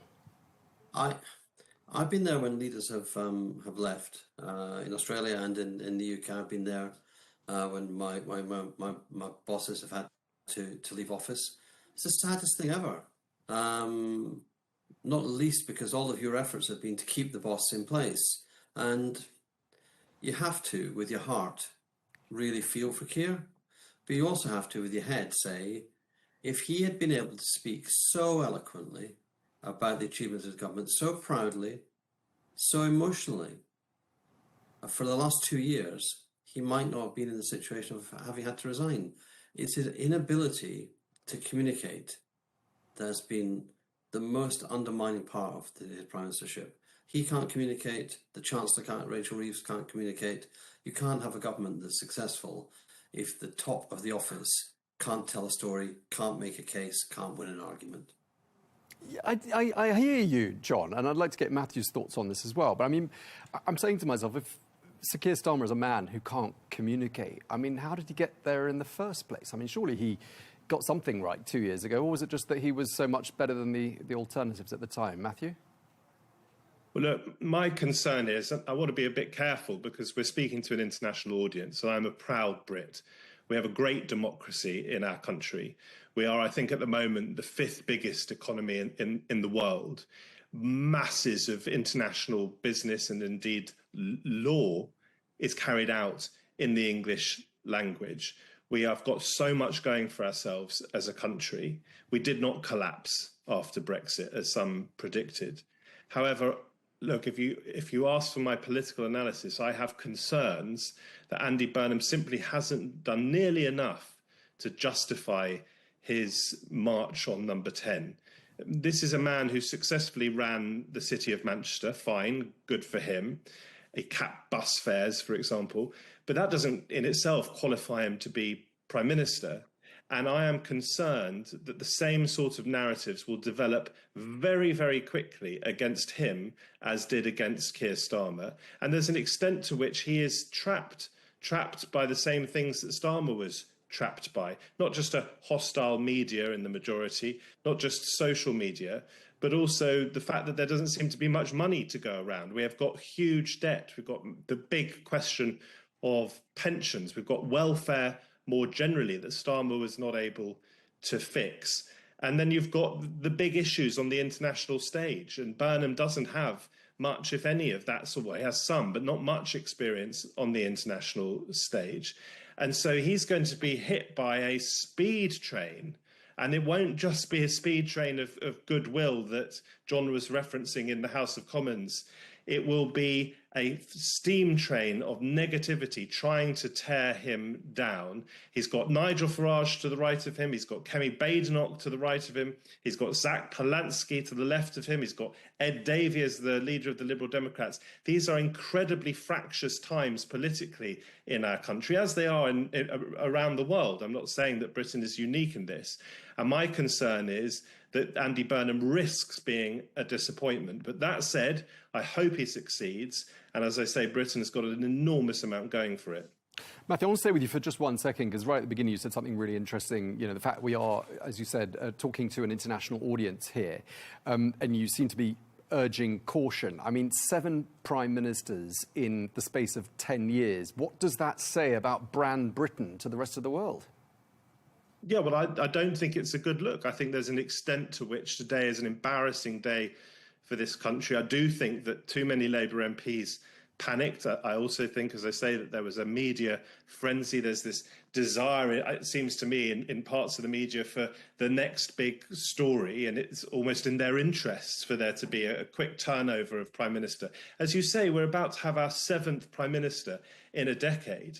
I mean, Italy, it's been said, will look on aghast and say, well, where's the stability there? I think that is problematic. It's not how we have traditionally done things, or certainly for great chunks of our history. Just think of the relative stability of the Thatcher years, of the Tony Blair years.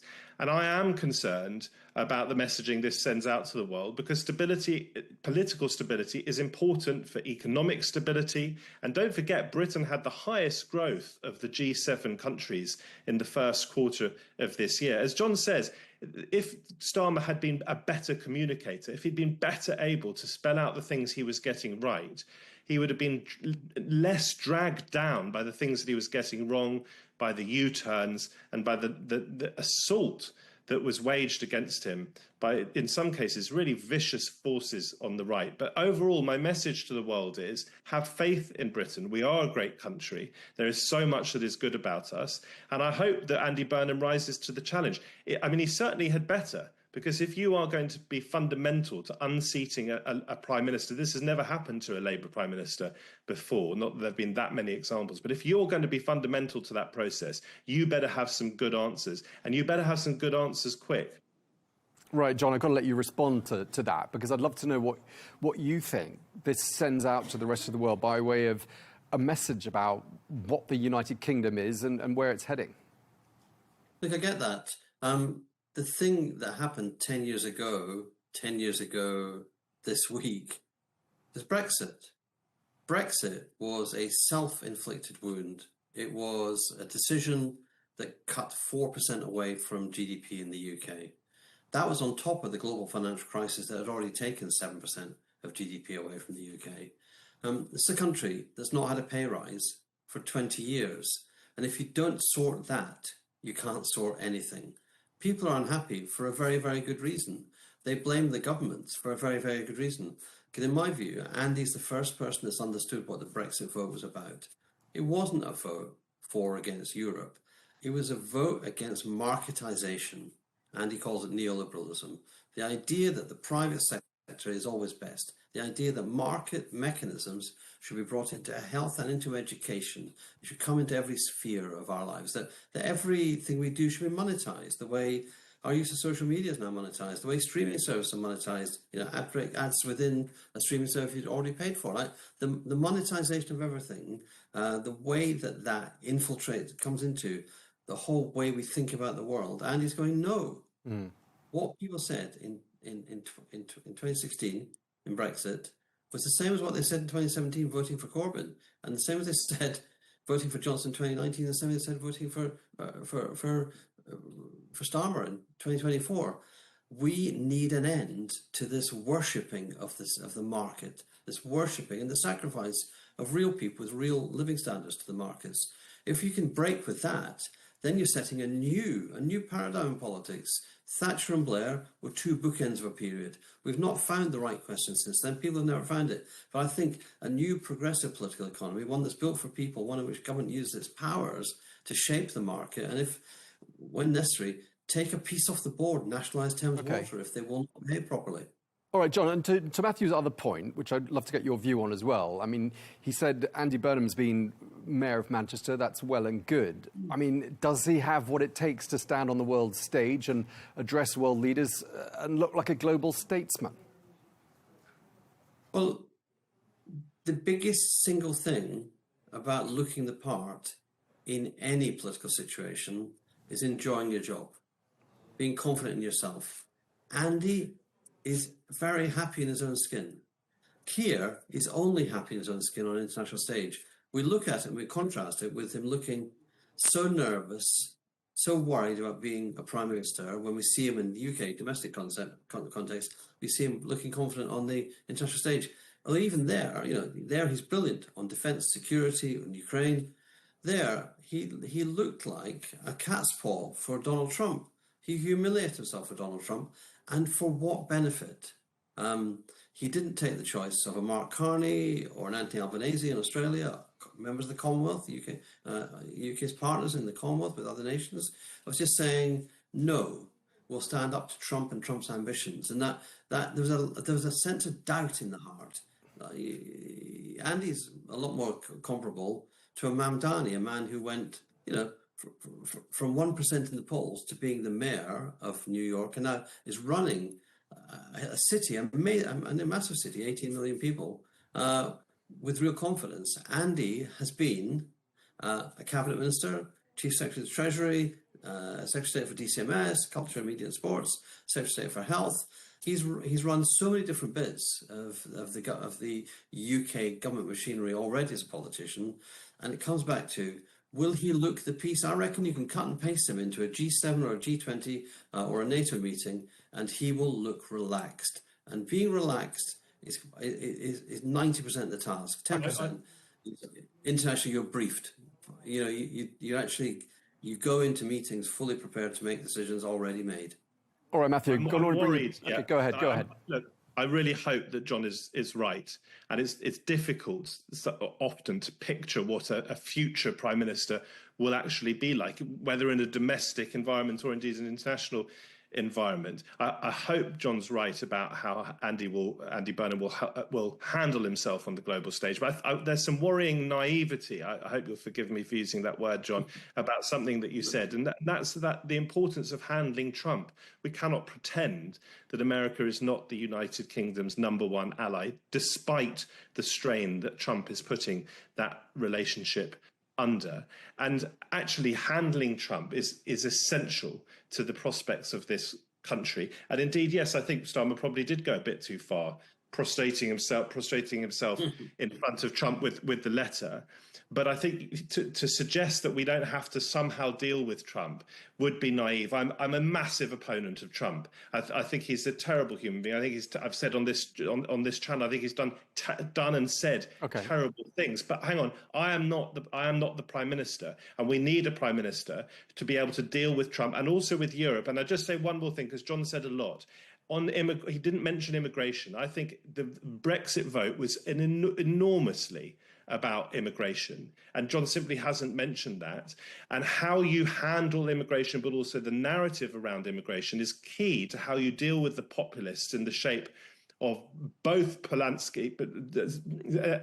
Polanski on the left, but also critically Farage on the right. And I think not to recognise that would be a massive mistake. It's true that Burnham won fantastically in Makerfield and smashed reform, and indeed the minor party restored the right of reform. But he's going to have to come up with a language to deal with all this. Yes, Labour has brought net migration crashing down, perhaps with the helps of the dying days of the Tory government. But the issue about the borders and this perception that Britain has open borders, which I don't buy, but the perception that it does, and the fact that the boats are still coming, he's got to be able to grapple with that. And the final thing I say is, when he becomes prime minister, he is going to have to handle the defence budget. He is going to have to handle social care, which I think he wants to do. He is going to have to handle boats coming over the channel. All of the important things that a prime minister is going to have to deal with. My worry is that he's not shown himself yet to be qualified. My hope is that he proves to be. Yeah, I just wanted to read out, really, for the benefit of our viewers, what President Trump actually said on Sunday before Sir Keir Starmer announced his resignation. He said, Keir Starmer will resign as Prime Minister of the United Kingdom. He failed badly on two very important subjects, immigration and energy, in brackets, open North Sea oil. I wish him well. I mean, hardly a supportive-sounding message in the slightest there. But just going back to you, John, I mean, do you see under Andy Burnham a reset button being pressed here? Yes, because you go back to the two fundamentals. The government has done so many good things. It's nationalised the railways. It has closed a lot of asylum hotels. It has cut the number of people coming across in boats across the Channel. The quickest way to cut that completely would be to rejoin the European Union, but that's a whole other question. We're currently still the appeal court for people who've been refused in any single country. In Europe, they now come to Britain because they know they'll be deported from every other European country if they try to apply for asylum there. But we have been bringing those things down. The median, the median wage in Britain is now matched by the living wage. So two-thirds, the living wage is two-thirds of the median wage. So many achievements, rights for renters, so power for them against their landlords, very popular, new rights for workers, all kinds of areas. But if the government can't tie them together in a story and can't be pleased about them, the only thing that Keir Starmer ever seemed to get animated about was cutting welfare. And cutting welfare is not what anybody votes Labour for. If you want to vote for a government that cuts welfare, vote for the Tories or vote for reform.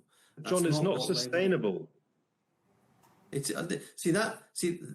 That is the voice of somebody who's not yet appreciated that the burgeoning welfare bill is pensioners. I'm very happy to break the triple lock, but the fetishization of impoverishing and immiserating people with disabilities. Keir Starmer wants to take £5,000 a year off people with disabilities, some of the most disadvantaged people in our country. He refused until forced at gunpoint to lift the two-child limit, which is forcing children and families into poverty. This is the problem. There's a debate. To go on to defence, you raise defence. On defence, we have a defence department that wants more money. It's like Oliver Twist, begging for more money, while looking at while ignoring the fact that in 50 of the last 52 major capital projects that the MOD procured, they overspent. It's not an underfunded department, it's an overspending department, one that doesn't know if it's buying the right things or not. I don't think it is, and it's not got any account of how it can control spending. Matthew, I'm going to let you jump back in there. I heard you wanting to say something. Yeah, no, I certainly don't want to impoverish people, let alone fetishize the impoverishment of people. But there is a real concern. It crosses both the Labour Party and the Conservatives. Not everyone in the Labour Party, of course. And Starmer didn't get through his reform sufficiently last year, or sufficiently as far as he was concerned. But there is a need, it seems to me, to bring down the welfare bill and to get far more people into work. That is essential. Of course, you've got to try to do that without harming people who really need the support of the state. And Andy Burnham has said, I think, that in order to pay for defence, he would like to reduce the welfare bill. It's just that he wants to do that, I think, by driving people, getting people, encouraging people back into work. However you do it, the size of the welfare bill is staggering. And yes, pensions are important, but here's another concern that John perhaps isn't addressing. Your man, Andy Burnham, our man, if you want, he is refusing to say that we're going to end the triple lock on pensions. So you're saying that pensions are too high, effectively, or there's too much money put into pensions. But Andy Burnham is refusing to deal with that. And how he handles these really nitty-gritty, difficult, but also big picture questions will be essential to how he gets this country back on its feet. And I say back on its feet. I've already said there's brilliant stuff about Britain. We are a major economy. We've got loads going for it. But there is a real sense within Britain that not enough of it is working. And is Burnham really going to be able to shift the dial, John? I'm just not sure at the moment. Matthew, I've got another question for you, because something that John mentioned there was this sort of, he was touching on the rapprochement that Keir Starmer sort of brought about with Europe. Do you see that continuing under Andy Burnham? Yes, I mean, Andy Burnham has said before that he'd like us to rejoin the EU within his lifetime. He slightly rode back on that. He didn't deny it, but he sort of played that down when he was running for the by-election. I've no doubt that Andy Burnham will want to get on well with Europe. My concern, I suppose, is how he will treat Donald Trump. But the big picture questions here are, how is he going to present himself? John thinks he'll present himself well, and I'm prepared to believe that. But the big picture questions are, how is he going to grow the economy? How is he going to bring down the welfare bill? How is he going to manage to afford defence? Because that was one of the final nails in Starmer's political coffin. How is he going to be able to handle himself with Donald Trump? How is he going to be able to deal with unexpected but major events such as the Iran war? How's he going to deal with mis and disinformation that runs riot on Elon Musk's website? How's he going to deal with toxic narratives that accuse him, for example, of not doing enough on the grooming gangs? Okay. These are all major questions that as soon as he steps into number 10, he's going to have to deal with. And by the way, one other thing, he's also now got to deal with calls for a general election, because when the Conservatives were having their leadership contest while Boris Johnson was still in power but had stepped aside, as it were, Andy Burnham said it was time for a general election. The calls for a general election have already come from Reform, from Nigel Farage. Disingenuously, of course, because only a month ago Farage said that Reform were not ready yet for government. But these are the sorts of narratives that Burnham is going to have to take on. And the jump, guys, from running Manchester, which is a relatively small city, to running the United Kingdom, which, as I say, I think is the 5th biggest economy in the world. My goodness, that is a leap. OK, we're coming to the end. John, I want to ask you sort of to look back on the Starmer year and 3 quarters, not quite 2 years. And I want to ask you how you think he'll be judged by history. He'll be judged by history in 2 dimensions. No party leader has ever reversed a landslide in one electoral cycle with a landslide of its own. So that you have to give credit to Starmer for the discipline with which he pursued an election victory in 2024. But with that election victory and that discipline, there's also a failure to plan, a failure to prepare for government. In 2019, he thought as leader he could put the Labour Party back into government within 5 years. I didn't think that, and I have to give him credit for that achievement. But given that he thought that, why did he not commission some work in 2019 that would have been ready in 4 years' time, 2023?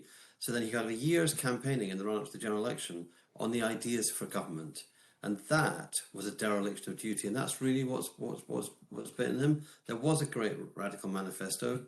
A lot of it was gutted before because of the spending rules that were committed to and also rejecting any tax increases. So it's this combination of discipline and drive, but also there's limitations in lack of imagination and lack of willingness to reframe the question. And I think that's the difference that Burnham brings in, is reframing the question in politics. And in the end, if you subject yourself to other people's frames, it's very, very hard to win in somebody else's game by their rules.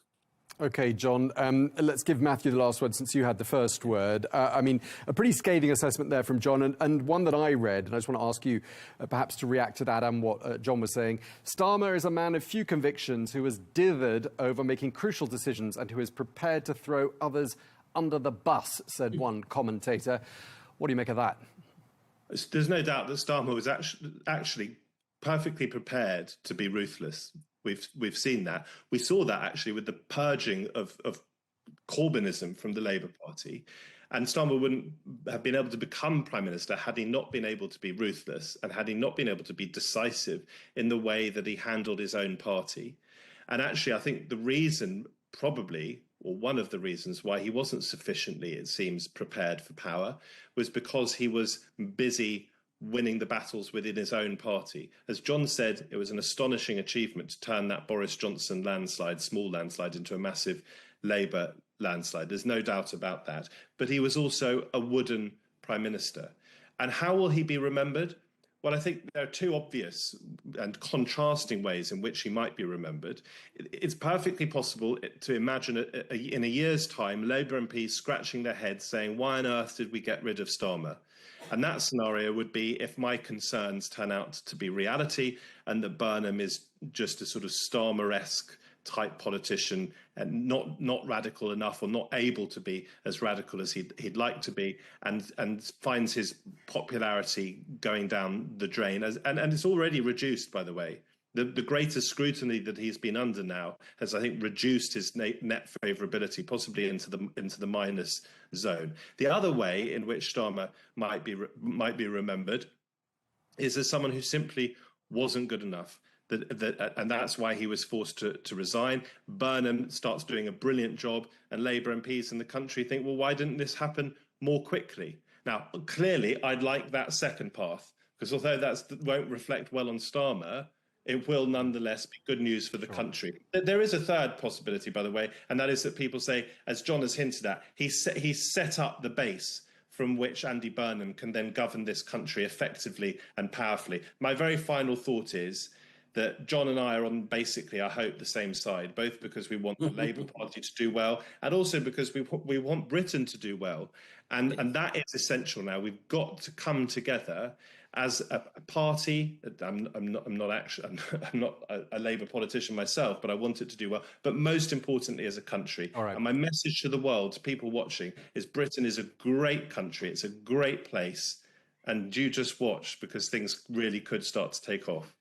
All right, well, I'll no doubt get you both back soon to discuss this further, and hopefully not to talk about an eighth Prime Minister in the space of 10 years. Thank you both very much indeed. John McTernan, former Director of Operations for Prime Minister Tony Blair. Thank you as well to Matthew Stadland, broadcaster and author. You've had the last word.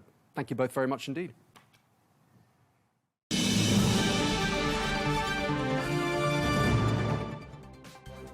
That's all we've got time for on Global News today. Thank you very much indeed for watching. Do join us again tomorrow for more exclusive interviews. Until then, bye-bye.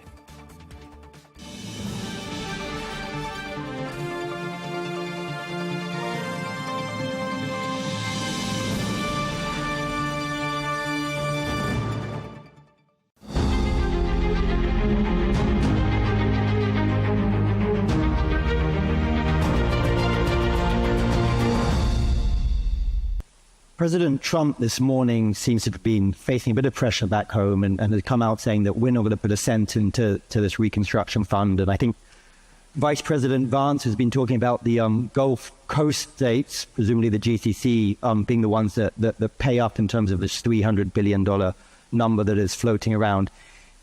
Would you put money into Iran? And do you think that is a necessary part of the equation for regional stability? I mean, how do you deal with that after what you have faced over the last 2 months, the bombings, the military campaign, the fact that it was initiated by the US and Israel, and now they're saying that you guys are the ones that are going to have to pay, and Iran, on the other hand, that has bombed you and is now expecting that again, you'll be the ones to pay? First of all, I have no details on this fund. I have no information or insight into the concept behind it, so I can't comment on it specifically. But what I will say is, as you mentioned, as a result of this conflict, Iran attacked not just the kingdom, but all of the countries of the GCC.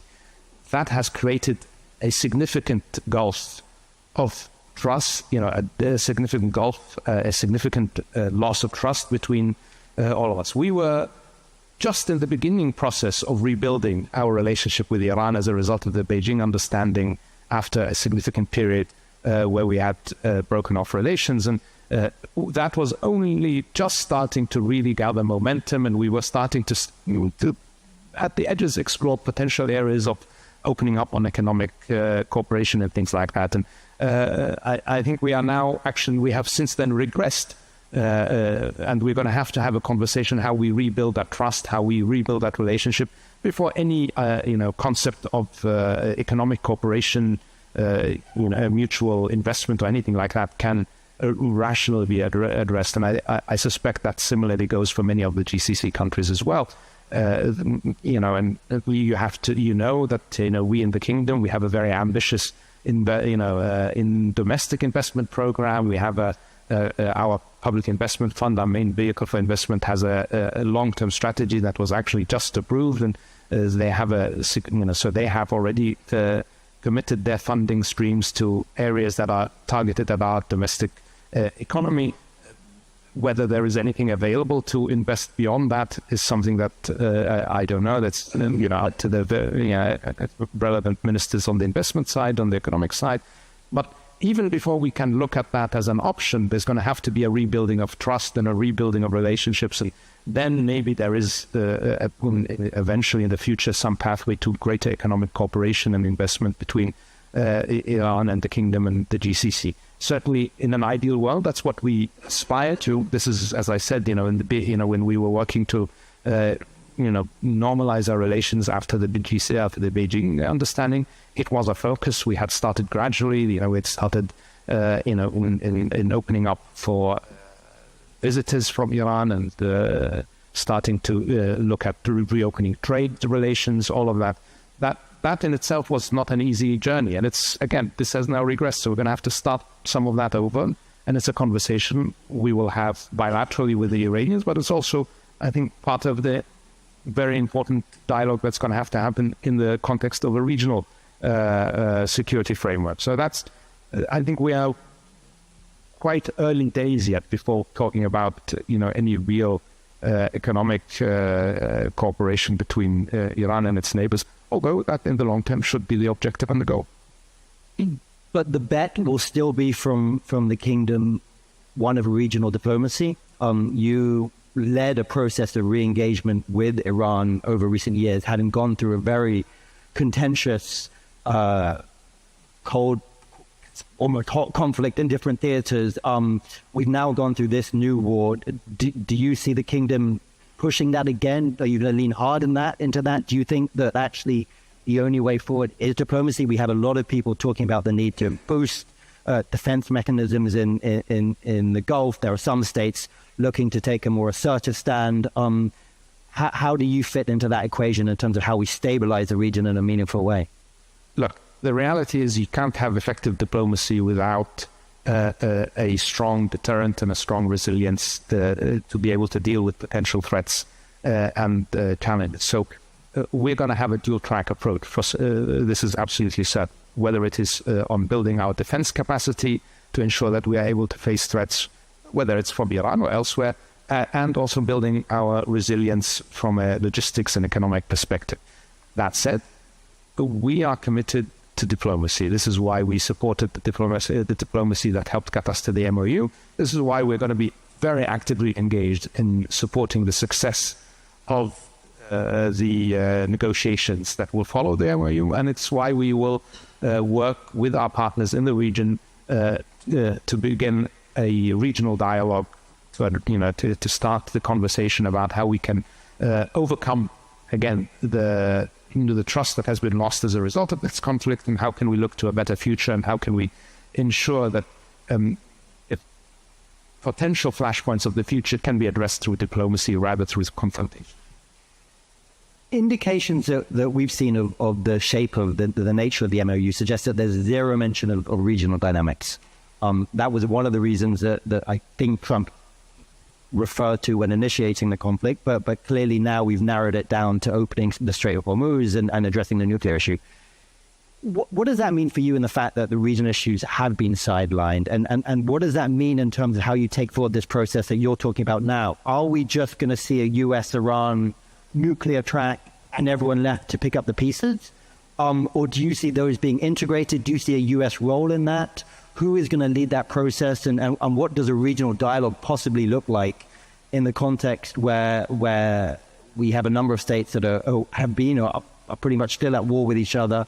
Missiles and drones continue to fly across the seas and the airways. How do you take this forward in the context of an MOU that completely neglects the regional dimension? So I think one of the lessons that we learned from the JCPOA, which also ignored the regional context completely, is that if we don't address the issues that concern the region, the risk is always that any agreement on the nuclear issue becomes less secure and becomes a source of contention and a source of risk as much as addressing the nuclear issue. So I firmly believe that there is a need to address all of the issues that concern the region, so it's the nuclear issue and beyond. It may well be that there's a dual-track approach potentially where there is a US-Iranian nuclear negotiation, and I think that there is a rationale to that because it's a very complex issue on its own.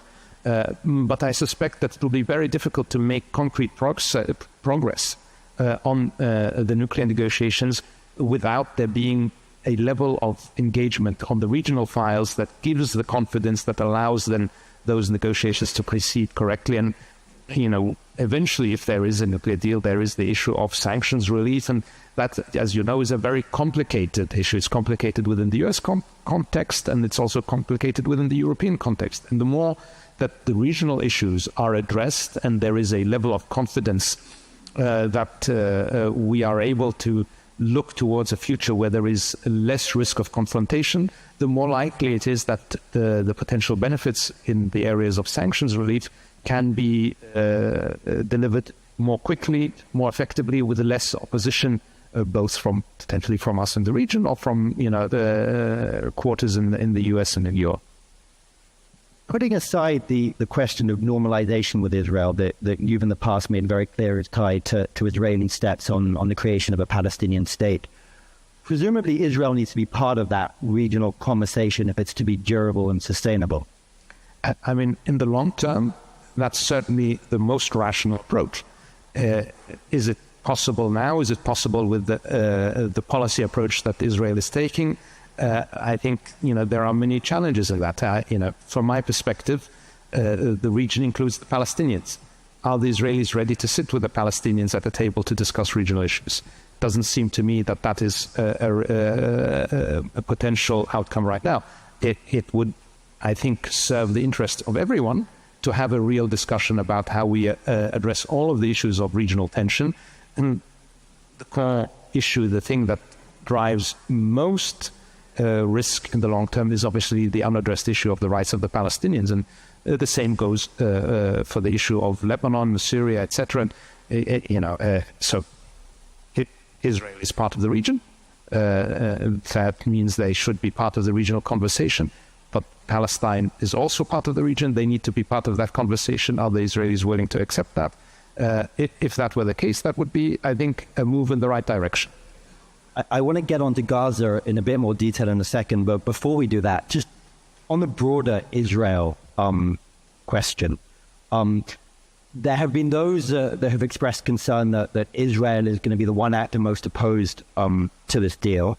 And there are those that have suggested that a number of Israeli strikes on Beirut over recent weeks have been partly intended to try and disrupt the prospect of the successful completion of negotiation. How do you view the evolving U.S.-Israeli relationship? There's been reporting that Trump has essentially tried to kind of shut Netanyahu down and said, don't do this attack. There have been reports that the Americans have not been prepared to share the draft MOU with the Israeli system. Does that create pressure that can be constructively channeled toward helping regional peace? Are you worried about the fracturing there? How does one address the fact that Israel has indicated that it is not at all happy with the deal, and it clearly has the willingness and the unilateral capability to take military action that could be disruptive? Certainly Israel has that capacity. Is it the right thing to do? I don't think so. Is it in Israel's interests? I don't think so. I think for Israel to insist solely on the military approach in the long term will be very detrimental to Israel. So I think the reality is when it comes to Lebanon, there is a process that the US is facilitating where there's a dialogue between Lebanon and Israel. The insistence that for Israel to try and maintain some territory, some buffer in Lebanese territory, I think is not the right approach. We see that repeated as well in Syria, and of course we see that even more acutely when we look at the issue of Palestine, where whether it's the issue in Gaza, where Israel is not indicating any willingness to withdraw. Obviously, Hamas is also resisting disarming and using Israel's refusal to withdraw as a pretext for that. But if we look at the West Bank now, there is also a complete unwillingness to engage with the Palestinian Authority and a systematic dismantling of the potential for a Palestinian state. All of this only serves to raise tensions. To me, the idea that a purely military approach is viable in the long term, I think is completely incorrect and is not going to be in the interest of anyone. So I would really focus our efforts on diplomacy. And here I think the US obviously has an important role to play. The US, given its historic strong relationship with Israel, has always had an important ability to facilitate the dialogue in a way that allows, that could possibly allow a resolution to these efforts. As I mentioned, they're trying to do this in Lebanon. I would hope that they also give additional attention to the issue of the Palestine in the West Bank, and I think there's actually some some activity behind the scenes that's quite positive on that. And the same applies, I think, now to the broader regional context. A U.S. commitment to diplomacy, but also to regional security, is critical and important. And for us, the U.S. is always going to remain the most important security partner. And I think that continues to be an important factor for stability. Does you stated in the late comments that one of the very unfortunate dimensions of the Iran war is that we've all turned our attention away from the unfolding tragedy on the ground there, and there are millions, hundreds of thousands suffering at great intensity, and none of us are focused on that. There does seem to be a real risk that the ceasefire process collapses. We've been stuck in phase one. We don't seem to be moving towards phase two. And there seem to be two narratives here. On the one hand, you have a narrative that Hamas did what it was supposed to do in phase one. Israel has not met its expectations for phase one. That would then move us towards phase two, whereby Hamas would start its disarmament. You have a second narrative, which is actually that Hamas should disarm now, potentially not in accordance with the initial agreement, and that's what's needed to unlock progress. Where do you stand on that? Can we make progress? How do we break through this deadlock and move things forward, first and foremost, for the needs of the Gazans on the ground? Look, I think the biggest challenge for Gaza, and it's something that's quite, in my view, repeated in other scenarios, is Israel's unwillingness so far to embrace the political track, to embrace the need for a political horizon for the Palestinians, whether it's the Palestinians in the context of Gaza, more broadly the Palestinians in the territories both of West Bank and Gaza. It's the same applies in Lebanon. This minimum, there is this reinforcement of, in rhetoric and in policy, of the military option, of the security option, which then obviously gives the other side,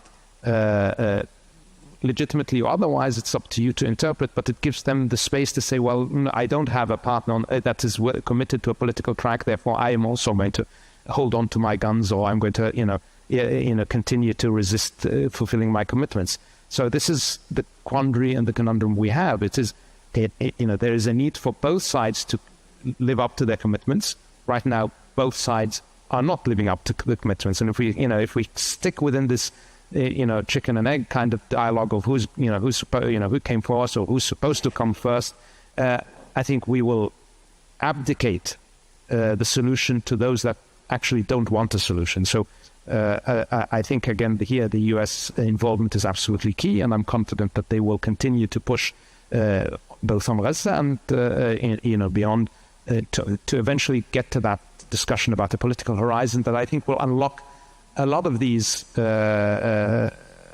issues in a way that is beneficial, first and foremost for the Palestinians, but I believe also for the Israelis and for us more broadly in the region. Two last questions, if I may. One of the issues we haven't talked about is the Strait of Hormuz, obviously of immense global concern that is reopened. Trump has talked about it being a precondition or a necessary condition for the MOU, but there's a real sense of uncertainty about what comes next. And the Iranians are making very clear that they expect to have some control or some assertion of sovereignty over the strait, and are talking about a regional solution managed between them and the Omanis. If we end up in a place where there is, the Iranians are saying it won't be a toll but a service fee of sorts, is that something that the kingdom, does it expect that outcome? And can you live with that outcome for the sake of getting ships moving again?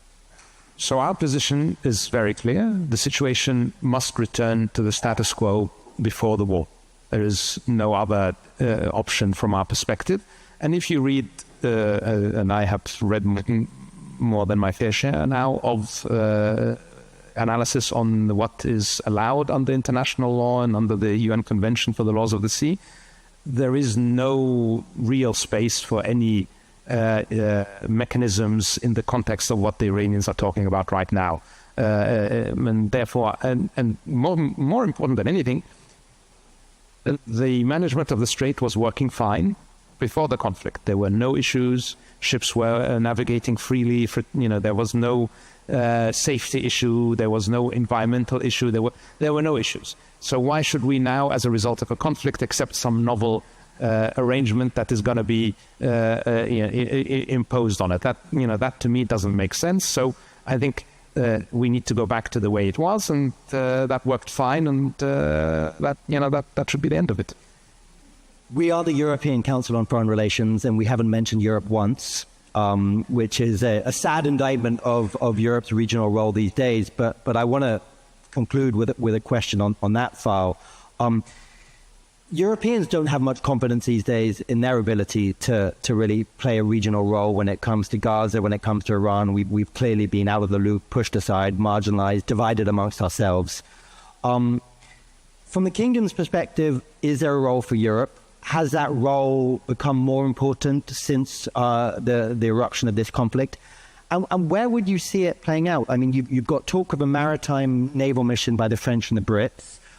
You have talk of supporting a regional security dialogue.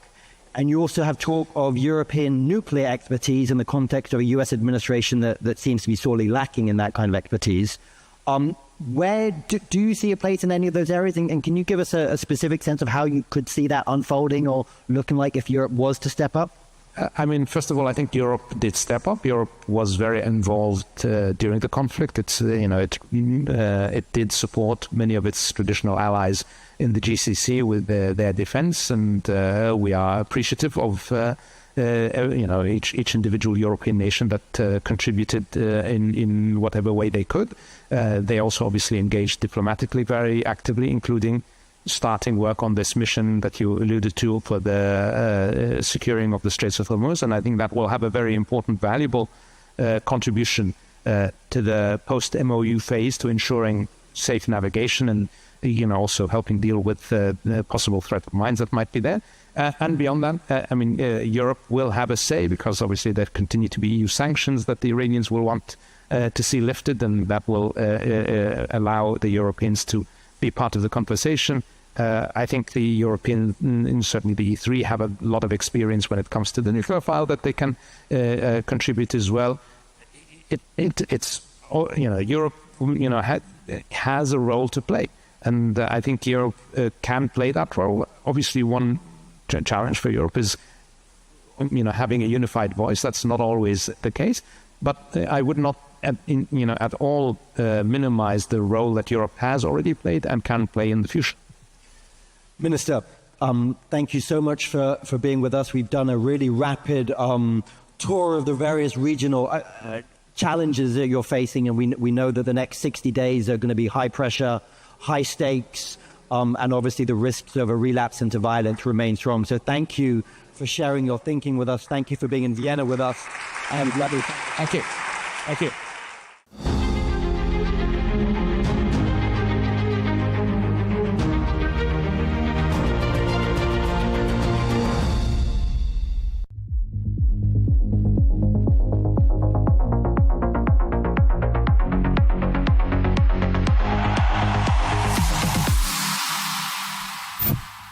I think West Ham get something out of the game. Did you get it tailored? No! What am I going to get tailored? Useless. Welcome to the Dressing Room Podcast with me, Joe Cole. Wayne Bridge and Colton Cole, we're a day later because of the bank holiday, but also because we wanted to wait for that game last night, and it was well worth the wait. What a game. 13 minutes of madness, Bridgie. Did it cost Man City the title? I think so. Yeah. Really? I think so. I think the only game Arsenal struggle with is West Ham. But yeah, I was just gutted. I just think, for me personally, not a great weekend of football, to be honest. West Ham losing and then City kind of gifting it Arsenal. Yeah. Bit depressing, isn't it? And then Chelsea. Yeah. Not a great at all weekend, was it? It was really bad. It was really bad, Coley. I had to phone you lot last night. So in our group chat. It was low, wasn't it? The vibes were low. The vibes were low. I was in bed already. And you were there with the spiritual guidance, but I just said, I'm not having it. I felt like I needed to pick everyone up after yesterday. Mate, it was very, like, when you've had a weekend like that, I couldn't believe it. You even went to bed early, didn't you? Yeah, I was down. You had enough. I wasn't actually down, actually. I was just tired. Yeah, you had enough. The worst thing about it is I had an afternoon nap because I put a Chelsea game on. Sent you to sleep. And I went to sleep. I woke, I think it must have been around 20 minutes, and I woke up on like the 85th. Do you know what? Do you know it's unusual, right? Usually if my phone rings with you and it's like 10:30, I'm falling asleep, probably watching the telly. Yeah. And then you're usually like lighting a fire or playing war games. I went, right, Geezer, what are you doing? I'm asleep. I was like, wow. Yeah. It's been a bad weekend. I think because I was taken back as well. But the worst thing about it, the other day when we went out, you were first to go. Or was it? Yeah, I can't remember. I went early-ish, not too early, early-ish. And then he slept on the train. No, that was last after the pod. Hold on a minute. We're 3 minutes in and you're talking about trains already. You've dropped it. No way. That's what it was. No. That's what it was. So I phoned you and I was really tired, innit? And then he slept on the train home. I heard that. Yeah, so I missed my stop. You missed his stop. How can he tell me? No, I know. I think, do you know what it is? I don't actually know. I was just tired, basically. But I've had started a little program, health programs, a bit of food, lifting more weights. Hold on a minute. Got to drink 4 litres of water. Doesn't need to lift anything. Stop it. This ain't no little program, just a bit of weights. Are you lifting like Mini Coopers or Corsas or something out of the car park? So there's nothing you do is like a little bit of Pilates. What is it? What have you actually? It's more of a structured program, so it's not as much like hit stuff. So it's probably a little bit easier. Right. I've never used to lift weights all the time, but you're eating healthy, so it's stopped me snacking a little bit. I've stuck to it quite well. There's a few taquitos that have been chucked in along the way. It's clean drinking. It's clean drinking, isn't it? But the 4 litres of water I thought would be a problem, but it's actually not too bad. You do look like an elephant. I had a bit of microneedling as well, at a little clinic in Cobham. Is it? Edoon, yeah, they called me up. You look like you're growing an afro as well, Keith. No, that's just, I can't style it. My hair's like a frisbee ball. It's just hard. Looking good, man. But yeah, I think that's why I've been so tired. Yeah. Just a little bit of healthier living for a week. You're looking good anyway. Listen, Cheers, mate. I went the other way this weekend after I saw the results. Yeah. Oh, mate, that Brentford West Ham game. We'll get on to that. Let's stick to this one now, because the 13 minutes, the controversy with Everton's first goal, Barry was in an offside position and linesman flagged, but the VAR ruled the goal should stand because Mark Gurr, he did have control of possession. I think it's the right call, because I think, listen, strikers do that one. You'll know better yourself, goalie, when you put yourself in the offside position because you sort of want to get on the blind side. The ball was played a bit earlier than it probably should have done. He's offside. Mark Gay just messes up. So I think he got lucky, but from the letter of the law, I'm happy with that as a goal. I see what you're saying, but at the same time, he's offside. The boy's in the offside position. Yes, now Mark Gay does have the ball, but this is where I just don't understand about that. Remember when the offside used to be offside and he just put the flag up? Yeah. Then there would be no issue. Like everyone would know he's offside. But because they've allowed it to play, it's worked in the advantage of Everton. When really it should always have been in an advantage of Manchester City. So it shouldn't even be a split decision. Yeah. It should just be, well, he's got in now, put the flag up. Yeah. So you that's what I think anyway. I don't know, because he's offside. Yeah. The ball's intentionally played forward towards him. Yeah. he's in an offside position. Because I remember, you know better, when you grew up, like, remember when there was an action and you're a striker, and you just get them lazy strikers and the ball say the goalkeeper got the ball and then the ball goes straight forward, and then lazy strikers would just be in an offside position. Goal hugging. But I remember seeing strikers running back to get on side. Yeah. So, like, because you knew there was very simple onside, offside when the ball's played. Listen, the boy Barry done well though. Come on, he done well. And he still had to finish it at the same time. But I just feel that scenario didn't work in the advantage of Man City. Although yes, there was a mistake made, but that's it. That should be said. You know what? It was a mistake, but at the same time, look, it worked to the advantage of Everton, and Everton they sucked it up, didn't they? Yeah, they did. I didn't mind that. Manchester City dominated possession in the first half, and then Everton come into it. They've had a tricky time going into their new stadium, Everton. I want to ask you about this lad, Bridge. He scored 2 goals. Doku, brilliant. He was getting some treatment from the fullback, though. I mean, how would you have dealt with someone like him? Because I think he's one of the form players. I would have hated it. You hated that type. I can only liken him to very different, because obviously he seems like he might be a bit stronger, a bit stuck with Aaron Lennon and Wrighty. Yeah. Just them Proper people wingers. who are just wingers, just getting at you, very direct. Yeah. You know, you remember you used to kick them to, and they used to just like, when you kick them, you tackle them, and they just bounce up like a rubber ball, mate. It's just like so hard to play against. Like, I'm surprised more fullbacks haven't got sent off playing against him. Yeah. And I think Pep after the game, you know, he was Pep. You know, he was spiky, he was aggressive, and I think he was alluding to that when he talks about the treatment Doku got. I think personally, it's a missed opportunity from Manchester City. They've had a long time to prepare for this game. But what I would say for all Manchester City fans is, when you looked at their running, this was the game you thought they could slip up on. Yeah, because said that. We all said that. I think we might have even called a draw. So it ain't the end of the world. Arsenal still got to go to West Ham. And that's the game that we said could be a problem, because West Ham have to get something from that game now. You have to, yeah. But if you're David Moyes, are you happy with a point, or are you disappointed we're not getting all the 3? Being that far ahead, I think you'd be disappointed, but you would take a point at the beginning of the game, wouldn't you? Oh yeah, they would have definitely taken a point before. So David Moyes has gone into that game thinking, and I know that he likes Mikel Arteta, doesn't he? Yeah, yes, his boy, isn't he? It's his boy, isn't it? Yeah. Do you think that comes into that was a tag team job. Do you know what though? do you know what that does happen, right? Yeah. That does happen. Absolutely, 100% that happens, right? Alex Ferguson during our era, right? He had Steve Bruce, he had mates, didn't he? Yeah. Sam Allardyce, make it hard for them. Tony Pulis, right? They were all his pals with a bottle of wine in there. Yeah. Right? You know, I remember when I went back to West Ham, I could not believe do you remember our dressing room? So we're before the game, we're playing Manchester United, and Sam's office was in the dressing room, right? So then I needed to speak to Sam about something. It's like a set piece or something. It weren't up. Anyway, I've gone into the office before the game. Alex Ferguson sitting in his office. Our team is up there. And I'm like, do you remember I've been at Chelsea for 7 years, where you're going at loggerheads, like the thought of them you wouldn't even give him a sandwich. Not even give him a cup of tea. He's sitting there with Big Sam. Chilling. I'm just like, that don't make... And you know Sam's a competitor, but he was like, Ferguson had he was like the godfather for them all. Yeah. And I think Ferguson was like playing them, boring them off.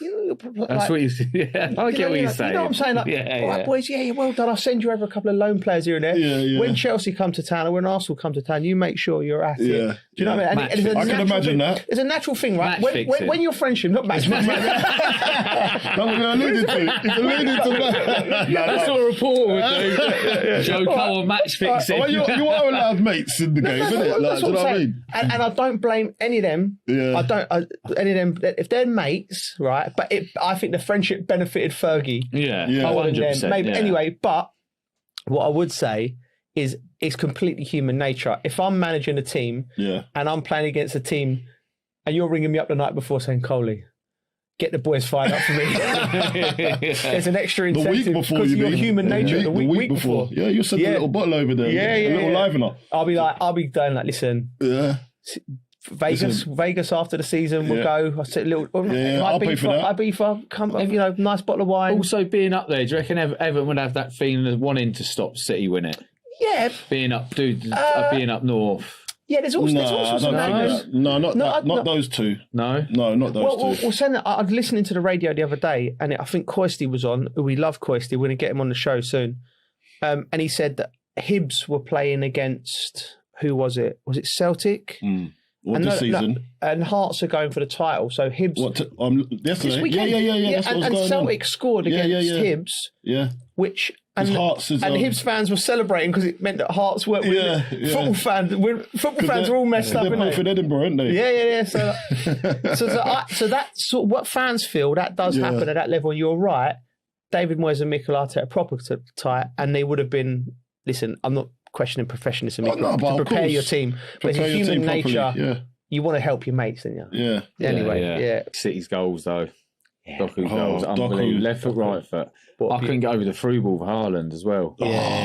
So the first touch, the way he done it, put it into the space, and he just set them off on the attack straight away. And then the through ball, the weight. That's world class. Yeah. Kovacic is world class. That's world class. People forget about him. What players? He's been injured, hasn't he? Mate, he has been. Have you seen his CV, Kovacic? He's won Champions League at Real Madrid. He's played for Inter Milan. He's won Champions League at Chelsea. Man City's won it all up there. He's a proper player. He's a proper player, mate. What's the mindset of the Arsenal players going to? As we're filming this, where they're going to be playing a big Champions League game. What are they thinking now? Would you in your position? Would you have watched the game? They all would, wouldn't they? Yeah. We've been there. You watch the game before, you watch after. I don't think they'll be thinking it's done. No chance. But they'll be buzzing. Yeah. They'll be buzzing. They'll be at training having a good time. Yeah. Do you know what I mean? Yeah. It's not like when you see when Declan's saying, "Oh, it's not over yet." There'll be more of a cheerful mood around the training ground, but they'll have. Do you remember? They know it ain't over. Do you remember that we was going for the league title and we was actually watching Arsenal and we went to the restaurant to watch it. Do you remember that? Roman took us to the restaurant in Chelsea to watch the game. We needed Arsenal to get beat, and they drew. And if they would have got beat, we would have won the league. And I think he wanted the lads all together celebrate. So but we couldn't have a drink because we had, if they didn't win, we needed to win at the weekend. So the drinks were on the bench. Drinks were on the sidelines, just waiting. But do you know what I remember the first time? What I remember that night?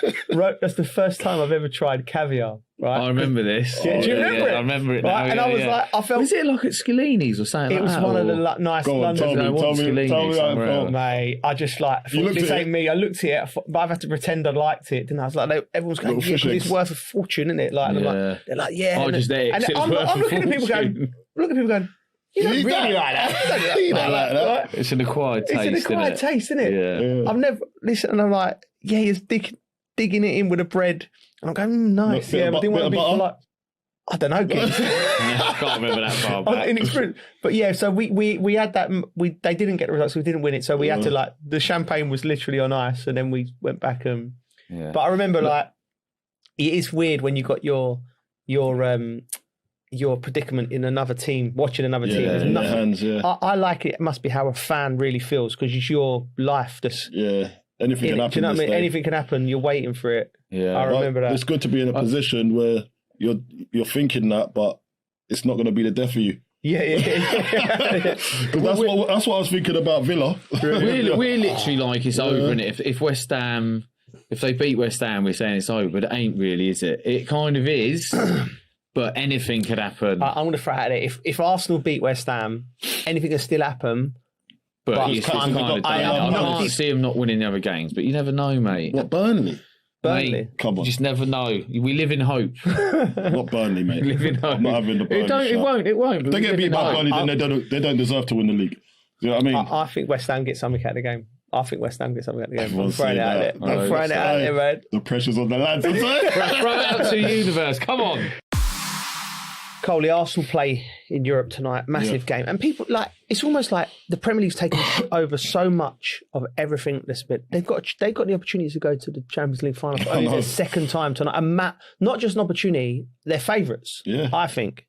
Although Simeone did come out in his press conference at the weekend and said they firmly believe they're going to do it. So they're punching. yeah. So what do Arsenal? It's a good one, isn't it? Yeah. What do Arsenal?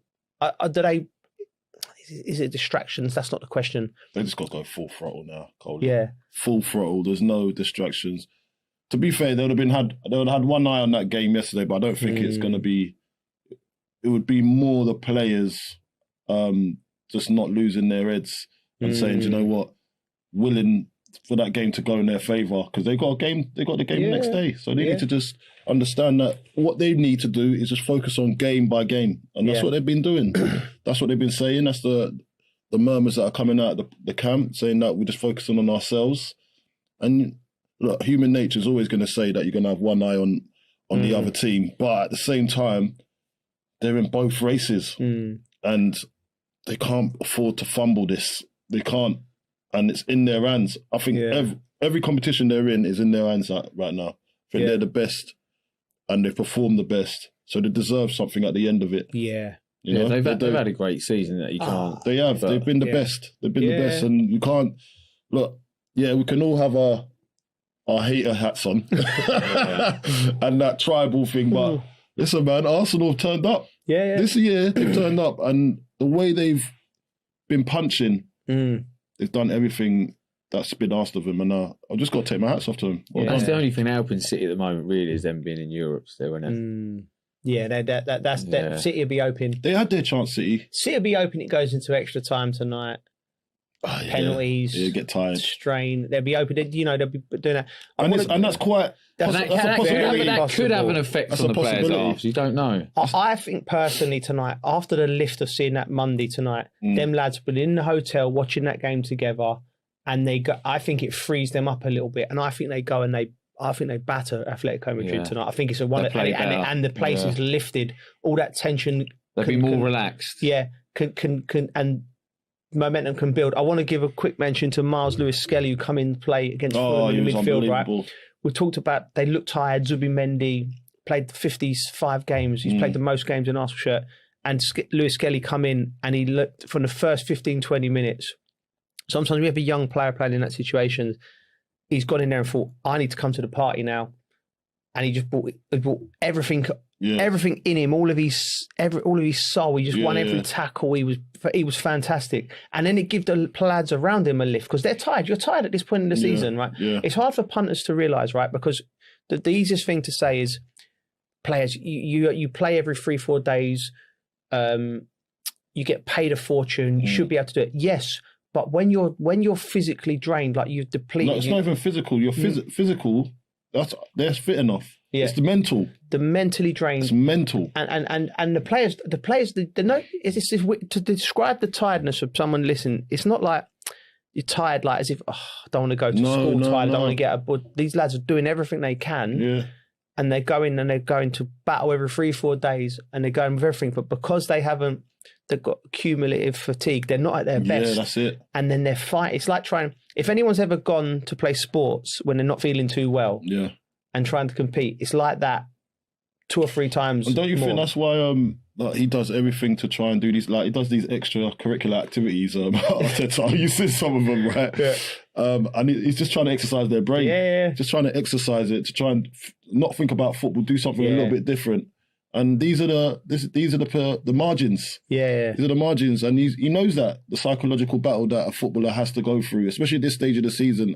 And all these things count. And I think for earlier on in the season, it was like, what are they doing? What are they doing that for? They was doing this thing with the head and everything. Yeah. And they had the ball in the middle, and it was a bit weird, some of the exercises that they were putting out there. But these are all the things to try and create a team vibe and try and take their mind off things and try and relax the camp. And he's done everything it takes to try and get this over the line. So you think Arsenal are going to win tonight? Yes. Well, if they don't, this is dropping the next day. You would look a right Screenshot it, mate. You said that last time as well. You got it right. Oh, mate, I hope you're wrong. Top of the table is incredibly tight and exciting. The bottom of the table it's a 2-horse race now for me. Very bad weekend for our West Ham. Coley, 3-0 loss to Brentford. We'll get into that in a minute, what went wrong and what we fear. Spurs, great win at Villa. First of all, what has De Zerbi done to revitalise Tottenham?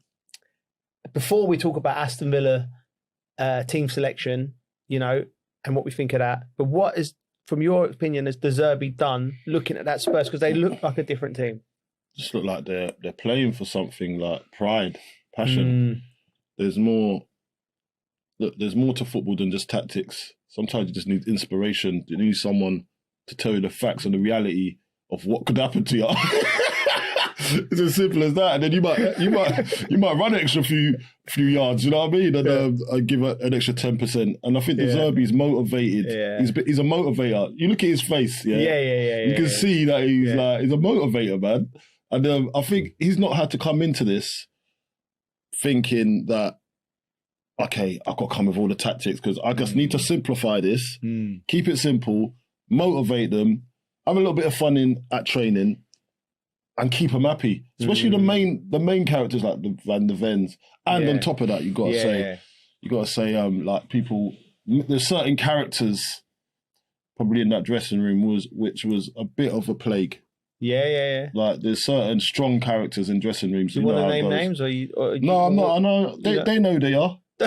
They're not playing right now. Yeah. Do you know what I mean? And it does affect the rest of the team, especially young players. Yeah. And I think there's a stroke of genius giving Van der Ven the captaincy, by the way. Do you reckon? Because he looked like he was never happy. Yeah. So now we know he's a good player. Yeah.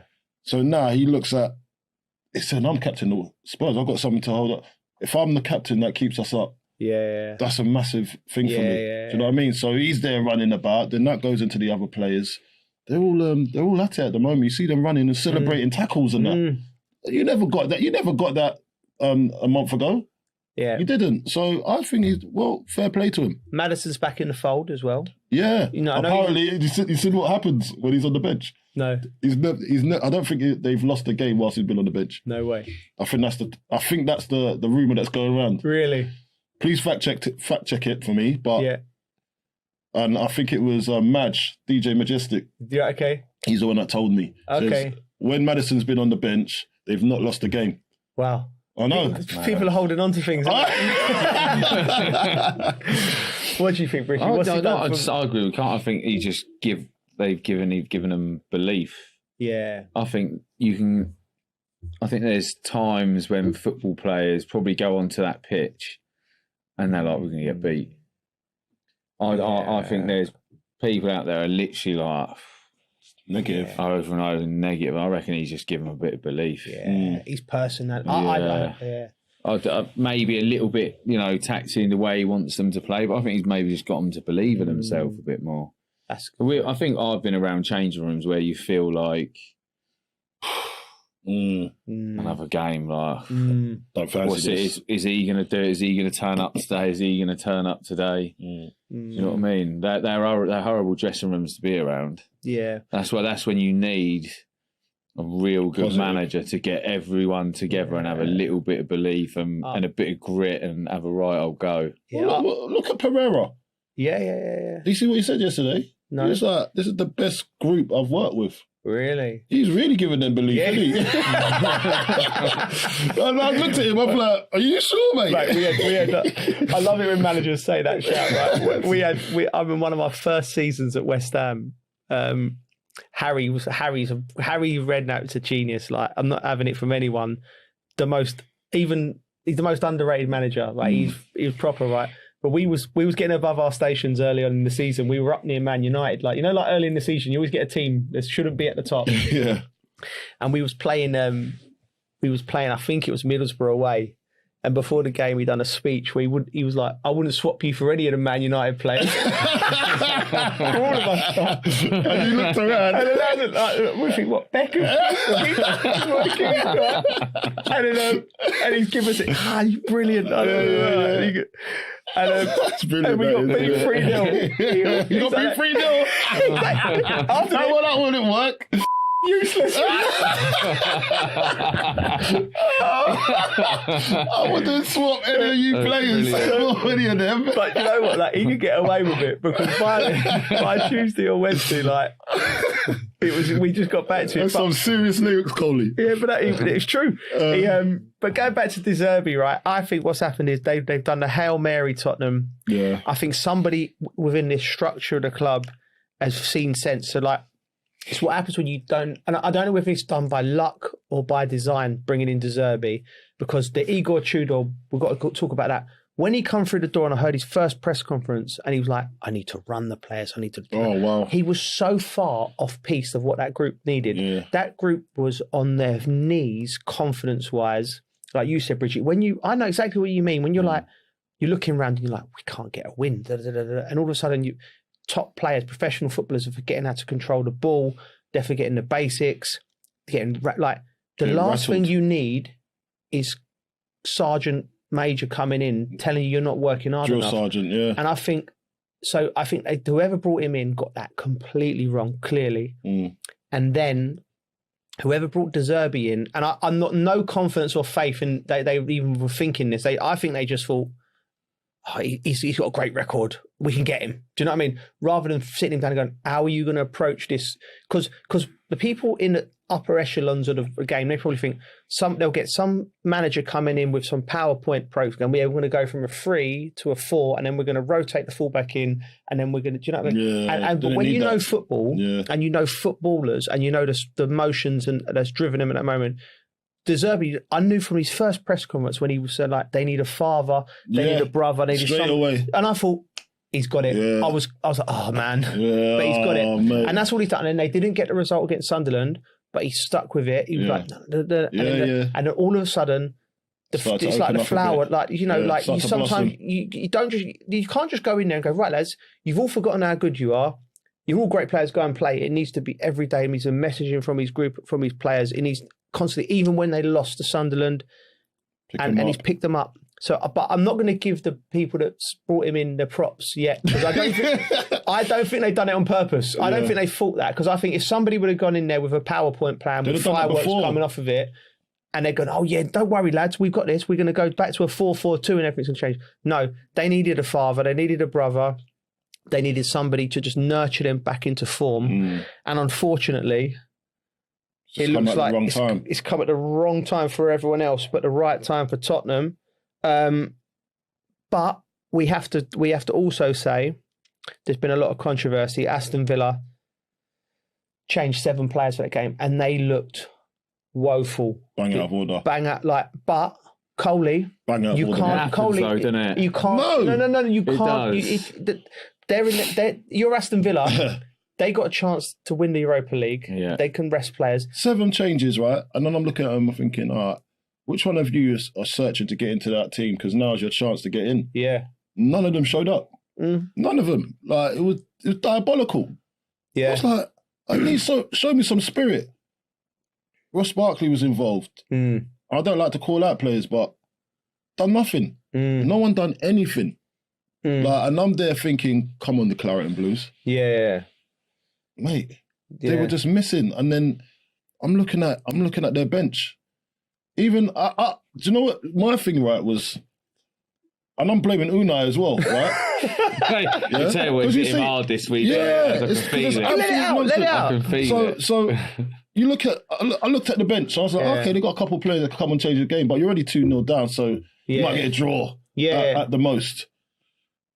Half time comes, I'm thinking he's going to give them like a total redress. Yeah. A dressing down, I should say, at half time. And I'm thinking they come out with a different attitude. Yeah. They're walking out, and I'm thinking, okay, has anyone been changed? Mate, it was the same team walking out. I was like, no, someone's got to come off. Yeah. He kept the same team until I think the 15 minutes in. That's why I knew he chucked away the game. I know. I knew he chucked away the game. And then when Ollie gets on, and I look, listen, Tammy Abraham was up front. Some forgiven when you're not getting no service. But Ollie gives a different kind of option. He starts running in behind, starts stretching them, trying to get them up the pitch. Do you know what I mean? Then I start to see a little bit of hope. Yeah. But then it went to ground zero again. Yeah. Mate, it was nonsense. It's ridiculous. We need you, Villa. Yeah, didn't turn up. They don't owe you anything. Or West Ham. That's my thing, right? Listen, they stole our colours. Yeah, they stole our colours. No, I think it's the other way around. I know how you feel. We all know how you feel. What I'm saying is that, like, I understand the emotional thing with West Ham because I'm angry for West Ham. I'm like, but that's just the way the cookies crumble. No. It's West Ham's fault. It's West Ham's fault because you shouldn't be relying, as we was just talking about, relying on other people. Our destiny shouldn't be in anybody else's hands. Yeah. And that's where you need to understand how this football thing goes. Yeah, we can be angry and we can say it's bang out of order. Frustrated, didn't you? Frustrated. Yeah, I'm frustrated. Upset. But at the same time, we've had our chances to move up the table. Yeah. Another weekend of football and we didn't. 3-0 away to... And if we want to go into that game, do you want to go into the game? Yeah, let's go into West Ham. I'm tired. Do you know what? I realise now now when you called me at 9:30, you just needed cheering up, Geese, but I was just so tired. Mate, I phoned both of you on the group chat. This geezer's sleeping. I now realise how angry and upset he was. He wanted cheering up, but I was too much. I just went to bed as well after that. Put myself to bed. Best thing to do. Could have ended up in trouble. Yeah, I know. Yeah. Nothing's good when that kind of anger at that time of night. West Ham lost 3-0 at Brentford. They had chances though. Hit the post 3 times. Yeah. What do you make of it? Bearing in mind Brentford were there for the take on him again. Well, I'm trying to get away from this, but I will say, look, 3-0. I know it doesn't look good to the eye, but it wasn't a 3-0 game. It wasn't a 3-0 game, and but this is another thing. This is we've done this to ourselves earlier on in the season. This is what we are. This is what's happened, and the boys are out there trying. Obviously, they're not throwing in the towel. They're not throwing in the towel. They're just trying, but it's just sometimes the rubber to green don't go. It's like last week with Spurs, the rubber to green. They didn't get it. They got was it Brighton scored a last minute goal? 2-2. Do you know what I mean? So these things do happen, and it's not over until that fat lady sings. Yeah, and I know a few of them. She's clearing her throat. She's clearing her foot. Clearing her chest, I tell you that. She's ready to go. If you two are right, it could be a massive day for West Ham. Do you know what I mean? Right. Beating Arsenal, stopping them, and putting Spurs down, mate. It could be a massive day for them. But, Bridget, I did say it's going to happen at the end of the last game of the season. Yeah. Top and bottom. He's going to go down. That's where, so you've got to believe. You need that spirit, that belief. I wanted it done early. I wanted it done early, innit? I don't want the last day of the season. I want it now. Yeah. Well, that's it. Look, put it this way. I think on our predictions, we all thought Manchester City could slip up at Everton, and they did. Yeah. And we all looked at Arsenal's game going to West Ham. Is even more on it now because it's West Ham and Nuno. We need it. Yeah. Needs a result. They cannot get beat in that game to keep it alive because Spurs are playing Leeds at home. Anything can happen there. We've seen Leeds be great. We don't know how they react. They're safe now, so we see that. Right. You know what? I'm not working. I think I might have to come down to that game because I think there's going to be that. I think that's the title. Yeah, that is the title. And that is the relegation. That's the biggest game of the season I'm up so far. Then we can have a night out afterwards. Yes, win. Sunday. Sold. Yeah. Right, Coley. Yeah. You need cheering up, so we're bringing back Colton's quiz back into that. It's I've no idea where we're going with this one, but I think you've got props. I've got things to do. Okay. Yeah. I'm excited. All right. So let me. There you go. Okay. That's for you. Reggie, that's yours. It's mine, Mike. I'm even going to take off my... They're the same sound. Yeah, that's true. You should have a different sound, Yeah, that's true. Cool. I'm not going to spend an arm and a leg on our budget on buzzers, geese. We ain't got much budget. Turn it in. Oh, my God. Look, don't light a flame next to me. I might combust. All right. Here we go. Michael Jackson will be proud of me. All right, so I thought you can have a wig on as well. This is like Colton Cole, the Quizzy Master. The Quiz Master General. Yeah. Quiz Master. And here's my questions. All right. Okay. So, hands on the buzzers, please. All right, here we go. All right. All right. There we go. How do you like? It actually fits too well. It actually fits too well. It even makes it look good, doesn't it? It's annoying, man. It's winding me up. They're looking at it, it's winding me up. Why does it fit so good? I've never tried it. You look good in most things. You look good in most I didn't get it tailored. If he turned up at like that in that, no one would bat an eye. If I was in Oh, yes, they would. In a gold blazer. You look all right, mate. Look, what's he wearing? He's having himself in. Did you get it tailored? No. What am I going to get tailored? No. Right, let's go. All right. So, look, very simple. I'm going to read out the career path of a famous player. You may have or you may not have played with them. Right, okay. When you think you know, press the buzzer. But if you get it wrong, you are out. Oh, okay. Can you read that once more for me again? So, and the other player gets the rest of the clues. Right, okay. Right, so Cool. you can't go early because that's all right. What? That's what I do. That's what you do. All right. So if I'm getting early, I'll never get. I won't get it. All right. Come on. Number one. This is the first player. Yeah. Yeah. So he played for West Ham, Bournemouth on loan, then went to Spurs. Defoe. Yes, Bridgie, you're right. Well done. You were going to go, weren't you? He was about to. You giving me a chance? He's giving me a chance. No, I was waiting. Yeah. I was waiting. I don't want to go early. Listen, I'm really proud of you. Well done. Well done. All right. Right, okay. So the next player. Go on. Played for Ipswich. Then he went to Charlton. Ben. Yes, Bridgie, you're right. How are you getting this? I thought you said you knew nothing about. How are you getting this? Do you think It's our era, isn't Look, it? he's read it. It's our era. Are you letting him beat you? I'm doing it slow as well, so just trying to so you can compute. If you're listening, please go to YouTube and check out Coley's Illuminous gold jacket because that's the reason I'm not winning this game so far. All right. The jacket is glary. All right.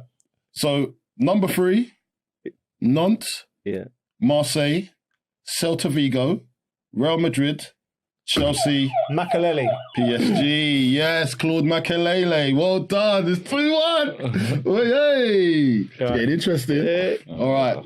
So, number 4, the player played for CSKA Sofia, Leverkusen, Tottenham, Man United.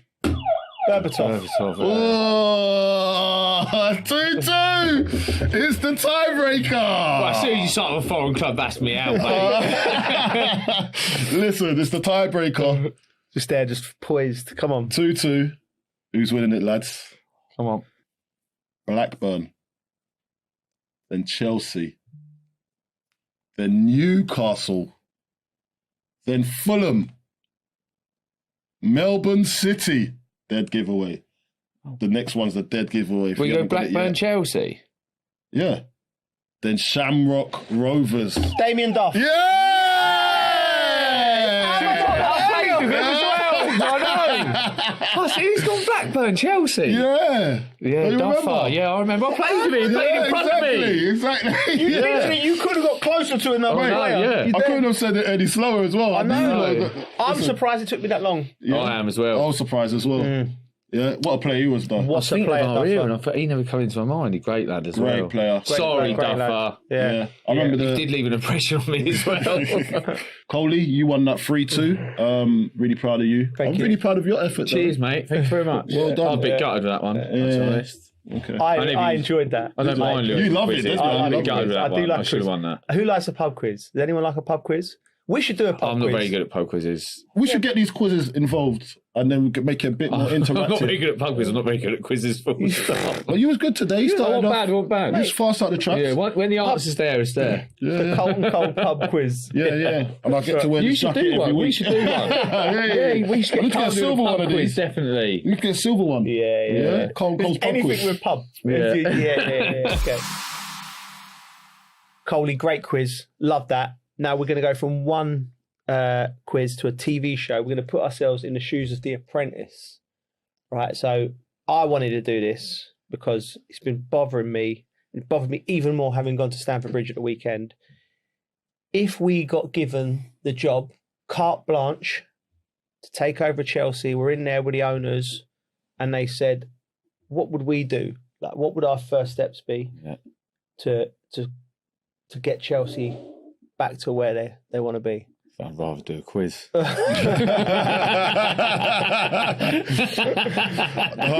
get my blazer back on, do I? Serious question. First things first, what do you do with... If they come in cap in hand, they go, what's wrong? We've messed up. What do we do? You don't know, do you? There's just so much. If you want me to, I mean, you need a manager. You need a good manager for a start. First things first. But then if you're going to deal with those players that you've got a manager that can lift everyone. You know what I mean? A bit like what's happened at Tottenham. He's given them a bit of a lift because they're just all over the shop. Yeah, it's a good. Yeah, well, first things first. But above have got to change their mindset a little bit. Mainly, got to change what plans they had. It seems it's the only business in the world where people come into it and they hire consultants. Effectively, that's what directors of football are, and sporting directors. They're consultants, right? They're in-house consultants because you come into a business where you don't know nothing about it, right? But the problem is with football is like everybody's got an opinion. We're all fans. Everyone's got an opinion, and there's so much of it. And I think they end up you're getting the consultants, and you're either not listening to them, or they're not doing their jobs properly because they're not telling you when you're going down the wrong path, and you end up going down the wrong path for not just weeks or months, years. So the first thing first, they need to get the manager in, and then the framework around it. But it all has to come from the manager. Is that right? Yeah, I agree with you. So you get your manager in, then your manager's got a good relationship with recruitment. Get the type of players that he fits. I think the manager should always have a say in what type of player that comes in because he's got to work with him every day. Yeah, he's got to believe in him. Yeah. Do you know what I mean? You can't just say, the sporting director can't just say to the gaffer, just try and make him better, and that's it. And then make him fit into your plans. If the gaffer doesn't see him as fitting into his plans or don't think he's good enough, then how do you structure that relationship? Because now I've got to believe in this guy to go out and play on the football pitch, and I just don't think he's good enough. But he has to play because we're trying to make money on him. That's what's happening. That's what's happening. But they are making money, aren't they? Have they made money? Well, not as much as they spent. No. Well, and they're far off. The financial system that's been put in place is way over my head. I try to listen to people who know better than me about it, and the way that it's been structured. Which your financial advisor for it, yeah. The way that you're really investigating proper Chelsea, proper Chelsea, but you listen to it, right? So the way that they buy the asset, they loan against the asset, they put money. It's all. They've separated the business in terms of. They've you've got the merchandise is a business, the football teams a business, the women's teams. It's everything's separated into these different companies, right? Really? So I think they're looking at this company because they look at Chelsea Football Club as a company, and they're looking at it. And at the end of the season, success is what the bottom line is in terms of profit loss, or wherever the value of the club would be, right? But you cannot run a football club like that. You have to run a football club from the football pitch outwards. So for the first thing I would do is go in there and go, listen, we need to get a football manager who's aligned with our principles, and he needs to have veto on any transfers that come in. It's got to be involved. He has to be he has to tick it. You can have, so there could be 8 or 9 people, as many people in the recruitment team bringing players into your club, right? And you need to look at the character of the players, the injury record, the quality, everything, right? So first thing I'd do is do that. You could have 7 yeses. If the manager's a no, the players are no, right? And that has to be the case, right? You have to trust the manager, and you have to allow him time to work with him. That's one thing that I would do straight away. I think the fans, you have to. How much time, Coley? Mate, I think it's now it's a 5-year project. So they've had 3 years of messing around. And they're starting again. Now they're starting again, right? Now I think it's a 5-year project. You have to go, right. From what I understand, the finances you have to sell to buy, right? So now you have to tell the players that. So you have to you have to tell the fans that the PR of it has to be, listen, this isn't where we wanted it to be as a club, clearly. We've made mistakes, we've made many mistakes. And now we're going to have to pivot, and we're going here, and we're going to have to buy players that can get Chelsea from 9th in the table they are now, getting back into consistently in the Champions. Not just 1 year and then our year out. It needs to be consistent, right? So you do need young players, but you do need experienced players. One of the interesting things I've seen coming out the last few weeks from the club is that they have been saying we're going to change. We're going to bring. They're open to change. We are going to change. So they're sort of semi-admitting we haven't done the right. We haven't where we should be, right?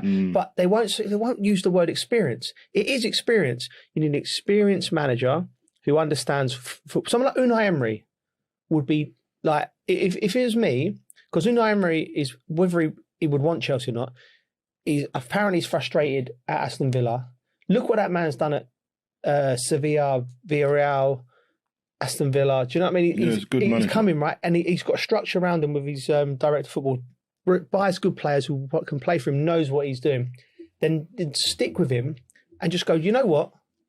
We trust you. Go and do that. Build the club. But then you have to get the fans on side, right?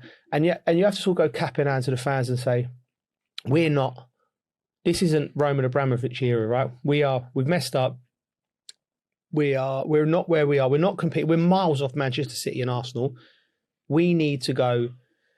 We need you, basically, right? So what do? You want to keep the core fans on side. You know, ticket prices at the games. There's not been 40,000 people at Stamford Bridge.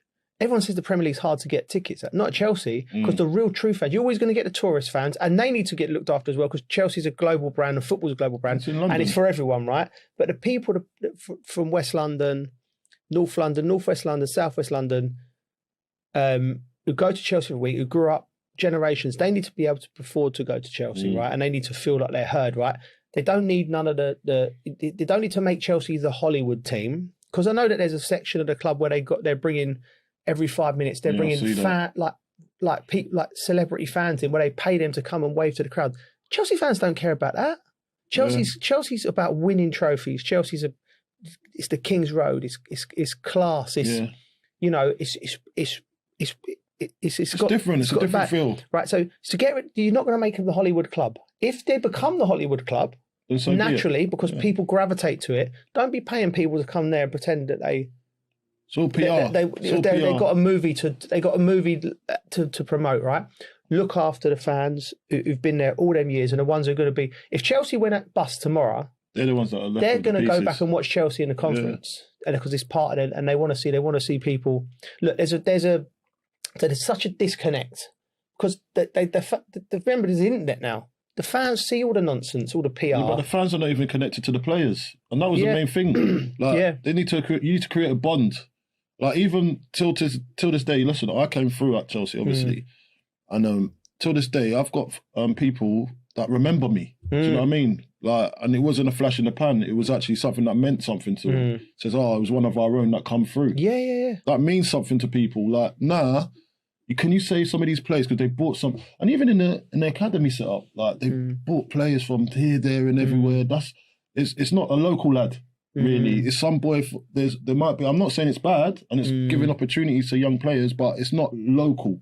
Do you know what I mean? It's not. They bought them from, say, the Dutch league, or a player from not the Dutch league, but Italy or somewhere like that, and they've come into the. And we've always been doing that, but not as much and at this rate. And I just think sometimes they just got to get back to what it used to be. Producing your own. That's one thing. You need to produce loads of them. But then, go and buy young players, but mix that with the older lot that understand how to win a game, how to win the league.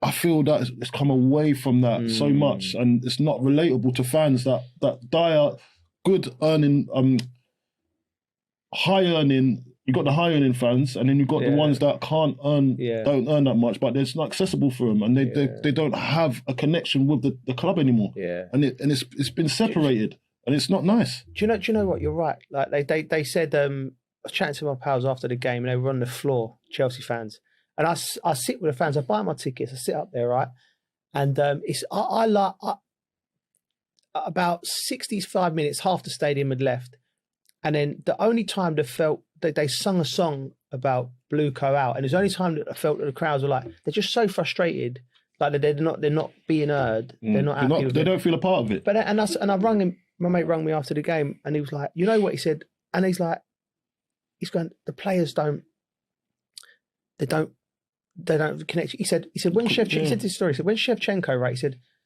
it didn't work for him, right, at the club, right? Yeah. He said, but do you know what? He every game he come over and he clapped the fans, right? Because they were willing him to do well, right? Give everything. He'd give everything, Sheva. Like he had everything he got. He did a bad hit. We turned up right. So, and he said at one point they were giving it. He wasn't playing well, but he'd done a little move, and he had the ball, and he said he's running around, and they're singing his song as he's running down the side, and he's clapping while he's got the ball. But there was a connection, right? Yeah, and then it's the connection, and we was like, you felt a little bit, and it's strange because in this era you have the instant access. You know what your favourite player's having for dinner. You know what I mean? But I would go in as a manager, and I know they're good lads. I speak to them. They're all good boys, right? They are. And it's not their fault. Do they need to remind, similar to what De Zerbi's done, remind themselves like how lucky and how privileged they are to play for Chelsea? Do you know what I mean? And that is just the fact, right? That's culture, though, Coley. The culture's gone away from the club. The culture is massive. That's what sets the tone. So any player that comes in, it doesn't matter what player, if it's from Brazil, from Italy, you come to the club and there's a Chelsea way. There's a way of thinking, and I think that's it's come away from that. Yeah, now it's a backbone. There's none of that no more. So see, like, even it doesn't matter if you're the best player in the world. Yeah. When you come to Chelsea, you know you got to buy into this. Yeah. This thing that we call Chelsea. Yeah. You've got to buy into it. We don't pander to you. Yeah. Or we're not pandering to even the owners. Yeah. Chelsea's firm, and there's the flag, and then you dance around that. Do you know what I mean? There was always a little bit of a core there. Yeah. There was that's gone. Core. Yeah. Don't feel like even before our time, when I used to watch Chelsea, and you had like your Dennis Wise, you know. Yeah, there's always a bit of core there. There was fear. Yeah. There was fear. They weren't the best team in the league, but you went there and there was a fight. There, though, you know, and people associate Chelsea with like the fashion and King's Road and London. London's the best city in the world, like, in my opinion. Do you know what I mean? I love it. Nothing like it. Right? There's nothing like it. But they still had a core to it, and you still had the people you felt who were from London, who were part of it, and that's all been washed away. It's all been washed away. And if the club need to stop with a PR nonsense, you know, trying to image, get back to basics. You look after. You give a manager accountability. You say, listen, you build us back up. They was even singing Jose Mourinho's. That, like, you have to remember, Jose left to go to Tottenham, right? And usually that's sacrilege, right? If you go there. But it was like the fans, two or three guys who could try to sing the Jose Mourinho song. I'm like, they're so desperate for somebody to come in and go, this is what we are, this is what we do, and we're going back to and we're basics. going back to it. And regardless of results, the fans will go with you, right? This is what we're the fundamentals. We're going to do this, and we're going to be back Chelsea. And if we win, we lose, or we draw, we're going to be, you know, we are going to make sure that we're going in this direction. And they need direction, because I've never seen anything like it, Coley. I'd say, apart from the corporate seats, it was less than half the stadium with 70 minutes. There's season ticket holders not going. Yeah. There's season ticket holders that aren't going. People leaving early. So that's what I'm saying. So, like, I'd say, it's going to be a long road back. It's going to be. It's going to have to start from somewhere. Yeah. And they've got a chance to do it from now. And then you never know. In 10 years, they're back at it. Exactly, mate. I'll listen. We're there. We're available. The dressing room. Yeah. Well, listen, we can. I think we can shake up a few things over there, innit? Why not? Before we go, European games this week. We all see the game the other week. Bayern, PSG, mental game. Yeah. What's the most mental game you've been involved in? Got me thinking, right? It's one that jumps out. There's been a few. But West Ham 5, Bradford 4 at Upton Park. Like, it was insane, mate. Like, obviously 5-4 goals. But 9 the drama, goals. right? If people say it was, for years, it was in like the top 10 Premier League games of all time. I don't know if it still is. But Paolo was playing, right? And he should have got 2 penalties And he just decided he was taking himself off, right? So he's so we're playing with 10 men. We're down to Bradford, who were relegation, right? And we're looking at where's Paolo, and he's on the floor on his knees praying to Harry. And Harry and Frank Senior were like stopping him getting down the tunnel because he was just walking off. The ref wouldn't give him a pen, right? And then Harry's going, "No, Paolo, get on." And he's like, "No, Gaffer, I want to go," right? And anyway, so I'm looking over and going, "What's he doing?" We need you. We need you. Come on. So there's that. That happened, but Stephen Bywater made his debut as a 19-year-old goalie. He was mental as well, mate. wasn't he? He's and crazy. Love him, mate. And he was like, he threw a couple in, and he ended up. I think we scored to make it 4-4 or something, and he was watching the replay on the big screen, and then I think Stuart McCall, someone's tried to have a shot from the halfway line, and he's not seeing it. The crowd are like, "It's coming," and he's like, I remember that. He's like, all mad things like that.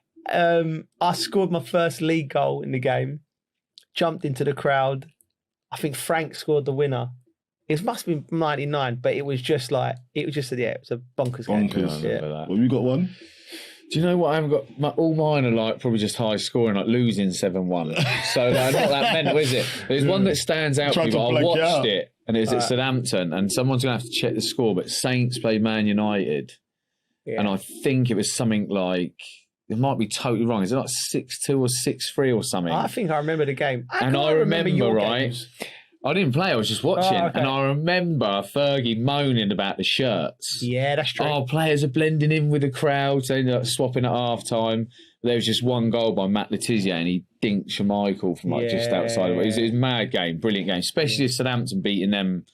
Something like, I don't know if someone's found out, but like 6-2 or 6-3 or something like that. That was a mad game. That's a mad. The Dell at the Dell. At the Dell. What a stadium that was. People Loved don't realise it. Yeah. It's a bit like when West Ham leave or Everton leaving theirs. Do you know what I mean? It's hard to move. It is hard to move, especially when you have that like all the players close to the pitch. Yeah. It's like intimidating a little bit for people going to a small little place. All the Winchester Massive. Winchester Massive. Yeah. I don't really have a game.